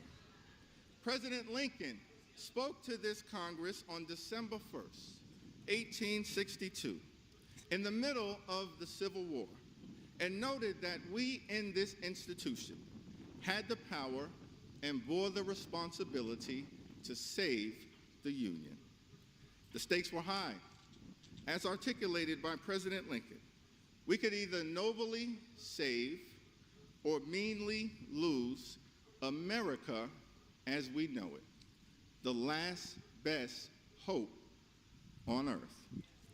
This is a turbulent time in the American journey, and we have but one charge to keep during this moment of great fragility. Our union must be sustained. Our union must be strengthened. Our union must succeed. There are many throughout this country who are understandably alarmed at the turbulence of the moment, at the chaos, the dysfunction, and the extremism that has been unleashed in this chamber from the very beginning of this Congress. But this too shall pass. Our country has often confronted adversity, and the good news is we always find a way to make it to the other side. We faced adversity in the 1860s, in the middle of the Civil War, when the country was literally tearing itself apart. We faced adversity in October of 1929, when the stock market collapsed, plunging us into a Great Depression. We faced adversity in December of 1941 when a foreign power unexpectedly struck, plunging us into a world war with the evil empire of Nazi Germany. We faced adversity in the Deep South in the 1950s and 60s when the country was struggling to reconcile the inherent contradictions between Jim Crow segregation and the glorious promises of the Constitution. We faced adversity on September 11th, 2001, when the towers and the Pentagon were unexpectedly struck, killing thousands of lives in an instant. We faced adversity right here in the House of Representatives when on January 6, 2021, a violent mob of insurrectionists incited by some in this chamber overran the House floor as part of an effort to halt the peaceful transfer of power. Every time we faced adversity, the good news here in America is that we always overcome. That is the power of American exceptionalism. That is why America is the land of the free and the home of the brave. That is why I remain optimistic about the future of this country. That is why America is the last best hope on earth. God bless you. God bless the House of Representatives. God bless the United States of America. Tell you what, he's a good speaker. Damn.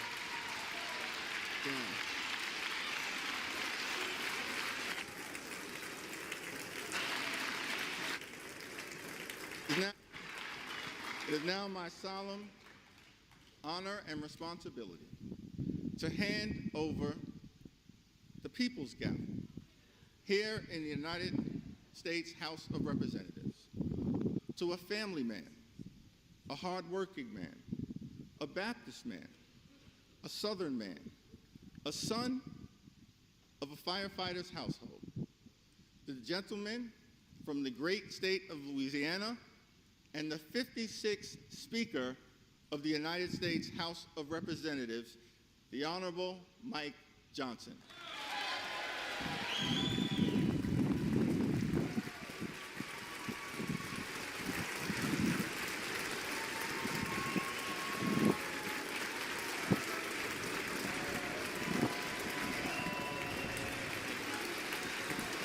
Arguably one of the most dangerous and extreme speakers that we'll have in our history. One of the most dangerous and extreme speakers in American history. Thank you.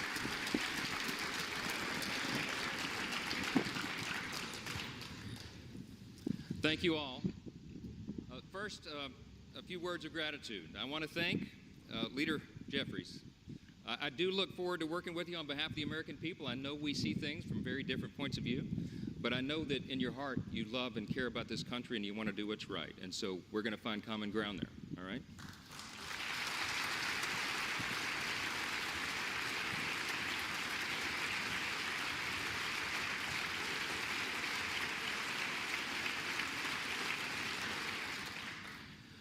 I want to express my great thanks for our Speaker Emeritus, Kevin McCarthy.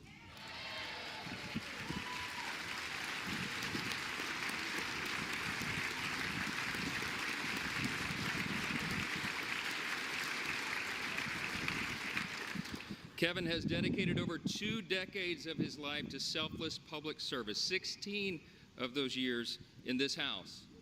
And you would be hard-pressed to find anybody who loves this institution more or has contributed more to it. He is the reason we're in this majority today. No, gerrymandering is the reason we're in the majority.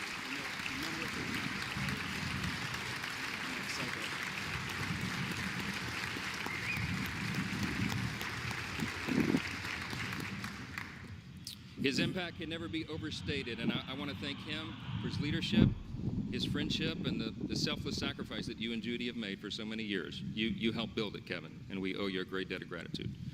I want to thank the dedicated and overworked staff of this beleaguered House.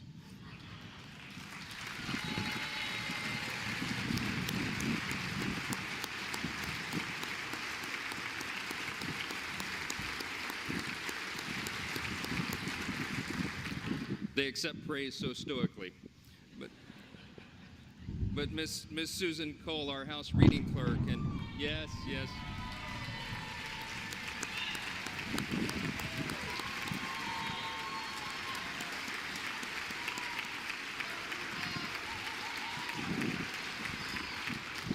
Listen, all the clerks and all the staff, you know, they're terribly overworked. This has been a grueling process, but they have served an integral role in keeping our republic, and we thank them for that service. I know we all do. I want to thank my dedicated wife of almost 25 years, Kelly. She's not here. We couldn't get a flight in time. This happened sort of suddenly. But we're going to celebrate soon. She spent the last couple of weeks on her knees in prayer to the Lord, and she's a little worn out. We all are. I want to thank our children, Michael and Hannah and Abby and Jack and Will. All of our children sacrifice. All of them do, and we know that. And there's not a lot of perks to being a member of Congress's kid, right? And so I want to thank all of your families as well for what they endure and what they've had to endure for the last few weeks. We've been here a while. Yeah.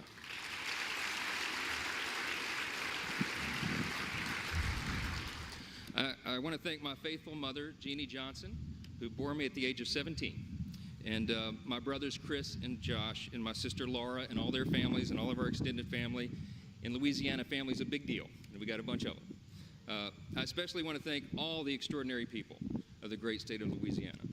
We have never had a Speaker of the House hail from our state, and so they've been lifting us up.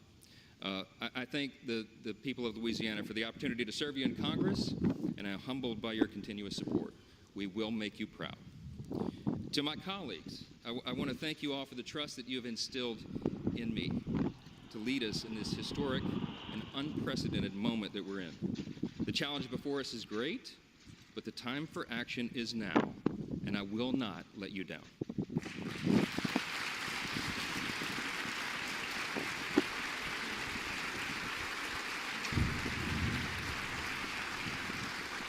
I want to say to the American people, on behalf of all of us here, we hear you.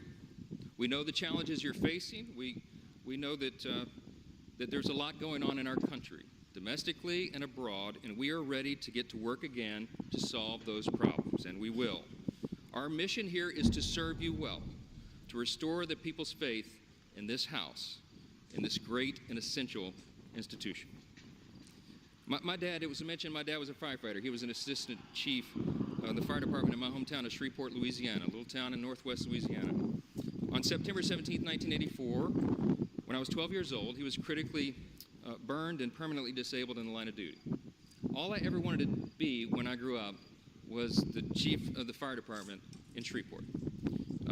But after the explosion on that fateful day, he nearly died, and it was a long road back, and it's changed all of our life trajectories. I'm the oldest of 4 kids, and my dad, he lived with pain all the rest of his life for decades more, and I lost my dad to cancer 3 days before I got elected to Congress, 3 days. And he wanted to be there at my election night so badly. I'm the first college graduate in my family. This was a big deal to him. And so it was several weeks after that. It was early 2017. It was my freshman term, and it fell to me to be in the rostrum one night to serve here as Speaker Pro Tem. I thought that was a big deal until I figured out that's what you do for freshmen late at night.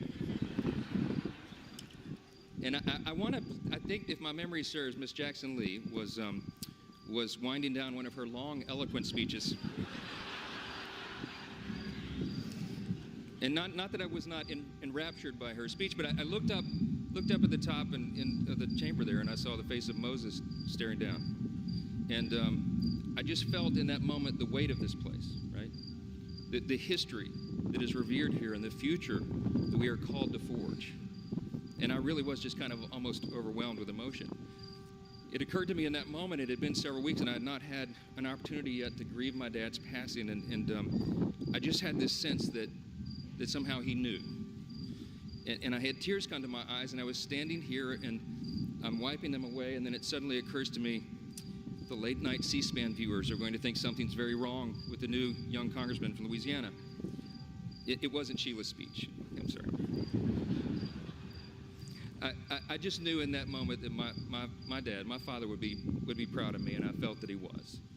And I think all of our parents are proud of what we're called to do here. I think all the American people at one time had great pride in this institution, but right now, that's in jeopardy.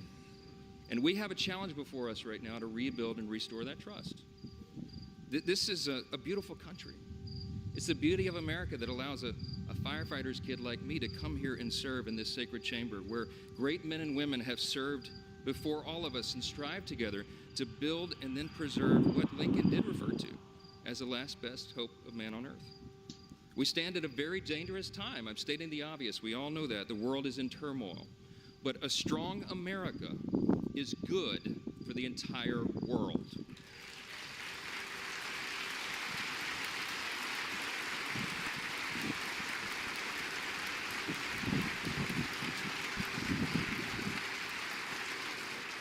We are the beacon of freedom, and we must preserve this grand experiment in self-governance. It still is. We're only 247 years into this grand experiment. We don't know how long it will last, but we do know that the founders told us to take good care of it.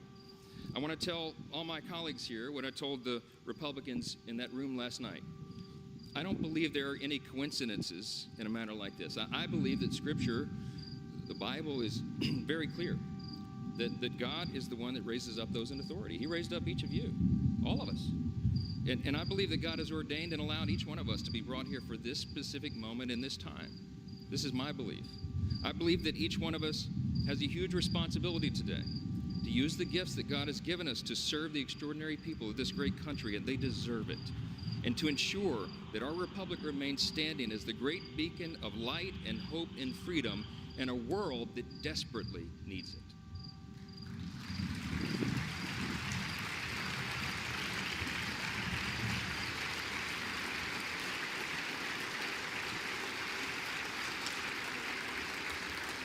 It was in 1962 that our national motto, "In God We Trust," was adorned above this rostrum.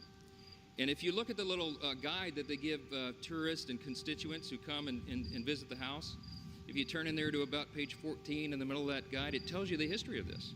And it says very simply, these words were placed here above us. This motto was placed here as a rebuke of the Cold War era philosophy of the Soviet Union.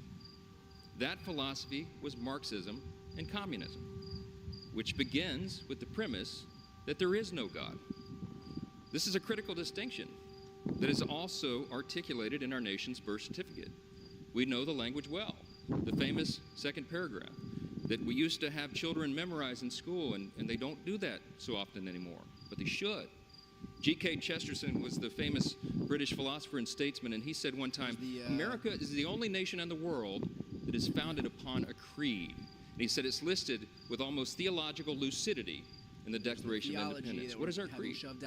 We hold these truths to be self-evident, that all men are created equal, not born equal, created equal. And they are endowed by the same inalienable rights, life, liberty, pursuit of happiness. That is the creed that has animated our nation since its founding, that has made us the great nation that we are. And we're in a time of extraordinary crisis right now. And the world needs us to be strong. They need us to remember our creed and our admonition. Turmoil and violence have rocked the Middle East and Eastern Europe. We all know it. And tensions continue to build in the Indo-Pacific. The country demands strong leadership of this body, and we must not waver. Our nation's greatest ally in the Middle East is under attack. The first bill that I'm going to bring to this floor in just a little while will be in support of our dear friend Israel, and we're overdue in getting that done.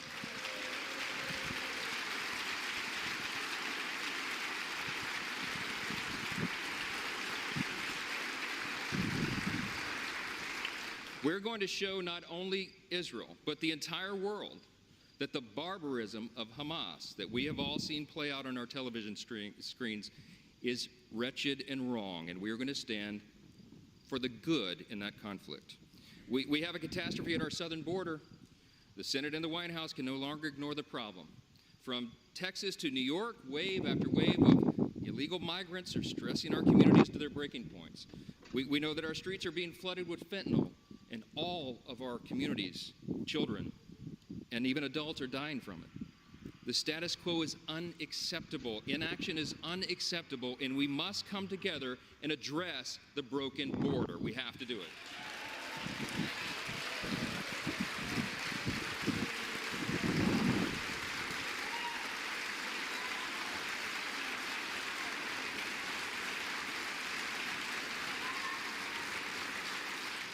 The skyrocketing cost of living is unsustainable, and Americans should not have to worry about how they're going to feed their family every week because they can't afford their groceries anymore. Everybody in this room should think about this. Here's the stats. Prices have increased over 17% in the last 2 years. Credit card interest rates are at the highest level in nearly 3 decades, and mortgage rates are now at a peak we haven't seen since 2001. We have to bring relief to the American people by reining in federal spending and bringing down inflation.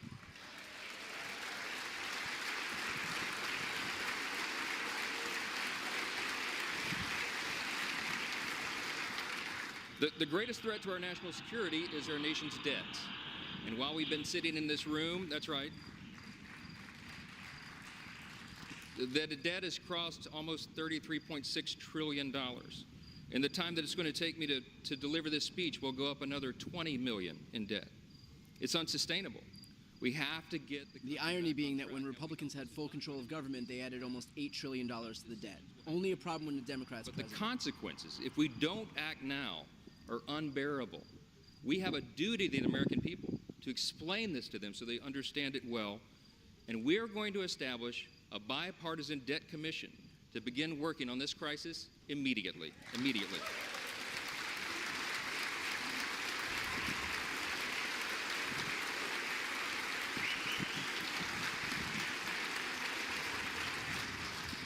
We all know that we also live in a time of bitter partisanship. It was noted, and it's been on display here today.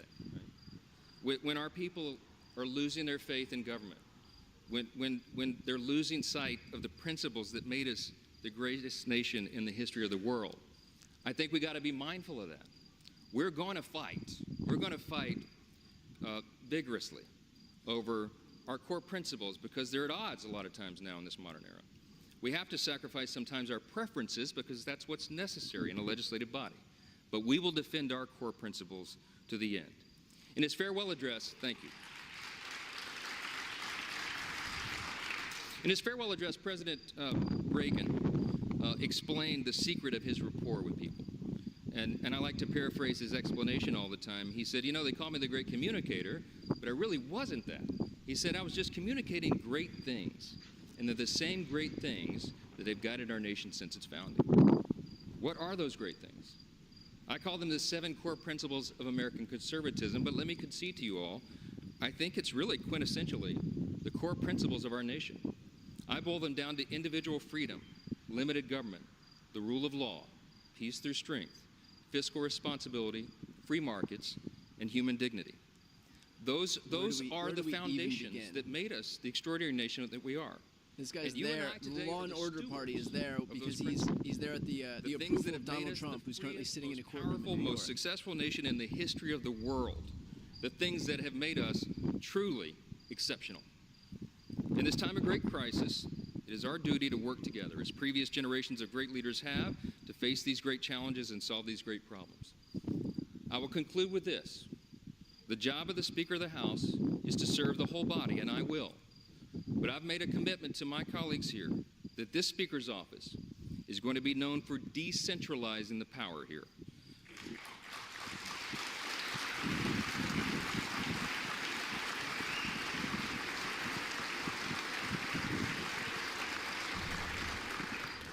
My office is going to be known for members being more involved and having more influence in our processes and all the major decisions that are made here, for predictable processes and regular order.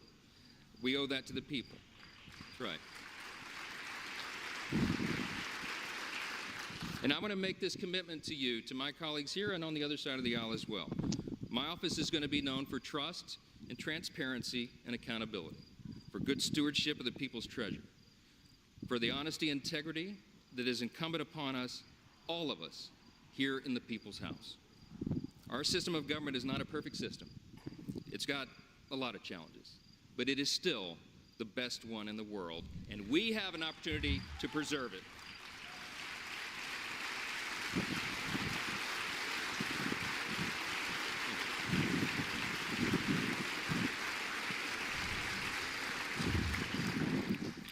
Last thing I'm going to say is a message to the rest of the world.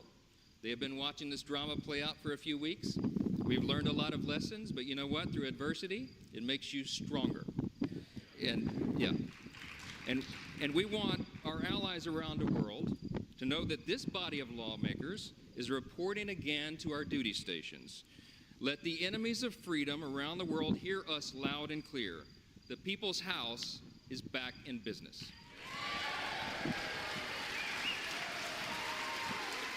Except Putin.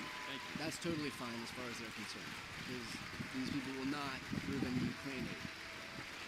So you can be enemies of freedom, but not enemies of freedom that are also in bed with the Republican Party. We will do our duty here. We will serve you well. We will govern well, and we'll make you proud in this institution again. We're gonna fight every day to make sure that is true. I look forward to the days ahead. I genuinely believe in my heart that the best days of America are still ahead of us. God bless you, and God bless the United States of America. Thank you.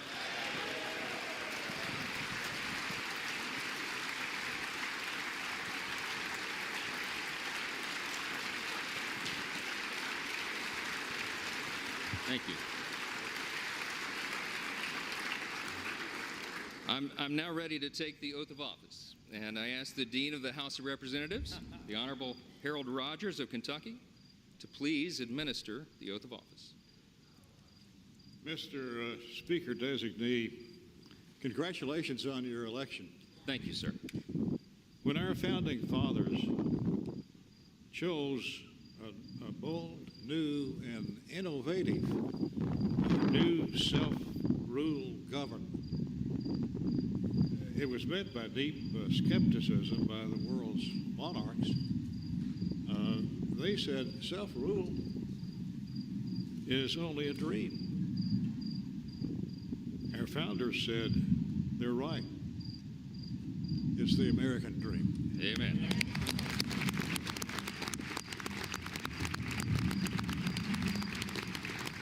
Now it's our dream. We're in charge. The speakership of the United States House of Representatives is the crucial outpost for the well-being of the people's government. The keeper, if you will, of the dream. Sir, if you wish to assume this awesome responsibility, please raise your right hand. Do you solemnly swear that you will support and defend the Constitution of the United States against all enemies, foreign and domestic, that you will bear true faith and allegiance to the same, that you take this obligation freely without any mental reservation or purpose of evasion, and that you will well and faithfully discharge the duties of the office on which you are about to enter. So help you God? I do, so help me God. Congratulations, Mr. Speaker.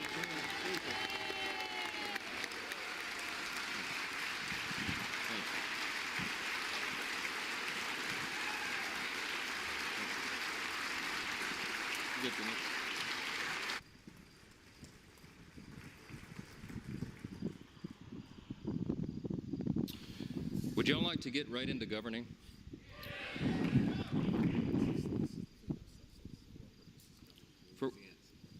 For what purpose does the gentleman from Louisiana seek recognition? Mr. Speaker, that is a nice ring to it, by the way. Mr. Speaker, I offer a privileged resolution to notify the Senate of the election of Mike Johnson as Speaker of the House of Representatives and ask for its immediate consideration. The clerk will report the resolution. House Resolution 810. Resolved that a message be sent to the Senate to inform that body that Mike Johnson, a representative from the state of Louisiana, has been elected Speaker of the House of Representatives. Without objection, the resolution is agreed to, and the motion to consider is laid on the table. For what purpose does the gentleman from Louisiana seek recognition? Mr. Speaker, to notify President Biden of the election of Mike Johnson as Speaker of the House, I offer a privileged resolution and ask for its immediate consideration. The clerk will report the resolution. House Resolution 811. Resolved that the clerk be instructed to inform the President of the United States that the House of Representatives has elected Mike Johnson, a representative from the state of Louisiana, Speaker of the House of Representatives. Without objection, the resolution is agreed to, and the motion to reconsider is laid on the table. Thank you. All right. The chair would take this occasion to note that the speaker's announced policies with respect to particular aspects of the legislative process placed in the record on January 9, 2023 will continue in effect for the remainder of the 118th Congress. The chair announces that the speaker has delivered to the clerk a letter dated October 25th, 2023, listing members in the order in which each shall act as Speaker pro tempore under Clause 8B3 of Rule 1. The chair lays before the House a communication. The Honorable, the Speaker, House of Representatives. I hereby designate Representative Steve Scalise to exercise any authority regarding assembly, reassembly, convening, or reconvening of the House pursuant to House Concurrent Resolution 1, Clause 12 of Rule 1, and any concurrent resolution of the concurrent Congress as may contemplate my designation of members to exercise similar authority. In the event of the death or inability of that designee, the alternate members of the House listed in the letter bearing this date that I have placed with the clerk are designated in turn for the same purpose. Signed sincerely, Mike Johnson, Speaker. The chair lays before the House a communication. The Honorable Kevin F. McCumber, Clerk of the House, Washington, D.C. Mr. Clerk, I hereby appoint the Honorable Patrick McHenry, the Honorable Adrian Smith, the Honorable Andy Harris, the Honorable Guy Reschenthaler, the Honorable Rob Whitman, the Honorable Ben Klein, the Honorable Richard Hudson, and the Honorable John Joyce to act as Speaker pro tempore to sign and roll bills and joint resolutions through the remainder of the 118th Congress. Signed sincerely, Mike Johnson, Speaker. Without objection, the appointments are approved, and the House will be in recess subject to a call of chair pursuant to Clause 12A of Rule 1. We'll be back soon. Yep, there we go. Okay. So, that's it. The Speaker has been elected. That is Mike Johnson. Just to give you an idea for those wondering who Mike Johnson is, if you've been following along, or if you're just not aware of exactly who this guy is, he was the lead architect in Donald Trump's efforts to overturn the 2020 election. He led that 2020 amicus brief in Texas that would overturn the election results in Pennsylvania, Wisconsin, Georgia, and Michigan. That's how you really know these people are down with states' rights, because there was a lawsuit in one state that sought to overturn the election results in another state because they weren't happy with how that state voted, because states' rights is one of their most dearly held principles. That's how you know they really care about that stuff. He is also a vehement opponent of abortion rights. Let me just read you a tweet that Mike Johnson posted, and this was in the immediate aftermath of abortion being outlawed in Louisiana. Breaking. Late yesterday, the Louisiana Department of Health informed abortion facilities in our state that, let me go full screen here, informed abortion facilities in our state that the right to life has now been restored, perform an abortion, and get imprisoned at hard labor for 1 to 10 years and fined $10,000 to $100,000. That is the Speaker of the Republican House. That is second in line to the presidency. That's the person that the Republican Party has elevated to the highest position in their party. Someone who just extolled the virtues of hard labor for getting an abortion.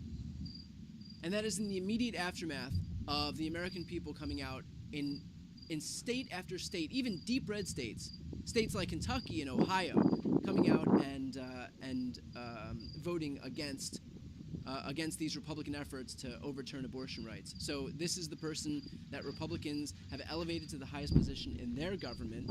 This is them placing a line in the sand. This is the hill they're willing to die on. That Republicans' position here is that women should be sentenced to hard labor if they get abortions. In case you were wondering where the GOP stands, even in light of all of these elections showing that Americans are so far out of favor with Republican position on abortion.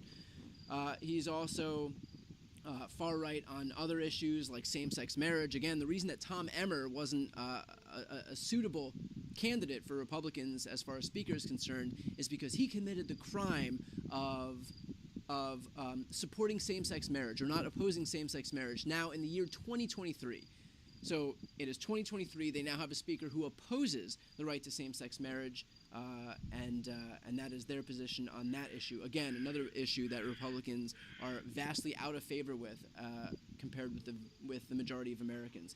So on issue after issue after issue, this is one of, if not the farthest right Republican. This is who they've elevated to become the speaker of their party. This is the message that they're sending to Americans ahead of 2024.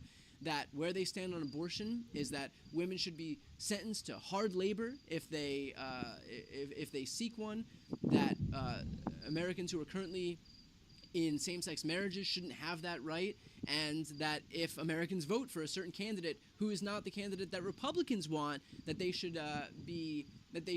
not have the right to have that candidate represent them in office, not have that politician represent them in office. So on issue after issue after issue, that is where the Republicans have laid their markers in the sand, and I think it'll become clear very soon just how extreme Mike Johnson is. He may not have the name recognition, the name ID that Jim Jordan has, the name recognition that Donald Trump has, but make no mistake, he is just as, if not more extreme than these people. And we saw a small sampling of that Christo-fascist, that theocratic agenda that he wants to impose onto everybody else by virtue of how he seeks to lead this House. So that'll become abundantly clear, I think, in the coming days and weeks and months here. But with that said, a lot of these Republicans who did cast their ballots for this guy, they're going back to districts that Joe Biden won in 2020. And so, for these Mike Lawlers and Molineros and D'Espositos, now they just voted for a guy, and they have this on their record, voting for a guy who thinks that abortion should be banned nationally, who thinks that Americans who are in same-sex marriages shouldn't have the right to remain in those marriages, who believe that, Joe Biden didn't win the 2020 election. That's the position that these Republicans now in Biden districts have put themselves on record supporting. So that'll just be another element in their uphill battle for re-election here. And make no mistake, all of these Democrats who are going to be running against those Republicans in those districts are paying attention right now and are going to make sure that every single voter in their district knows the kind of person that those people just elevated to become speaker. Again, someone who opposes same-sex marriage, opposes abortion, opposes a free and fair election. So again, the extremism is going to be on full display, I think, in the coming weeks and months here as Republicans kind of regain their majority here and have elected a speaker. With that said, for anybody watching who enjoyed the pre-show or the regular analysis during or this post-show analysis, I would definitely ask you, if you're not yet subscribed to this channel, to please subscribe. It's the best way to support what I do, and it doesn't cost you anything. I'll do live streams like this one. Anytime there are debates or votes or anything like that, I'll make sure to live stream them. I do breaking news coverage on a daily basis. I do interviews every single week. This past week was Jamie Raskin. Last week was AOC. The weeks before that have been everybody from Joe Biden to Adam Schiff, Katie Porter, and on and on. I do a legal series with Glenn Kirshner where we cover everything with regard to Donald Trump's prosecutions right now in all the different jurisdictions, and a voting rights series called Democracy Watch with Mark Elias, the nation's top voting rights attorney. And we've discussed all of the maps that are being overturned right now that are illegal gerrymanders that Republicans have put in place. Again, we can expect anywhere from 10 to 15 seats being flipped to the Democrats in 2024 just by virtue of maps being redrawn that were illegally gerrymandered ahead of this election here. So a lot to look forward to in the channel. So again, if you're not yet subscribed, please subscribe. And for those who've watched throughout the entirety of this process, the doom loop that we've been stuck in as Republicans tried to do the bare minimum in terms of governing, thank you for watching along. I know there's a lot of different options in terms of where you can get your news, so I appreciate you watching. With that said, thank you so much. Thank you to those who've contributed as well. I definitely appreciate it. So thank you, and again, I'll be back for the next one. Thanks so much.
Are all members recorded?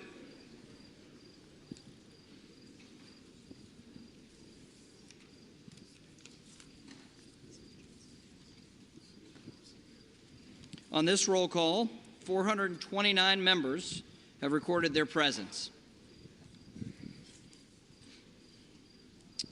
The question now recurs on the election of Speaker. The tellers will please come forward to take their seats once again.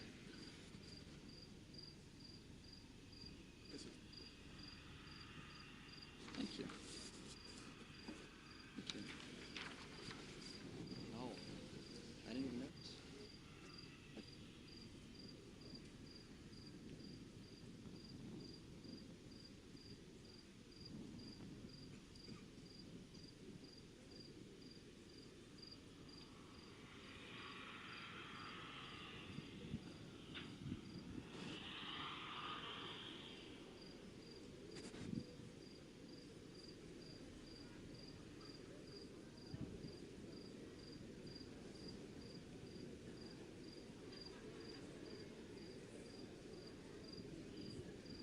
All right.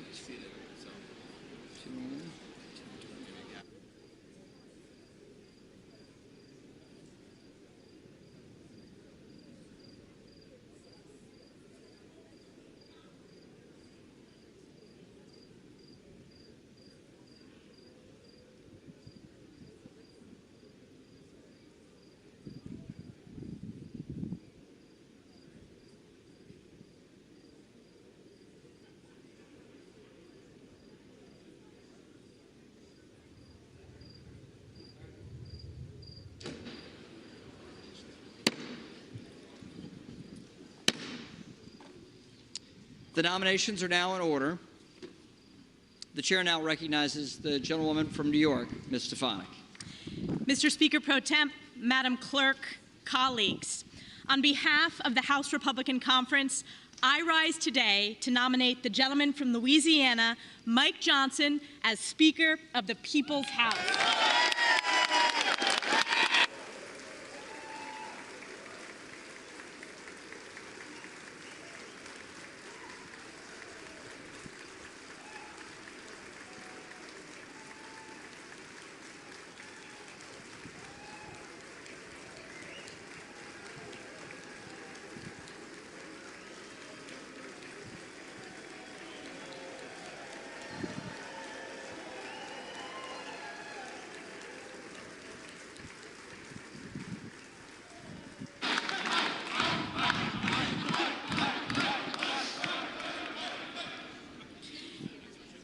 We convene this esteemed body today at a time of great crisis across America, a time of unprecedented challenges in this hallowed chamber, and a time when our most precious ally, Israel's very existence, is under attack from forces of evil.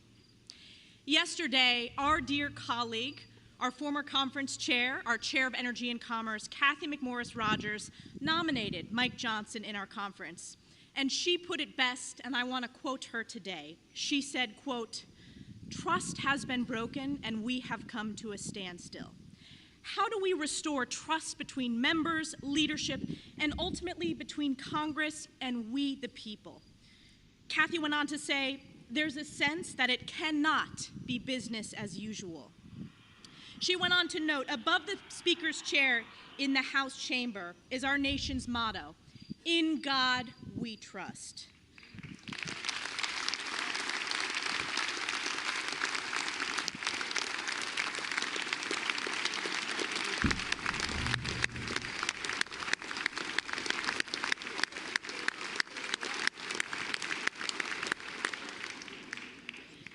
Ms. McMorris Rogers went on to say, "The times in which we are living demand boldness, unity, and transformational leadership that begins with trust in God and each other. Trust is when the magic happens." In the story of King David, we are reminded that man looks at the outward appearance, but the Lord looks at the heart, end quote. Today is the day that House Republicans will humbly look in our hearts and elect Mike Johnson as Speaker of the People's House.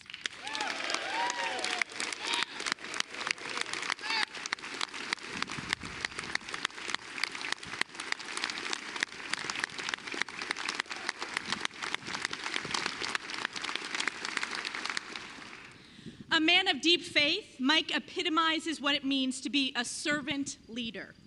A deeply respected constitutional lawyer, Mike has dedicated his life to preserving America's great principles of life, liberty, and the pursuit of happiness.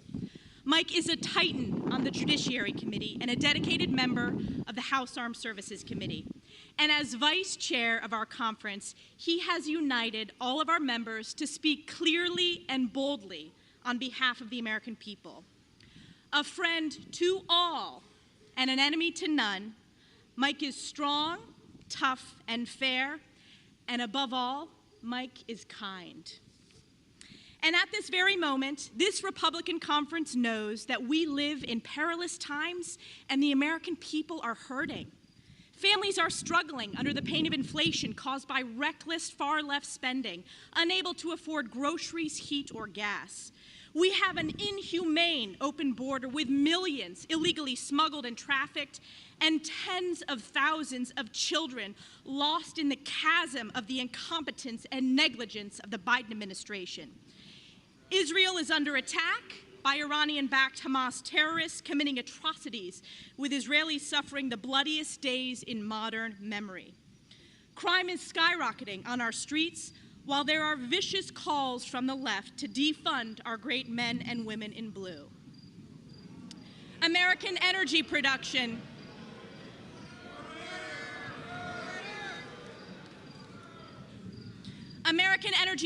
has been crushed by Joe Biden's radical, failed, far-left Democrat policies, causing seniors, farmers, and families to pay more at the pump.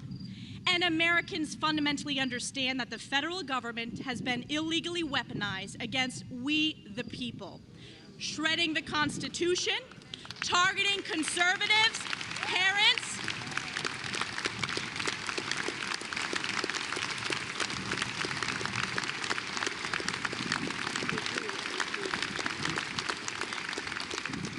yes, I'll say it again. The federal government has been illegally weaponized against we, the people, shredding the Constitution, targeting conservatives, parents, and even Joe Biden's top political opponent. The people are looking to this great chamber to save America, and save America we will.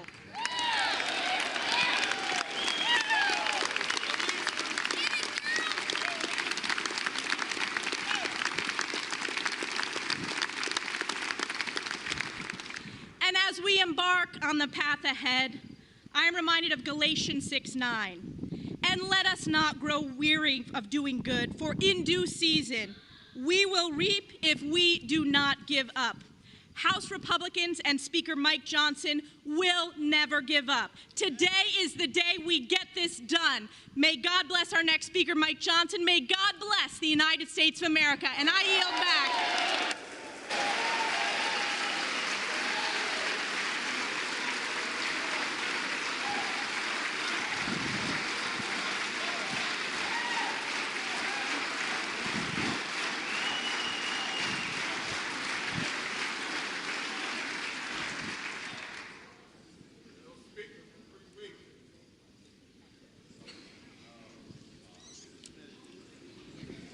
The chair recognizes the gentleman from California, Mr. Aguilar. Thank you, Mr. Speaker pro tempore. I notice a little bit more of a smile on your face today than we have in the past.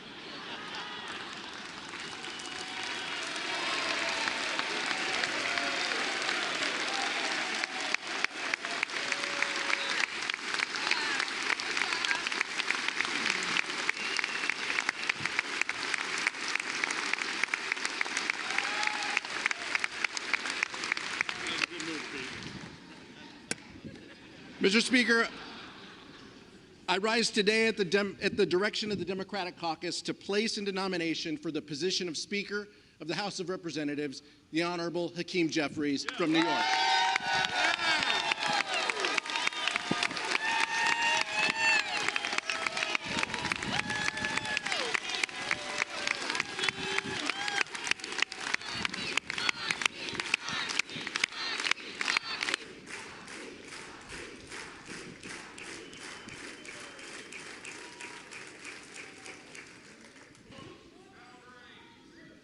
Mr. Speaker, you may agree with this, but we are back here 22 days into this Republican-manufactured chaos, and House Republicans have brought us to the exact same position that we were back then. All of the infighting, all of the disarray, just to end up where we were 3 weeks ago. These past few weeks, we have been left wondering if Republicans were truly intent on solving our issues, reopening the House of Representatives, and rallying around someone to lead this chamber. Or has this been about something else?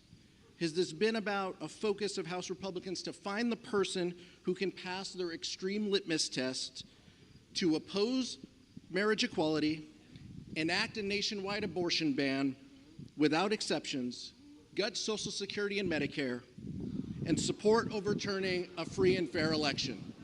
It's a fair question. It's a fair question. No one.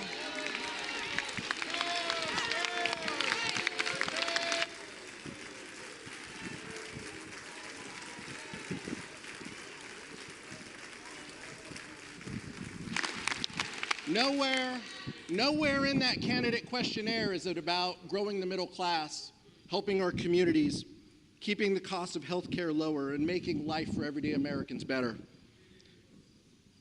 The gentlewoman from New York said it right. This has been about one thing. This has been about who can appease Donald Trump.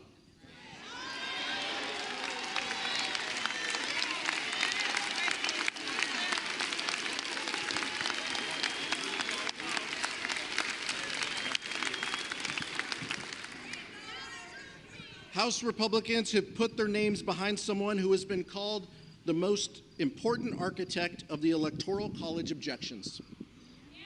He's spearheaded, that's fair, we know how you feel. Yeah, you've made that clear. He's spearheaded the legal effort, joined by more than 100 of our colleagues on the other side of the aisle, in support of a dangerous and baseless lawsuit to overturn the results of the 2020 election. On the eve of January 6th, some of my Republican colleagues even called this a failed strategy. Yet those same individuals plan to stand right next to him today.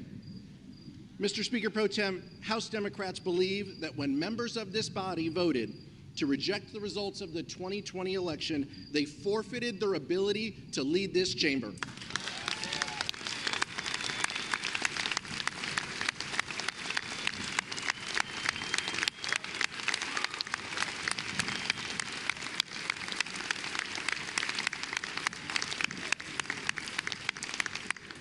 On this side of the aisle, we know what leadership looks like.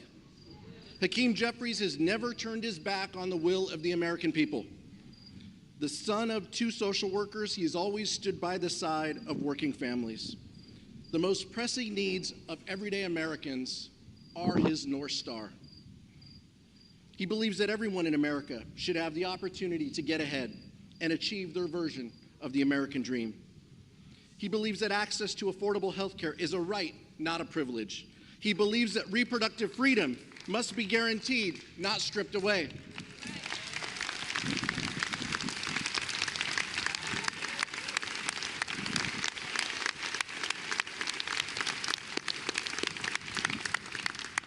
He believes that working families, not the wealthy and the well-connected, should be rewarded. He believes in growing the middle class so that everyone can succeed. He believes that our schools and our communities should be safe and free from gun violence.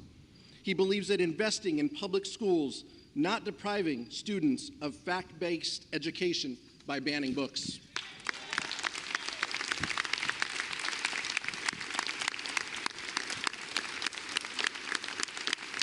He believes in taking care of our seniors and our veterans, not slashing their benefits. He believes in living up to the promise that America is a beacon of hope and a land of opportunity. He believes in defending democracy against all enemies and adversaries, foreign and domestic.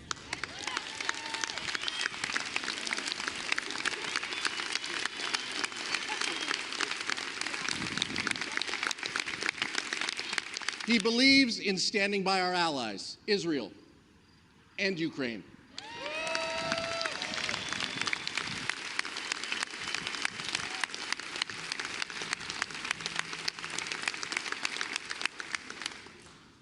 and he believes in keeping our government running and open. Let me be clear. This is not just a belief system. Leader Jeffries has the track record to back it up.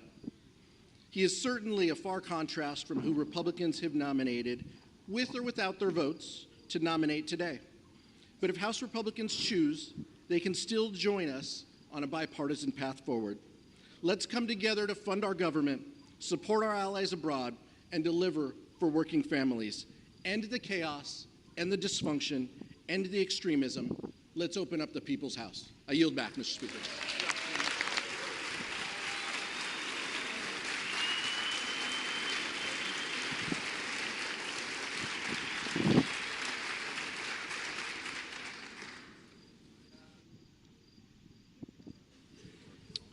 The reading clerk will now call the roll.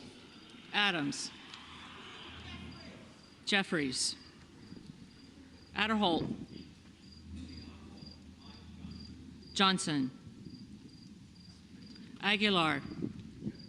Jeffries. Alford. Johnson. Allen.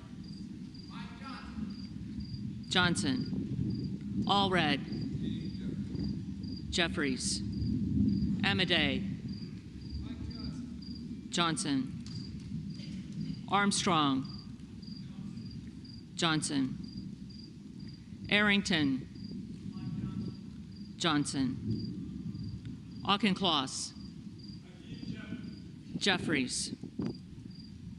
Babin. Johnson. Bacon. Johnson. Baird. Johnson. Balderson. Johnson. Ballant. Jeffries. Banks. Johnson. Barr. Johnson. Berrigan. Jeffries. Bean of Florida. Johnson. Beatty. Jeffries. Bentz. Johnson. Barra. Jeffries. Bergman. Johnson. Beyer. Beyer. Bice. Johnson. Biggs. Johnson. Bilirakis. Johnson. Bishop of Georgia. Jeffries. Bishop of North Carolina. Johnson. Blumenauer. Jeffries. Blunt Rochester. Jeffries. Boebert. Johnson. Bonamici. Jeffries. Bost. Johnson. Bowman. Jeffries. Boyle of Pennsylvania. Boyle of Pennsylvania. Rakeen. Johnson. Brown. Jeffries. Brownlee. Jeffries. Buchanan. Johnson. Buck. Johnson. Bouchon. Johnson. Bazinski. Jeffries. Burchett. Johnson. Burgess. Johnson. Burleson. Johnson. Bush. Jeffries. Calvert. Johnson. Kamek. Johnson. Caraveo. Jeffries. Carbajal. Jeffries. Cardenas. Jeffries. Carey. Johnson. Carl. Johnson. Carson. Jeffries. Carter of Georgia. Johnson. Carter of Louisiana. Jeffries. Carter of Texas. Johnson. Cartwright. Jeffries. Kassar. Jeffries. Case. Jeffries. Caston. Jeffries. Castor of Florida. Jeffries. Castro of Texas. Jeffries. Chavez de Reamer. Johnson. Sherferlis McCormick. Jeffries. Chu. Jeffries. Ciscomani. Johnson. Clark of Massachusetts. Jeffries. Clark of New York. Jeffries. Cleaver. Jeffries. Klein. Johnson. Cloud. Johnson. Clyburn. Jeffries. Clyde. Johnson. Cohen. Jeffries. Cole. Johnson. Collins. Johnson. Comer. Johnson. Connolly. Jeffries. Correa. Correa. Costa. Jeffries. Courtney. Jeffries. Craig.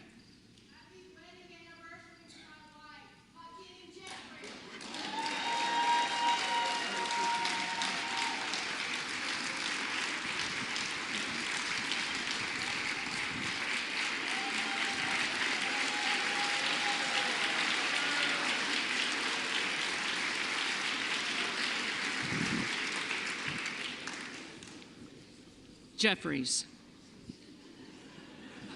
Crane. Johnson. Crawford. Johnson. Crenshaw. Johnson. Crockett. Jeffries. Crow. Jeffries. Cuellar. Jeffries. Curtis. Johnson. Davis of Kansas. Jeffries. Davidson. Johnson. Davis of Illinois. Jeffries. Davis of North Carolina. Jeffries. Dean of Pennsylvania. Jeffries. DeGette. Jeffries. Dela Cruz. Johnson. DeLauro, Jeffries, Del Bene, Jeffries, DeLuzio, Jeffries, DeSaulnier, Jeffries, Desjardins, Johnson, Diaz-Pizito, Johnson, Diaz-Balart, Johnson, Dingell, Jeffries, Doggett, Jeffries, Donalds, Johnson, Duarte, Johnson, Duncan, Johnson, Dunn of Florida, Johnson, Edwards, Johnson, Elsie, Johnson, Emmer,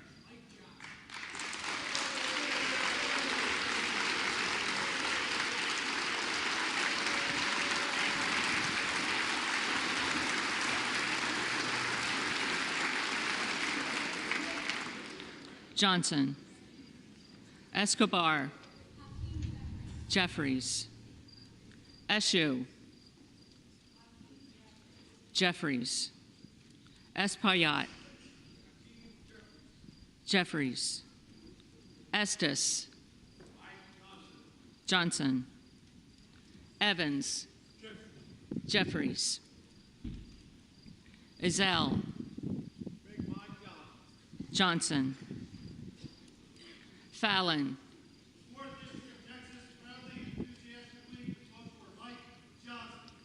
Johnson, Finstra, Johnson, Ferguson,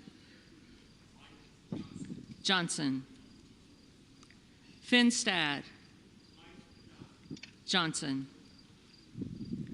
Fischbach, Johnson, Fitzgerald, Johnson, Fitzpatrick, Johnson, Fleischman, Johnson,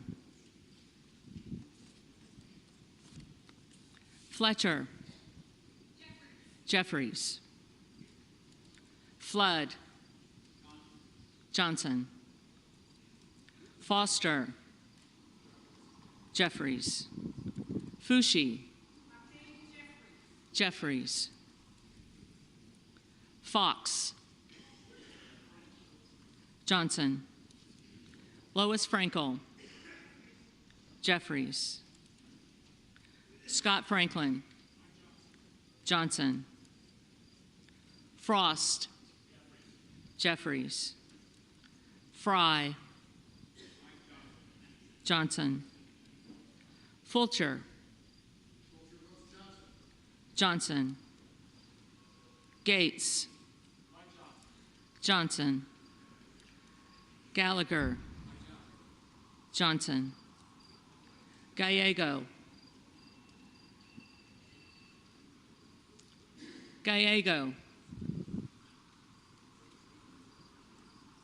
Garamendi,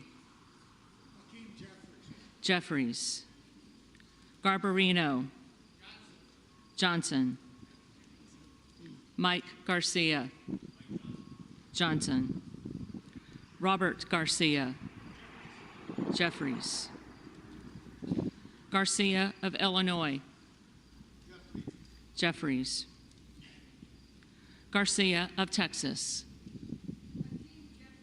Jeffries, Jimenez, Johnson, Golden of Maine, Jeffries, Goldman of New York, Jeffries, Gomez, Jeffries,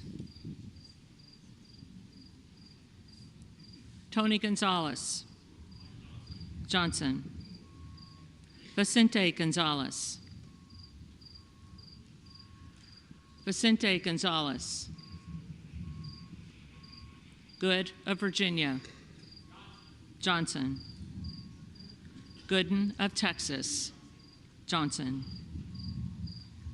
Gosar. Johnson. Gottheimer. Jeffries. Granger.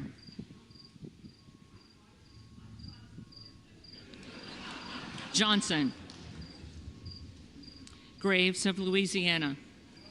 Johnson. Graves of Missouri. Johnson. Green of Tennessee.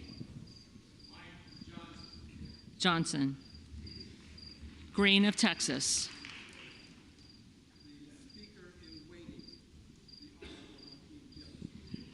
Jeffries. Green of Georgia. Johnson. Griffith. Johnson. Grijalva. Jeffries. Grothman. Johnson. Guest. Johnson. Guthrie. Johnson. Hageman. Johnson. Harder of California. Jeffries. Harris. Johnson. Harshbarger. Johnson. Hayes. Jeffries. Hearn. Johnson.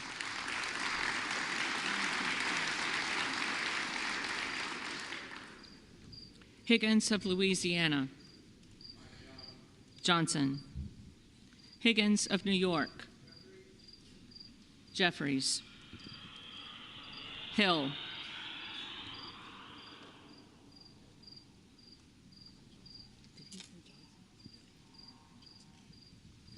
Johnson. Himes. Jeffries. Henson. Johnson. Horsford. Jeffries. Houchin. Johnson. Houlihan.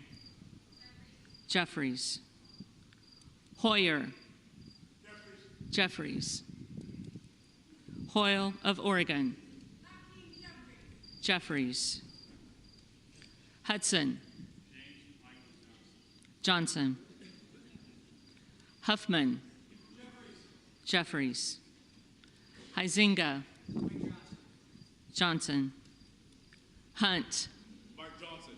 Johnson. Isa. Johnson. Ivy. Jeffries. Jackson of Illinois. Jeffries. Jackson of North Carolina. Jeffries. Jackson of Texas. Johnson. Jackson Lee. Jeffries. Jacobs. Jeffries. James. Johnson. Jayapal. Jeffries. Jeffries. Jeffries.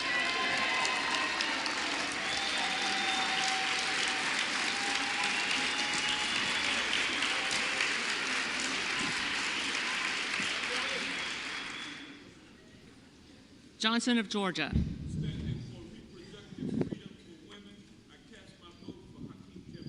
Jeffries. Johnson of Louisiana. Johnson.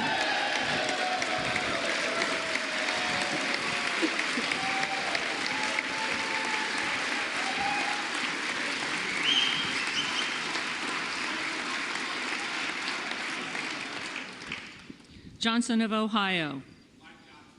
Johnson. Johnson of South Dakota. Johnson. Jordan. Johnson.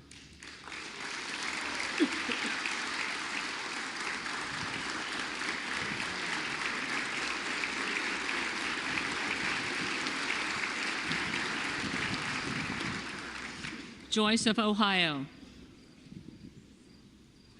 Joyce of Ohio. Johnson. Joyce of Pennsylvania. Johnson. Camlogger Dove. Jeffries. Captor.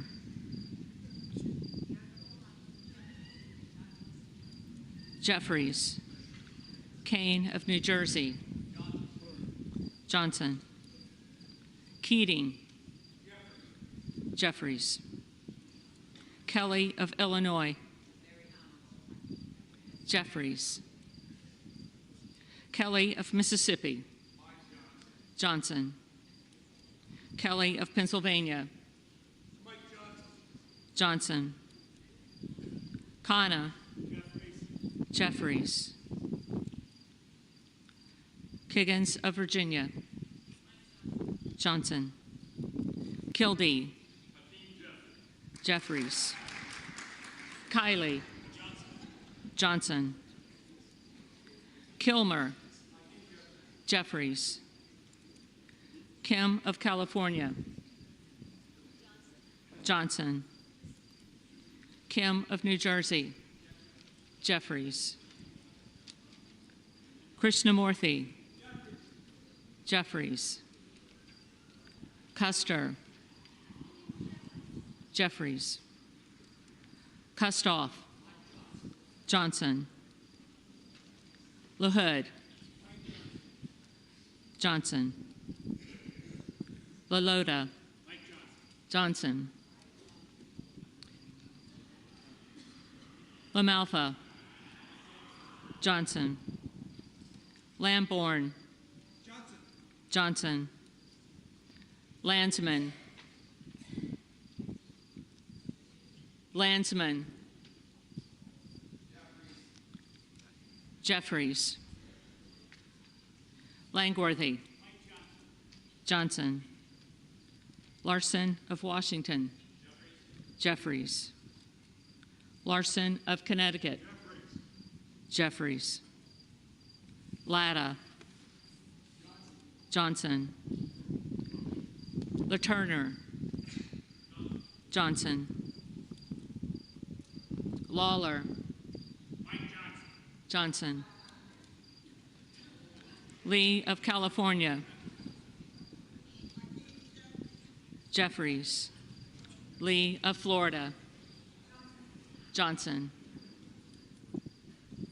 Lee of Nevada. Jeffries. Lee of Pennsylvania. Jeffries. Ledger Fernandez. Jeffries. Lesko. Johnson. Letlow. Johnson. Levin. Jeffries. Liu. Jeffries. Lofgren. Jeffries. Loudermilk. Mike Johnson. Johnson. Lucas. Johnson. Luke Kameyer. Johnson. Luna. Johnson. Luttrell. Johnson. Lynch. Jeffries. Mace. Johnson. Magaziner. Jeffries. Maliotakis. Johnson. Mann. Johnson. Manning. Jeffries. Massey. Johnson. Mast. Johnson. Matsui. Jeffries. McBath.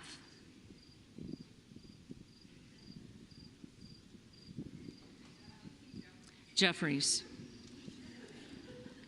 McCarthy. Johnson.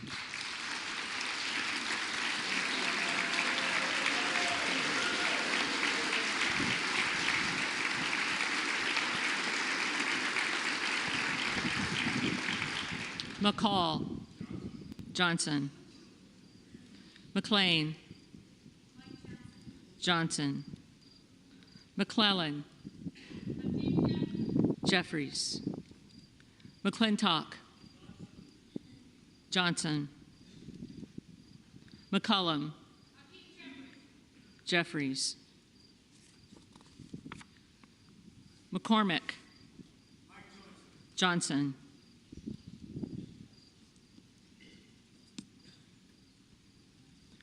McGarvey. Jeffries. McGovern. Jeffries. McHenry. Johnson.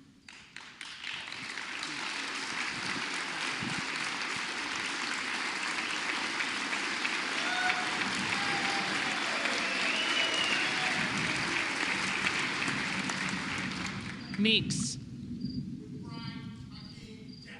Jeffries. Menendez. Jeffries. Ming. Jeffries. Muser. Johnson. Mfume. Jeffries. Miller of Illinois. Johnson. Miller of Ohio. Johnson. Miller of West Virginia. Johnson. Miller Meeks. Johnson. Mills. Johnson. Molinaro. Johnson. Molinar. Johnson. Mooney. Johnson. Moore of Alabama. Johnson. Moore of Utah. Johnson. Moore of Wisconsin. Jeffries. Moran. Johnson. Morelli. Jeffries. Moskowitz. Jeffries. Moulton. Jeffries. Mervan. Jeffries. Mullen. Jeffries. Murphy. Johnson. Nadler. Jeffries. Napolitano. Jeffries. Neal. Jeffries. Nagoose. Jeffries. Nels. Johnson. Newhouse. Johnson. Nickel. Jeffries. Norcross. Jeffries. Norman. Johnson. Nunn of Iowa. Johnson.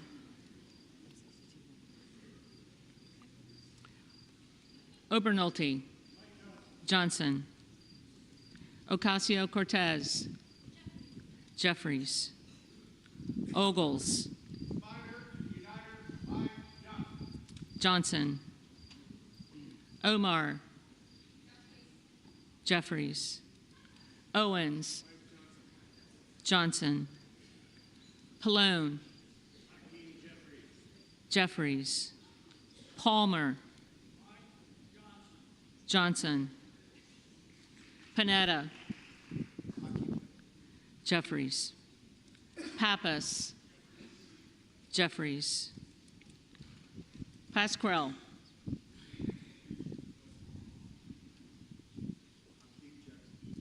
Jeffries. Payne. Jeffries. Pelosi.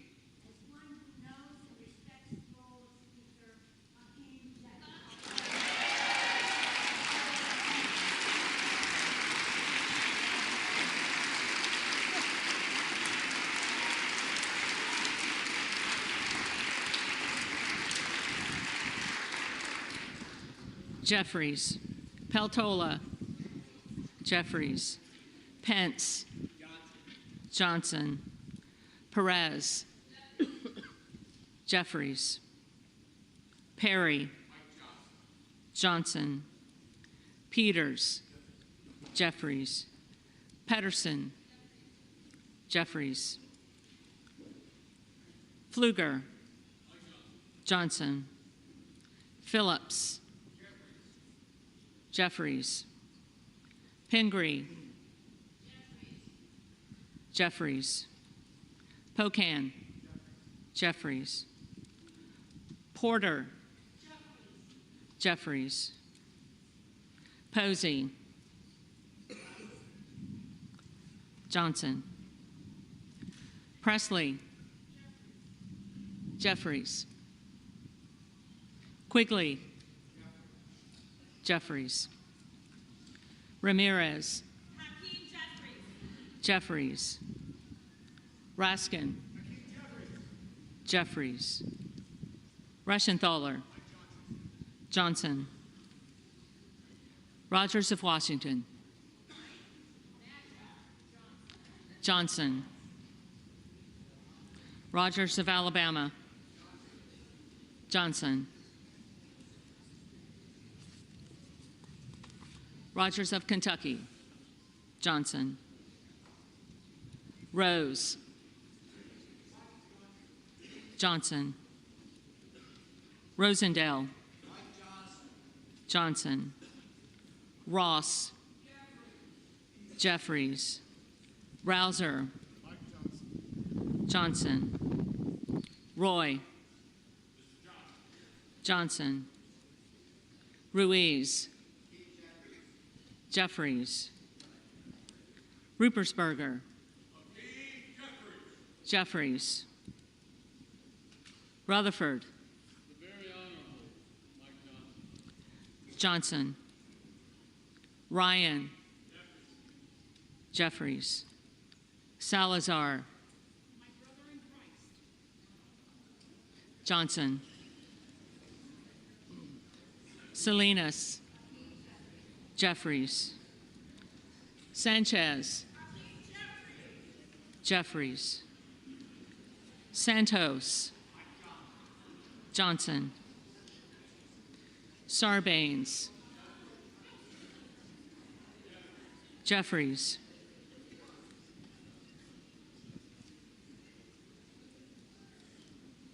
Scalise. Johnson.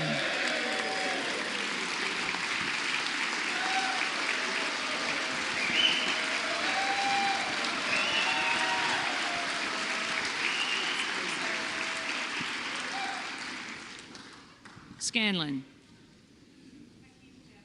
Jeffries. Schakowsky. Jeffries. Schiff. Jeffries. Snyder. Jeffries. Skolton. Jeffries. Schreier. Jeffries. Swikert. Johnson. Austin Scott. Johnson. David Scott. Jeffries. Scott of Virginia. Jeffries. Self. Johnson. Sessions. Johnson. Sewell. Jeffries. Sherman, Jeffries, Sherrill, Jeffries, Simpson, Johnson, Slotkin, Jeffries, Smith of Missouri, Johnson, Smith of Nebraska, Johnson, Smith of New Jersey, Johnson, Smith of Washington, Jeffries, Smucker, Johnson, Sorensen, Jeffries, Soto, Jeffries, Spanberger, Jeffries, Sparts, Johnson, Stensbury, Jeffries, Stanton, Jeffries, Stauber, Johnson, Steele,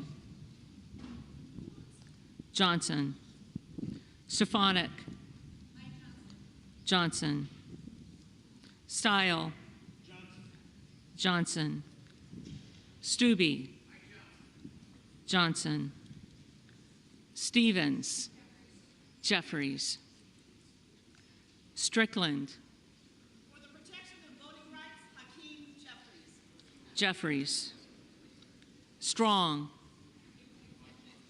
Johnson, Swalwell, Jeffries, Sykes, Jeffries, Takano, Jeffries, Tenney, Johnson, Tanadar, Jeffries, Thompson of California, Jeffries, Thompson of Mississippi, Jeffries, Thompson of Pennsylvania, Johnson, Tiffany, Johnson, Timmons, Johnson, Titus, Jeffries, Tlaib, Jeffries, Takuda, Jeffries, Tonko, Jeffries, Torres of California, Jeffries, Torres of New York, Jeffries,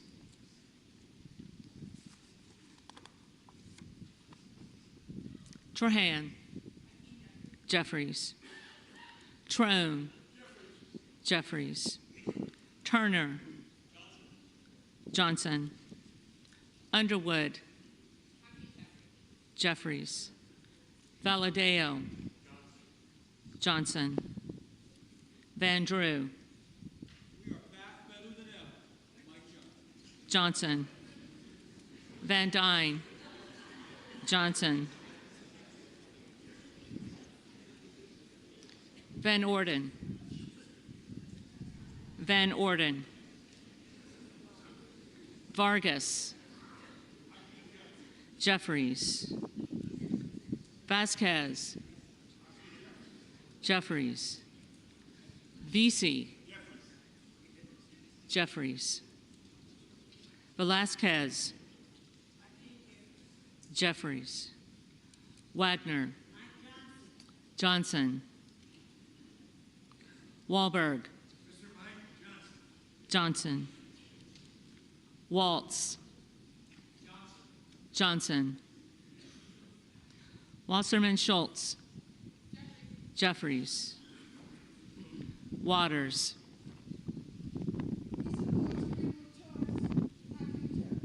Jeffries, Watson Coleman. As the only candidate who represents the integrity of this House,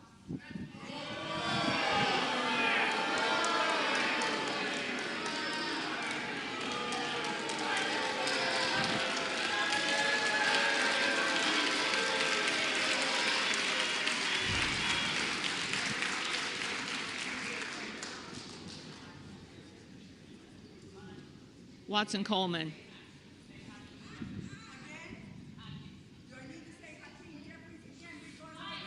Jeffries. The House will come to order. The clerk, the staff, and the tellers deserve to have the attention of the House. The clerk will continue. Weber of Texas.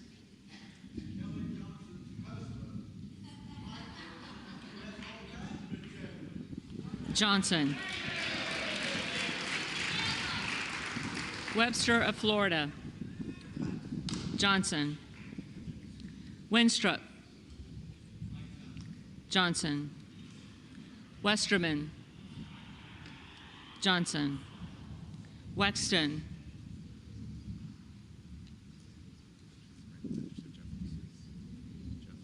Jeffries. Wild. Jeffries.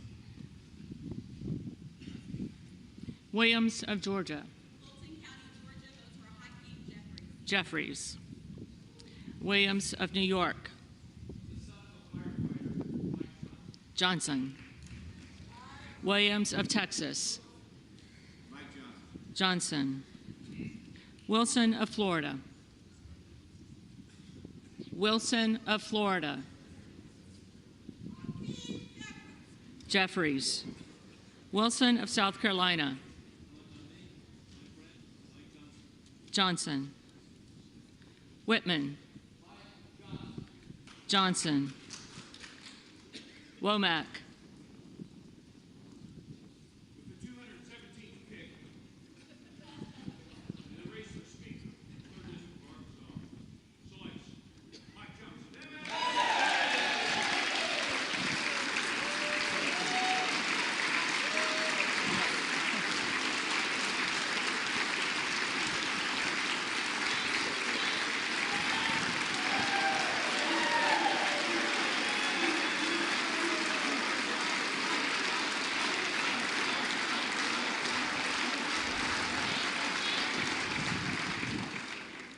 Johnson.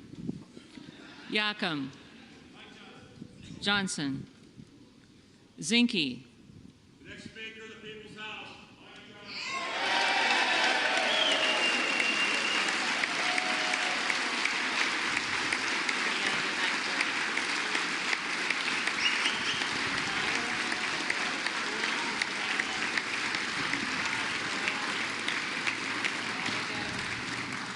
Johnson.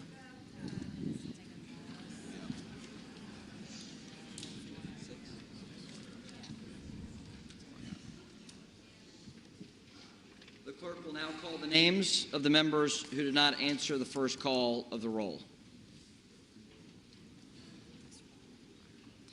Byer. Jeffries.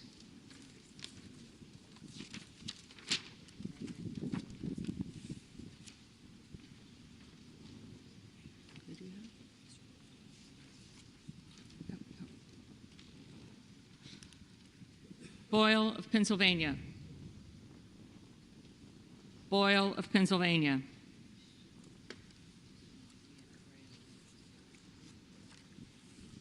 Correa. Correa.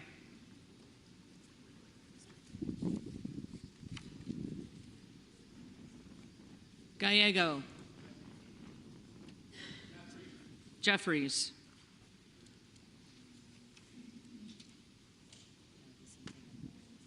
Vicente Gonzalez. Vicente Gonzalez.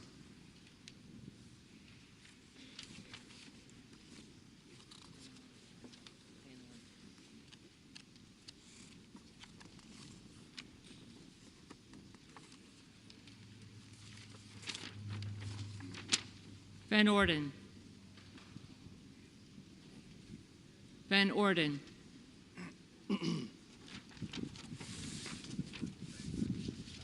If there are any members who did not answer the call of the roll, they may come to the well and vote at this time.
In their tallies that the total number of votes cast is 429, of which the Honorable Mike Johnson of the state of Louisiana has received 220 votes.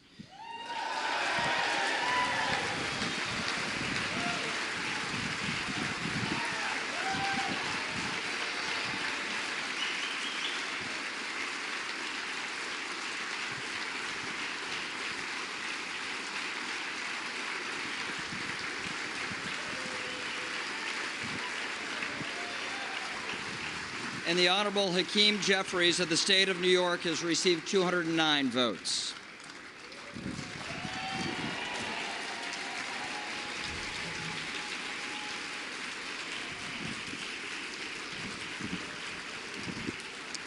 Therefore, the Honorable Mike Johnson of the state of Louisiana, having received a majority of the votes cast, is duly elected Speaker of the House of Representatives for the 118th Congress.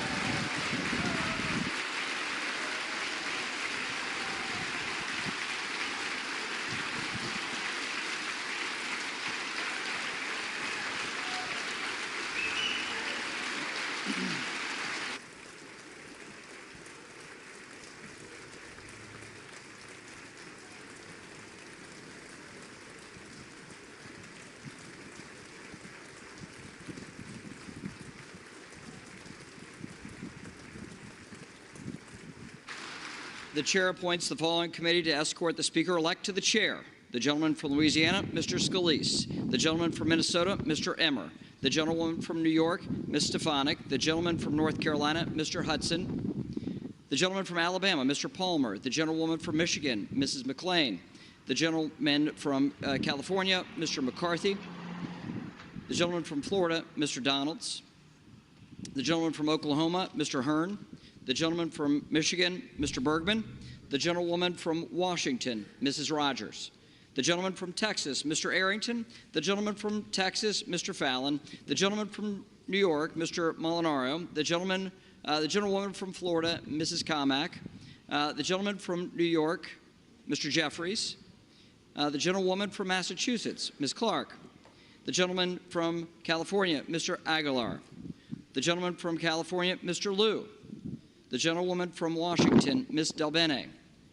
The gentleman from South Carolina, Mr. Clyburn. The gentleman from Colorado, Mr. Neguse. the gentlewoman from Texas, Ms. Escobar, the gentlewoman from Illinois, Ms. Underwood, the gentlewoman from Florida, Ms. Wasserman Schultz, the gentleman from Michigan, Mr. Kildee, the gentlewoman from California, Ms. Jacobs, the gentlewoman from Texas, Ms. Crockett, and the members of the Louisiana delegation, Mr. Graves, Mr. Higgins, Ms. Letlow, Mr. Carter. The committee will retire from the chamber to escort the Speaker-elect to the chair.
The House will come to order. Sergeant of Arms. Mr. Speaker, the Speaker-elect Mike Johnson from the state of Louisiana.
The House will come to order.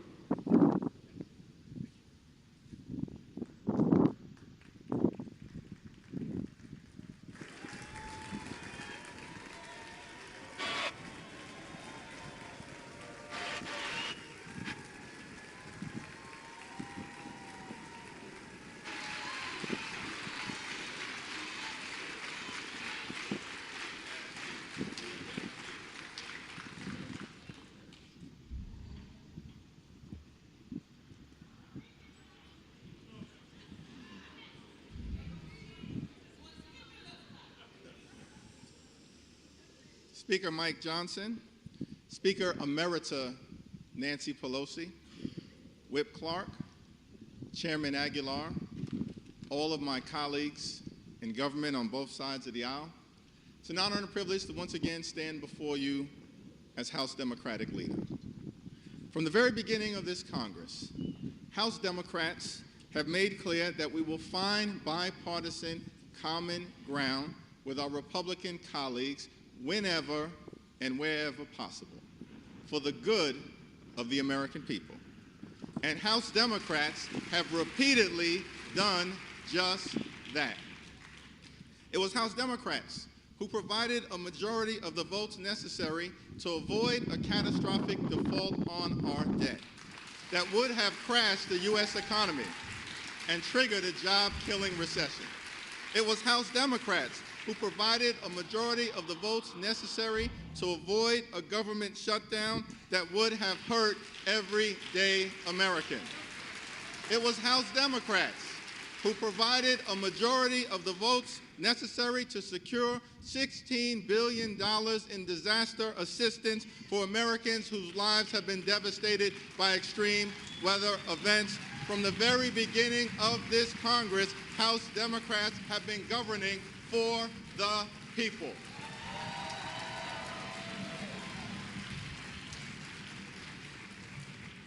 We continue to look forward to finding bipartisan common ground whenever and wherever possible.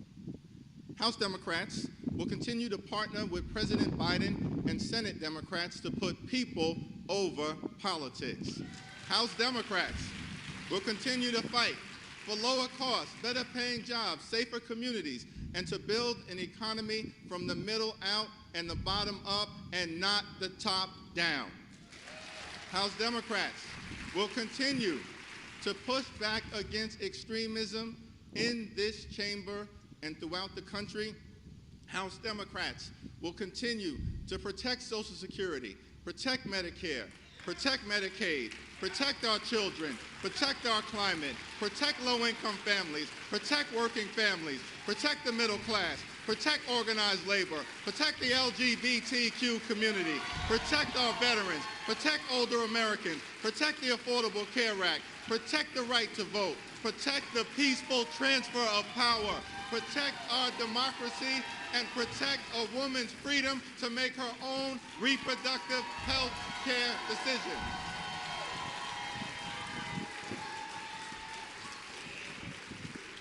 These are blue lines in the sand, and we will work hard to make sure that they are never crossed.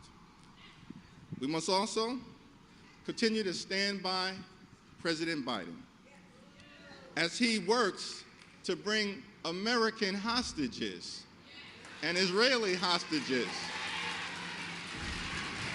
held by Hamas back home. American hostages and Israeli hostages and international hostages back home.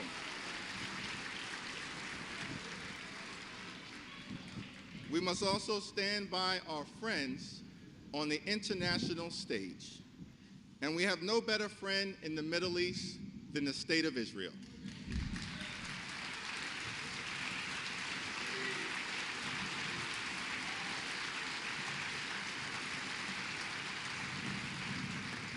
Israel has a right to exist as a Jewish and democratic state.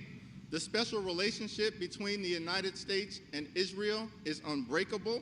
Our commitment to Israel's security is ironclad, and Israel has a right to defend itself under the international rules of war against the brutal terror unleashed on its citizens by Hamas.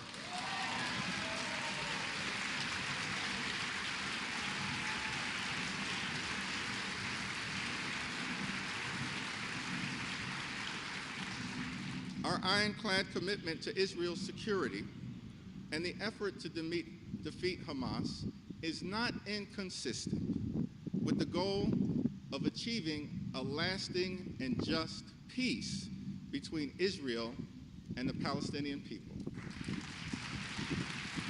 In many ways,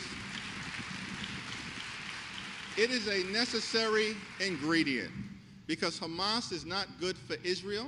Hamas is not good for America. Hamas is not good for the free world. Hamas is not good for the democratic aspirations of the Palestinian people.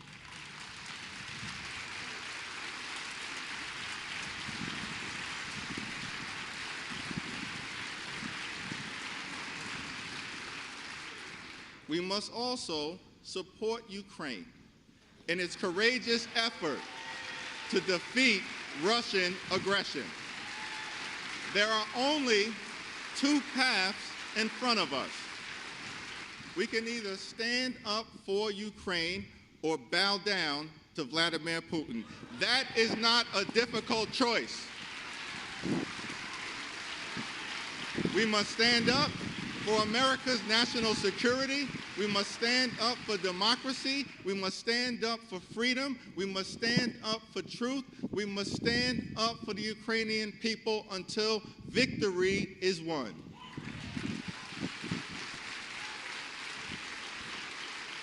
It is my expectation that in the next week or so, the Senate will send over for consideration a bipartisan national security funding package for Israel, Ukraine, and our other allies throughout the free world. That also includes humanitarian assistance for Palestinian civilians and others who may be in harm's way. The House of Representatives should take up this national security package and humanitarian relief package immediately, in totality, and without delay. The time for gamesmanship is over. The time for brinksmanship is over. The time for partisanship is over. It's time to get back to doing the business of the American people.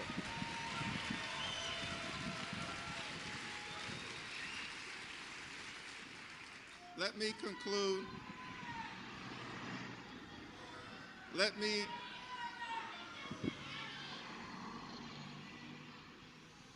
me conclude with an observation about the state of our democracy. Joe Biden won the 2020 presidential election. He's doing a great job under difficult circumstances, and no amount of election denialism will ever change that reality. Not now, not ever.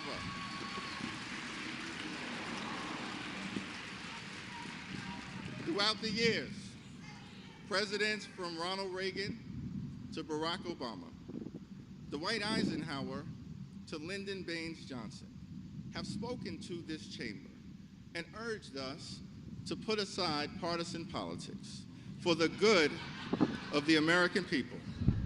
President Lincoln spoke to this Congress on December 1st, 1862, in the middle of the Civil War, and noted that we in this institution had the power and bore the responsibility to save the Union. The stakes were high. As articulated by President Lincoln, we could either nobly save or meanly lose America as we know it, the last best hope on earth. This is a turbulent time in the American journey, and we have but one charge to keep during this moment of great fragility. Our union must be sustained. Our union must be strengthened. Our union must succeed. There are many throughout this country who are understandably alarmed at the turbulence of the moment, at the chaos, the dysfunction, and the extremism that has been unleashed in this chamber from the very beginning of this Congress. But this too shall pass. Our country has often confronted adversity, and the good news is we always find a way to make it to the other side. We faced adversity in the 1860s, in the middle of the Civil War, when the country was literally tearing itself apart. We faced adversity in October of 1929, when the stock market collapsed, plunging us into a Great Depression. We faced adversity in December of 1941, when a foreign power unexpectedly struck, plunging us into a world war with the evil empire of Nazi Germany.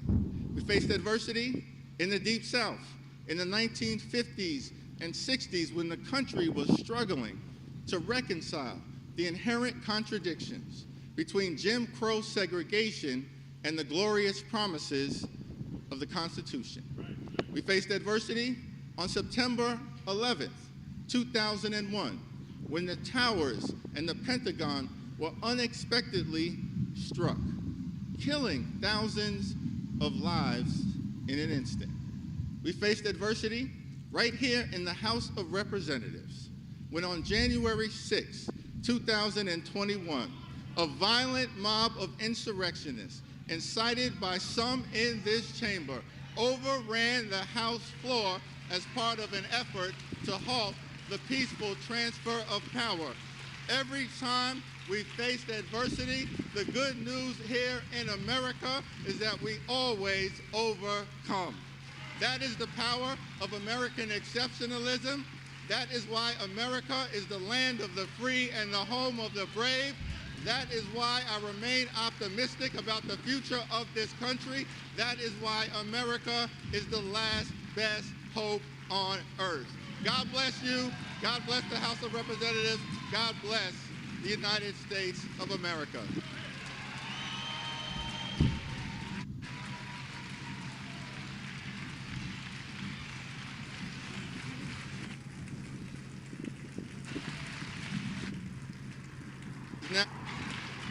It is now my solemn honor and responsibility to hand over the People's Gavel here in the United States House of Representatives to a family man, a hardworking man, a Baptist man, a Southern man, a son of a firefighter's household, the gentleman from the great state of Louisiana and the 56th Speaker of the United States House of Representatives, the Honorable Mike Johnson.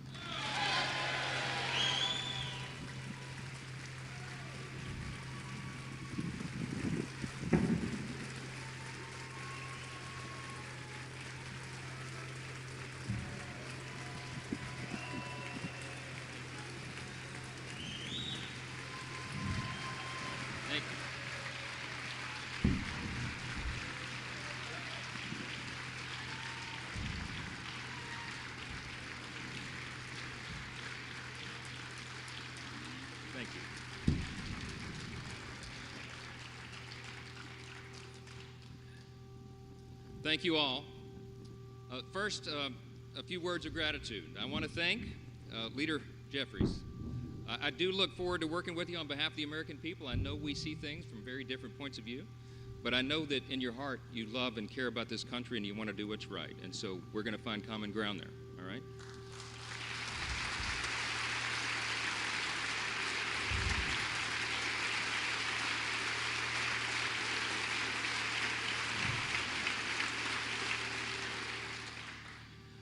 I want to express my great thanks for our Speaker Emeritus, Kevin McCarthy.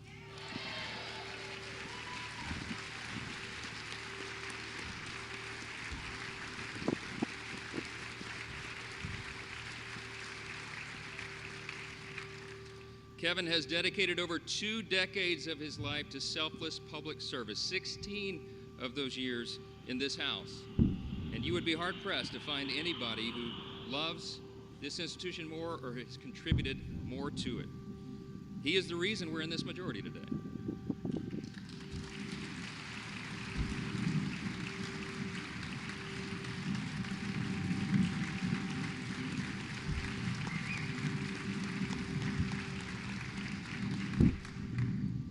His impact can never be overstated, and I want to thank him for his leadership, his friendship, and the selfless sacrifice that you and Judy have made for so many years. You helped build it, Kevin, and we owe you a great debt of gratitude. I want to thank the dedicated and overworked staff of this beleaguered House.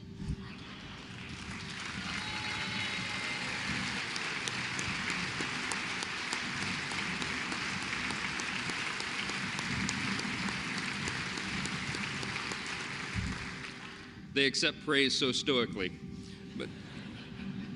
But Miss Susan Cole, our House reading clerk, and yes.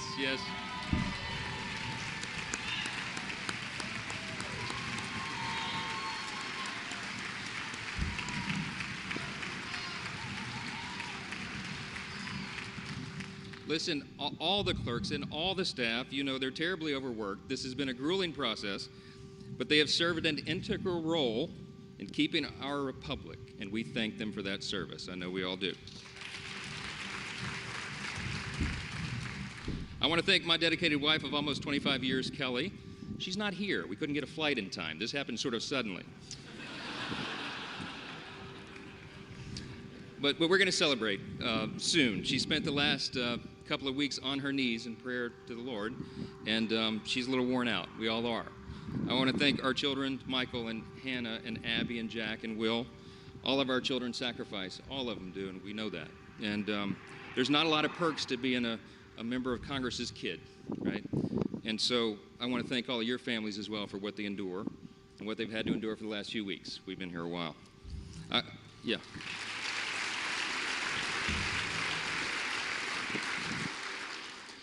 I want to thank my faithful mother, Jeannie Johnson, who bore me at the age of 17. And my brothers, Chris and Josh, and my sister, Laura, and all their families, and all of our extended family. In Louisiana, family's a big deal, and we got a bunch of them. I especially want to thank all the extraordinary people of the great state of Louisiana. We have never had a Speaker of the House hail from our state, and so they've been lifting us up.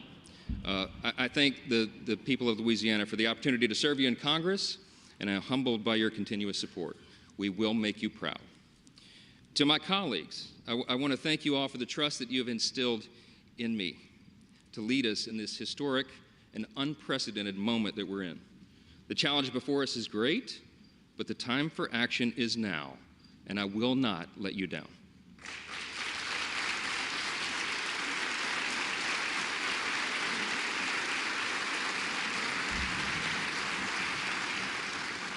I want to say to the American people, on behalf of all of us here, we hear you.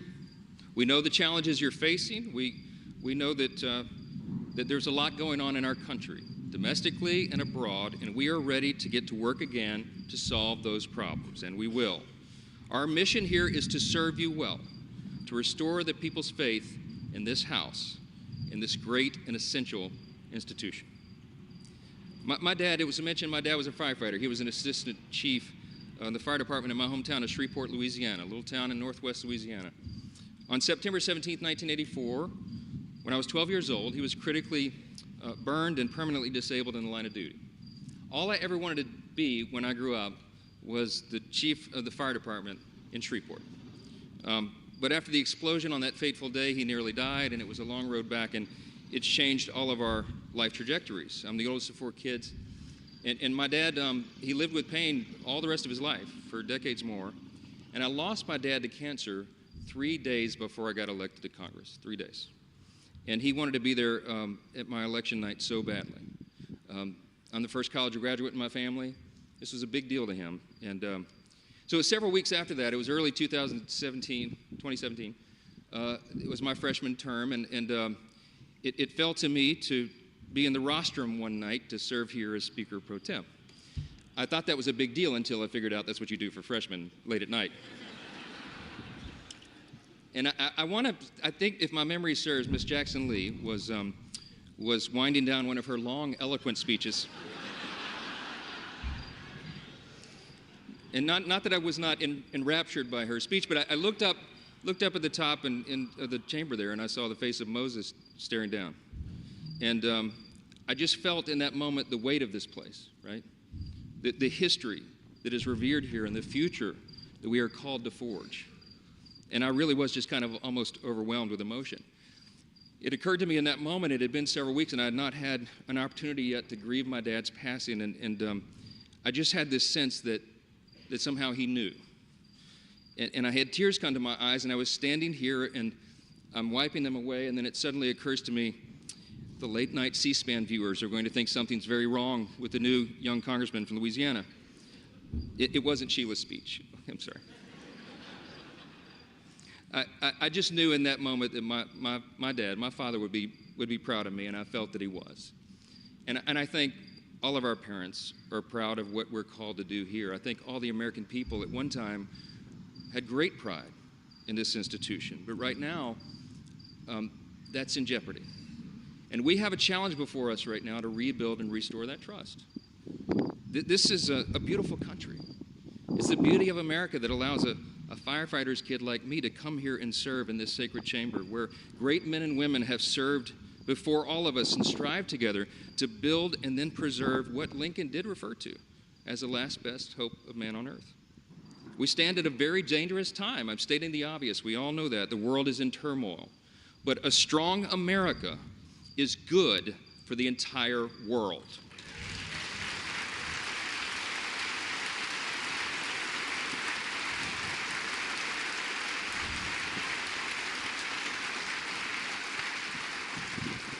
We are the beacon of freedom, and we must preserve this grand experiment in self-governance. It still is. We're only 247 years into this grand experiment. We don't know how long it will last, but we do know that the founders told us to take good care of it. I want to tell all my colleagues here what I told the Republicans in that room last night. I don't believe there are any coincidences in a matter like this. I believe that Scripture, the Bible, is very clear that God is the one that raises up those in authority. He raised up each of you, all of us. And I believe that God has ordained and allowed each one of us to be brought here for this specific moment in this time. This is my belief. I believe that each one of us has a huge responsibility today to use the gifts that God has given us to serve the extraordinary people of this great country, and they deserve it, and to ensure that our republic remains standing as the great beacon of light and hope and freedom in a world that desperately needs it.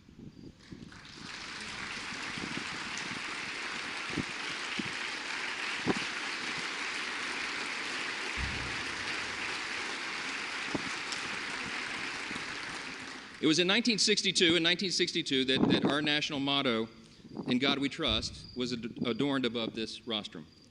And if you look at the little guide that they give tourists and constituents who come and visit the house, if you turn in there to about page 14 in the middle of that guide, it tells you the history of this. And it says very simply, these words were placed here above us. This motto was placed here as a rebuke of the Cold War era philosophy of the Soviet Union. That philosophy was Marxism and communism, which begins with the premise that there is no God. This is a critical distinction that is also articulated in our nation's birth certificate. We know the language well, the famous second paragraph that we used to have children memorize in school, and they don't do that so often anymore, but they should. G.K. Chesterton was the famous British philosopher and statesman, and he said one time, "America is the only nation in the world that is founded upon a creed." And he said it's listed with almost theological lucidity in the Declaration of Independence. What is our creed? We hold these truths to be self-evident, that all men are created equal, not born equal, created equal. And they are endowed by the same inalienable rights, with the same inalienable rights: life, liberty, pursuit of happiness. That is the creed that has animated our nation since its founding, that has made us the great nation that we are. And we're in a time of extraordinary crisis right now. And the world needs us to be strong. They need us to remember our creed and our admonition. Turmoil and violence have rocked the Middle East and Eastern Europe. We all know it. And tensions continue to build in the Indo-Pacific. The country demands strong leadership of this body, and we must not waver. Our nation's greatest ally in the Middle East is under attack. The first bill that I'm going to bring to this floor in just a little while will be in support of our dear friend Israel, and we're overdue in getting that done.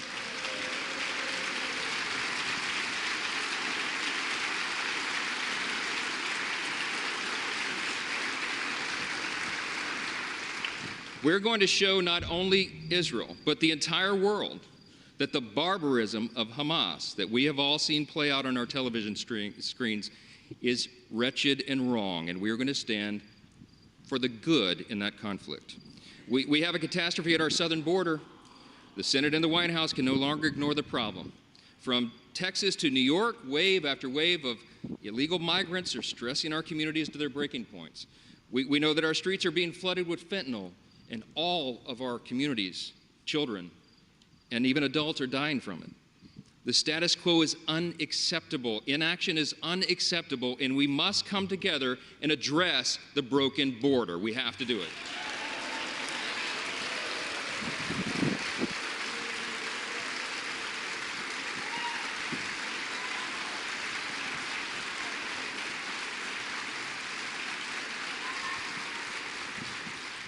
The skyrocketing cost of living is unsustainable, and Americans should not have to worry about how they're going to feed their family every week because they can't afford their groceries anymore.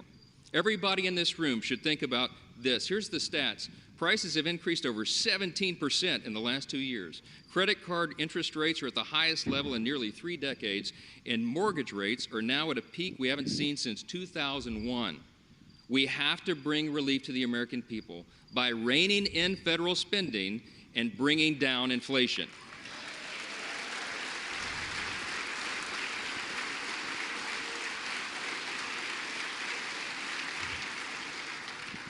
The greatest threat to our national security is our nation's debt. And while we've been sitting in this room, that's right, the debt has crossed almost $33.6 trillion. In the time that it's going to take me to deliver this speech, we'll go up another $20 million in debt. It's unsustainable. We have to get the country back on track. Now, we know this is not going to be an easy task, and tough decisions will have to be made. But the consequences, if we don't act now, are unbearable. We have a duty to the American people to explain this to them so they understand it well. And we are going to establish a bipartisan debt commission to begin working on this crisis immediately.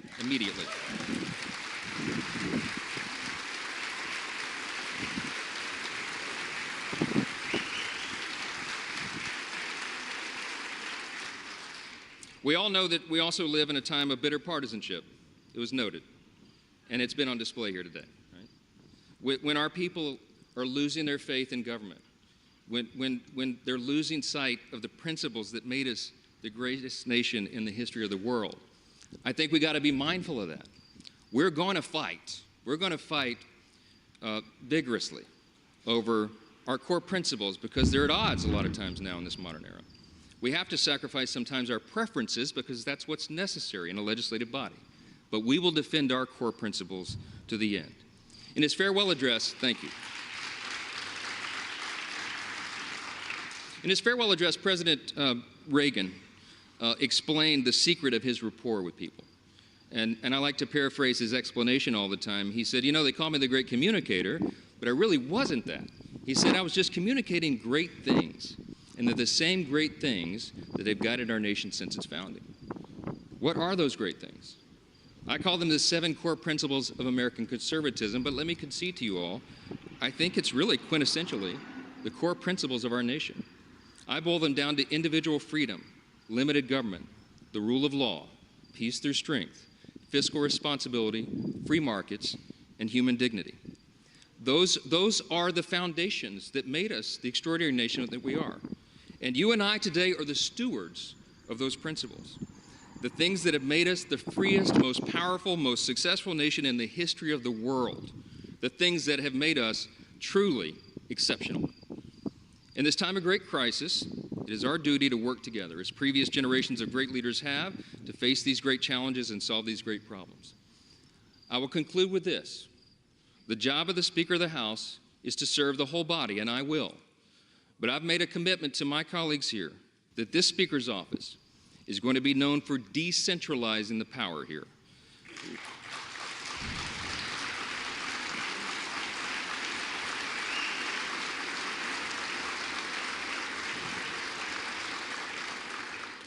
My office is going to be known for members being more involved and having more influence in our processes and all the major decisions that are made here, for predictable processes and regular order. We owe that to the people. That's right. And I want to make this commitment to you, to my colleagues here and on the other side of the aisle as well.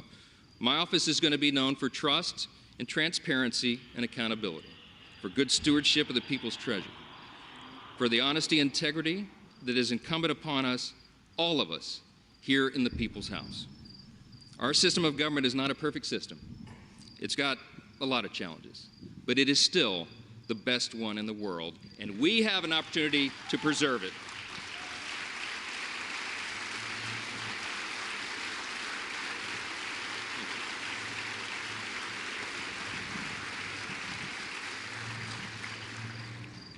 Last thing I'm going to say is a message to the rest of the world. They have been watching this drama play out for a few weeks. We've learned a lot of lessons, but you know what? Through adversity, it makes you stronger. And yeah. And we want our allies around the world to know that this body of lawmakers is reporting again to our duty stations. Let the enemies of freedom around the world hear us loud and clear. The People's House is back in business.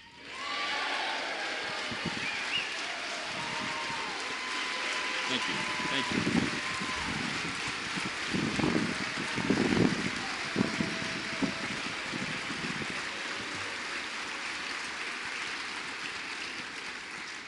We will do our duty here. We will serve you well. We will govern well. and we'll make you proud in this institution again. We're going to fight every day to make sure that is true. I look forward to the days ahead. I genuinely believe in my heart that the best days of America are still ahead of us. God bless you, and God bless the United States of America. Thank you.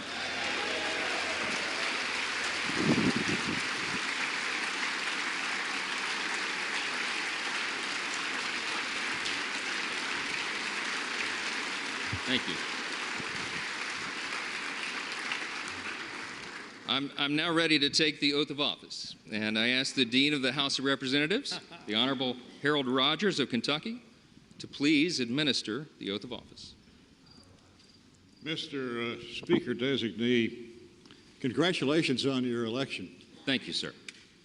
When our founding fathers chose a bold, new, and innovative new self-rule government, it was met by deep skepticism by the world's monarchs. They said self-rule is only a dream. Our founders said they're right. It's the American dream. Amen.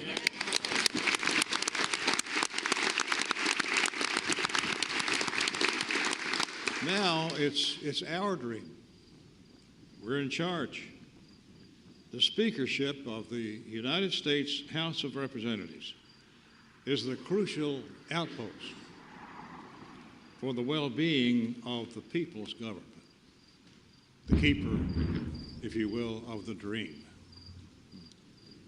Sir, if you wish to assume this awesome responsibility, please raise your right hand. Do you solemnly swear that you will support and defend the Constitution of the United States against all enemies, foreign and domestic, that you will bear true faith and allegiance to the same, that you take this obligation freely without any mental reservation or purpose of evasion, and that you will well and faithfully discharge the duties of the office on which you are about to enter. So help you God? I do, so help me God. Congratulations, Mr. Speaker.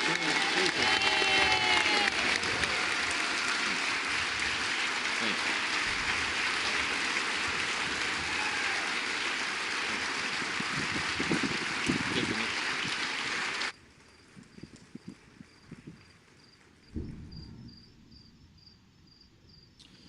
Would y'all like to get right into governing?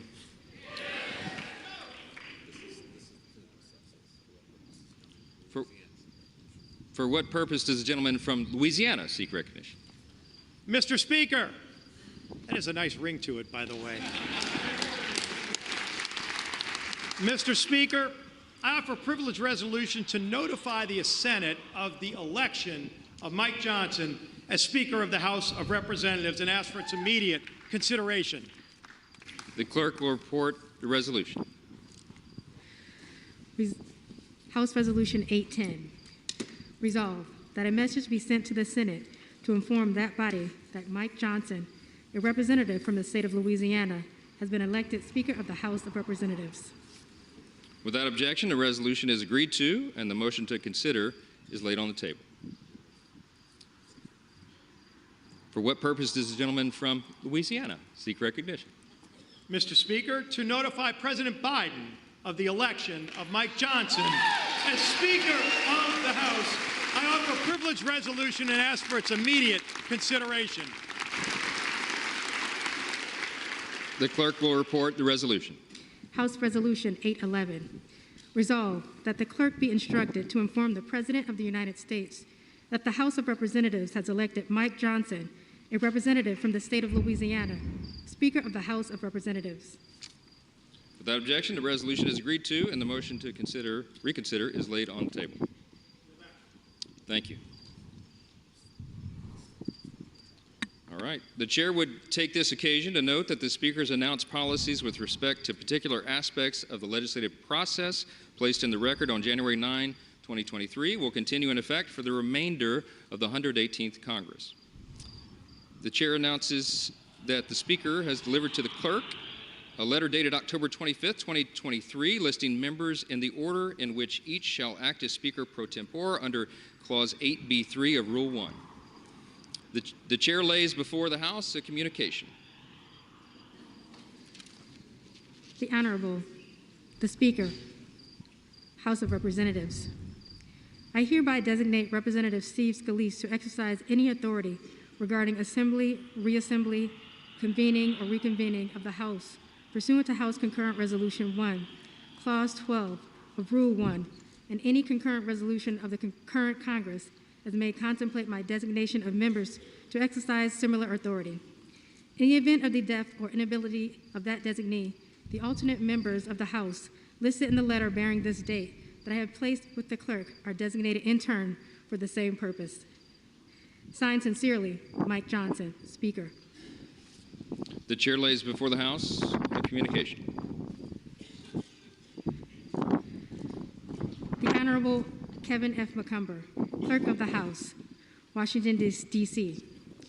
Mr. Clerk, I hereby appoint the Honorable Patrick McHenry, the Honorable Adrian Smith, the Honorable Andy Harris, the Honorable Guy Reschenthaler, the Honorable Rob Whitman, the Honorable Ben Klein, the Honorable Richard Hudson, and the Honorable John Joyce to act as Speaker pro tempore to sign and roll bills and joint resolutions through the remainder of the 118th Congress.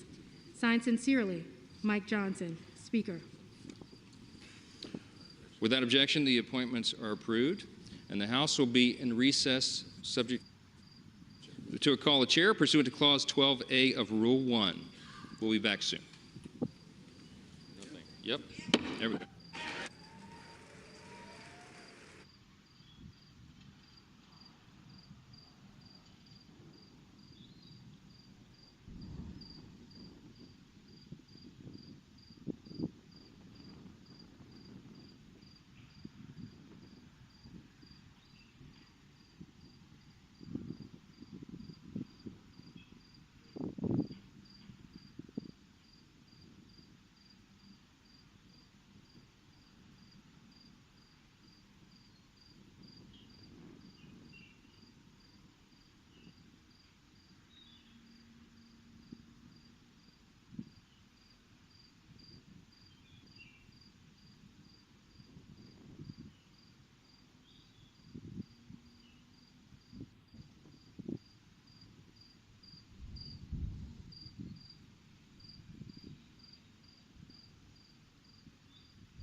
They said the Rayburn room is where they were meeting. Well, then they moved it. I'm just telling you what they told me just 3 minutes ago.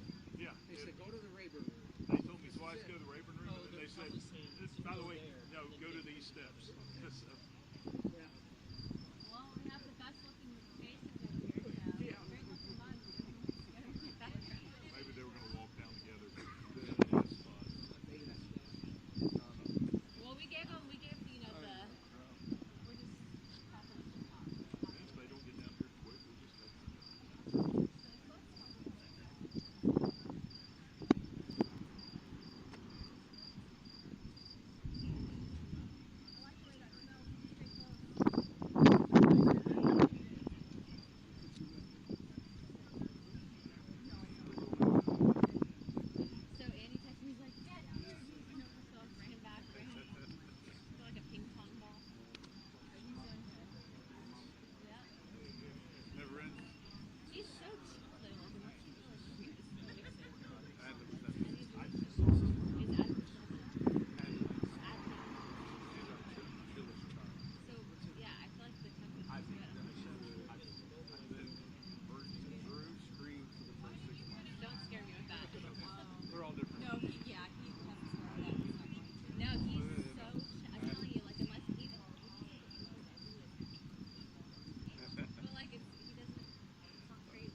time we get there, we come back.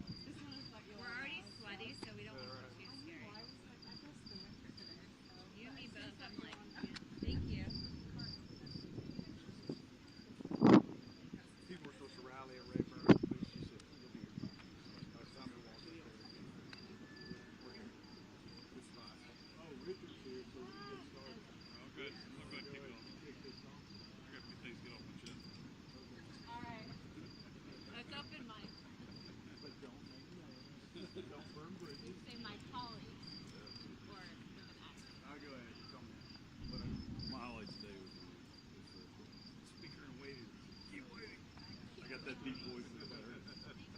Aguilar was laughing at me. Got it. Keep waiting. Literally is. I need to do slow-mo filming before we open it. Now you kind of like well, you can walk out. You wouldn't want that. But you have to race it. You have to Oh, did it? It's kind of like a light hop. Check that out. It's not easy. 32 years of Copenhagen down the drain. Oh, that's a good idea. Yeah, just stay here. So you guys can do this. This is just next to each other. Let's talk about Copenhagen. 32 years ago. Just waited for 2 years. Okay. Really excited for this one. I'm going to go. Not a fan. Okay, we'll be here. Okay. We, oh, okay. Well, we'll do that. That's all good. We're just talking about babies and diapers. Yeah. It's all good. It's not too sporty, but thank you. Hot mic. We want to avoid hot mics. Can they hear us? Just you. Alright, somebody plug this in. Always as soon No, as they're it's hot. making Raymond. They're all walking. So I guess you're all wondering why I invited you here. For sure. 5 of us are going to do a motion vacation. We just don't want to get back. Too soon. Too soon. We're just not gonna bring that up. MTV was hot. The national debt's going up $20 million since he was transparent who is Speaker Pro Tem. So no one else. Very transparent. I actually thought about vacating when he put my name on the list. You know what? I wouldn't claim it. So there's gonna be a barbecue in Louisiana, staging cooking for the celebration or something. I want Friday after she pours it. Okay. Yeah, there should be Be careful, Corey. Oh, I'm not worried.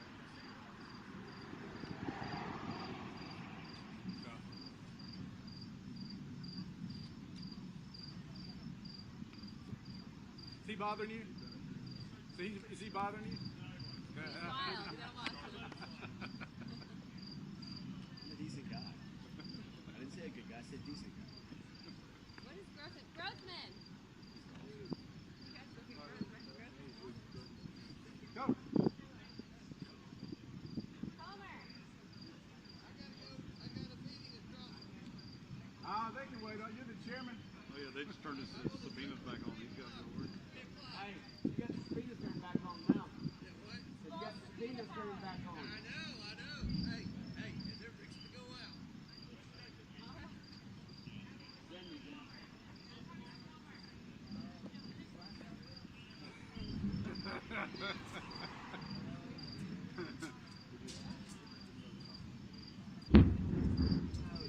For me, I hate arriving before you do.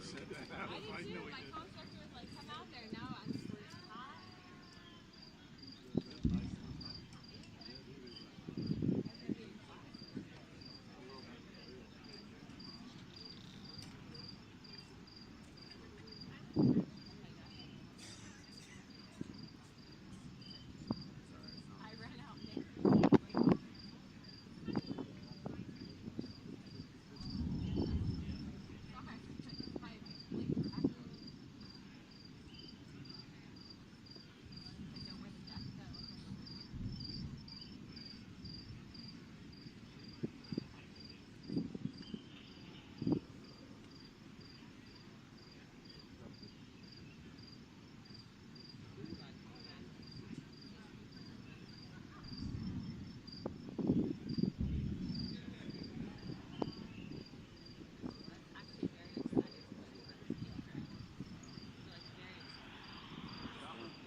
Yeah, they made it sit out here and warm them up for you guys. Yeah, I'm gonna get it. Make sure you make room for Steve. Oh, here he is. Right here. I guess. Oh, I didn't know that. He's down here. Hey, we got a space for him. No man left behind.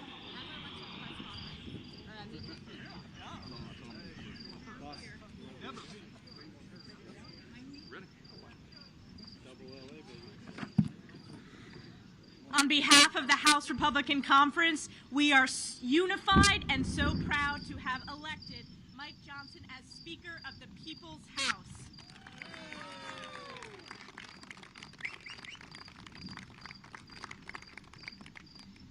As many of you heard and the American people heard, I meant every word that I said on the House floor. I've had the opportunity to work with Mike Johnson as Vice Chair, and I was so humbled and honored to nominate him. Mike epitomizes servant leadership. He is humble, but he is strong. He is well respected, not only across this conference, but across this great nation.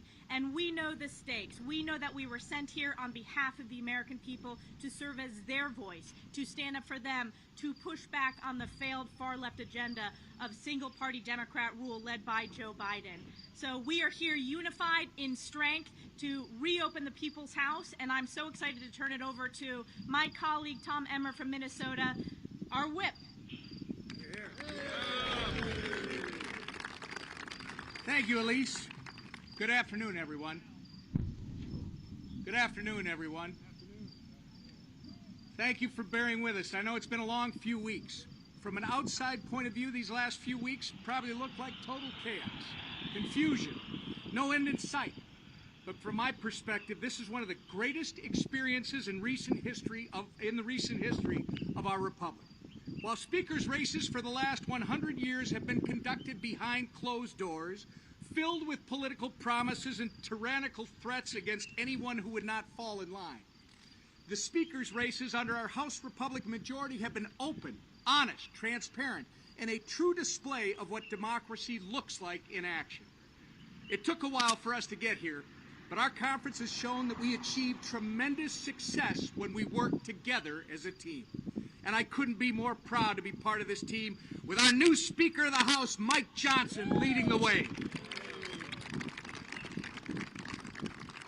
Mike is a strong man of faith, a constitutional conservative, and a fierce fighter for our Republican common sense agenda. He has been a leading force on the Judiciary Committee, where he has defended Americans' individual liberties while fighting back against the Democrats' radical agenda and the Biden family's culture of corruption.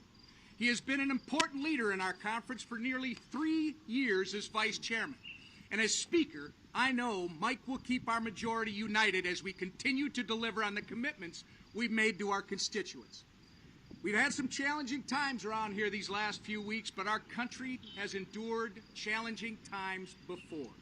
And I have zero doubt that we will again. Not only will we survive, we're going to come out stronger and better because of it. And the American people can be rest assured that with Speaker Mike Johnson at the helm, our House Republican majority will keep fighting to unapologetically stand with Israel, rein in Washington's reckless spending, secure our border, and force the Biden White House and Schumer Senate along with us as we govern.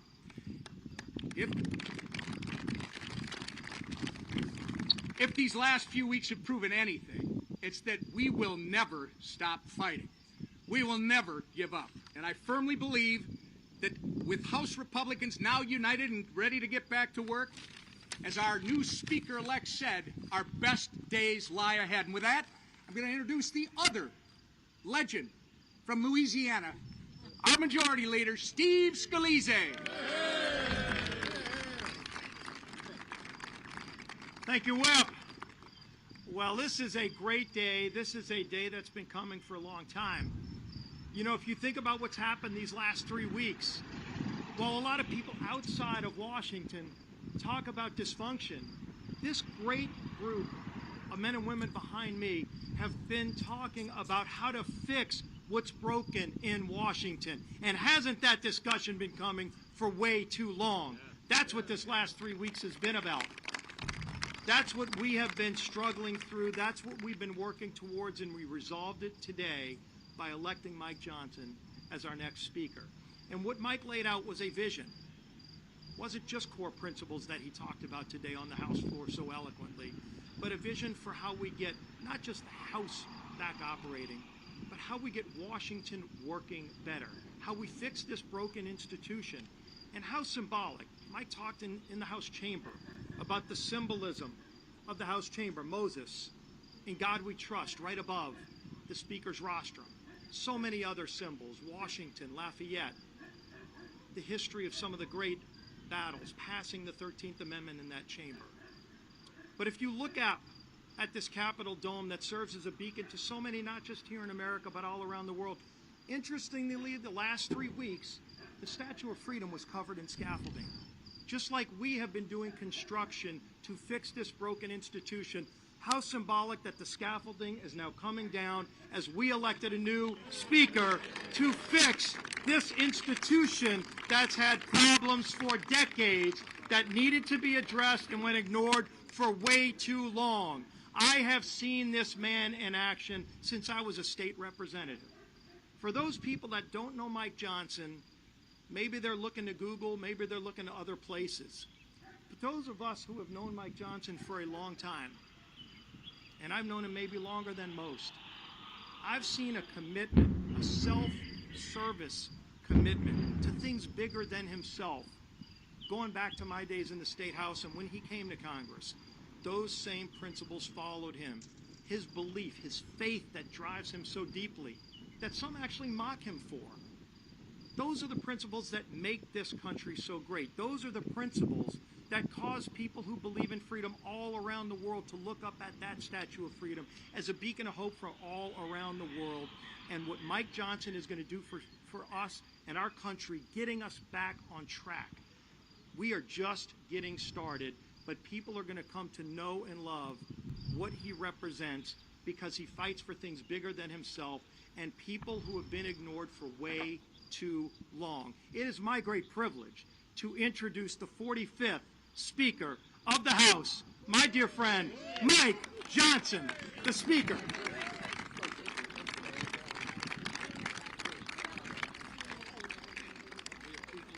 Thank you, Stephen, and thank you, Tom and Elise. This is an extraordinary team that has been assembled here to serve the American people.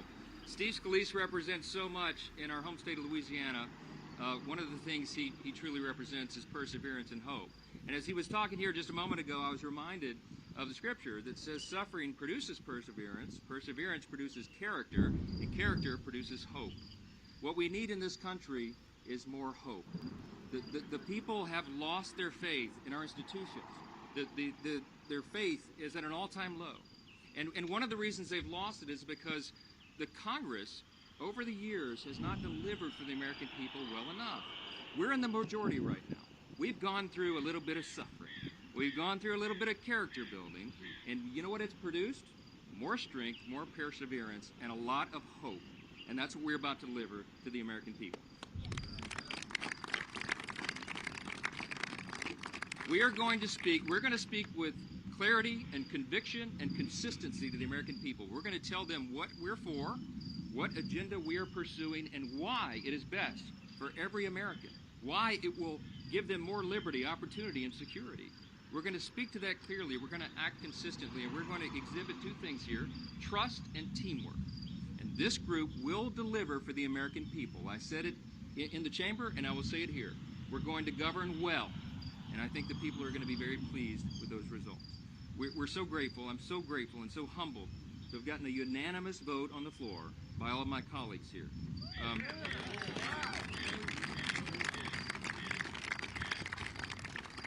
We went through a lot to get here, but we are ready to govern, and that will begin right away. You've all heard me talk a lot today, and I'm not going to belabor the point because the sun is bright and it's too warm for the fall. But I'll say this. We're going to dispense with all the usual ceremonies and celebrations that traditionally follow a new speakership because we have no time for either one. The American people's business is too urgent in this moment. The hour is late, the crisis is great. In America, we hear you. And we are reporting again, as I said in there, to our duty stations. That will begin in just a few moments. This entire group is going to go back to the House floor, and we are going to pass our resolution in support of the nation of Israel, our closest ally in the Middle East. You're going to see an aggressive schedule in the days and weeks ahead. You're going to see Congress working as hard as it's ever worked, and we are going to deliver for the American people. I'm grateful for this opportunity. I want to thank you for being patient with us, and I promise you it'll be worth it. God bless you. God bless you. Good work.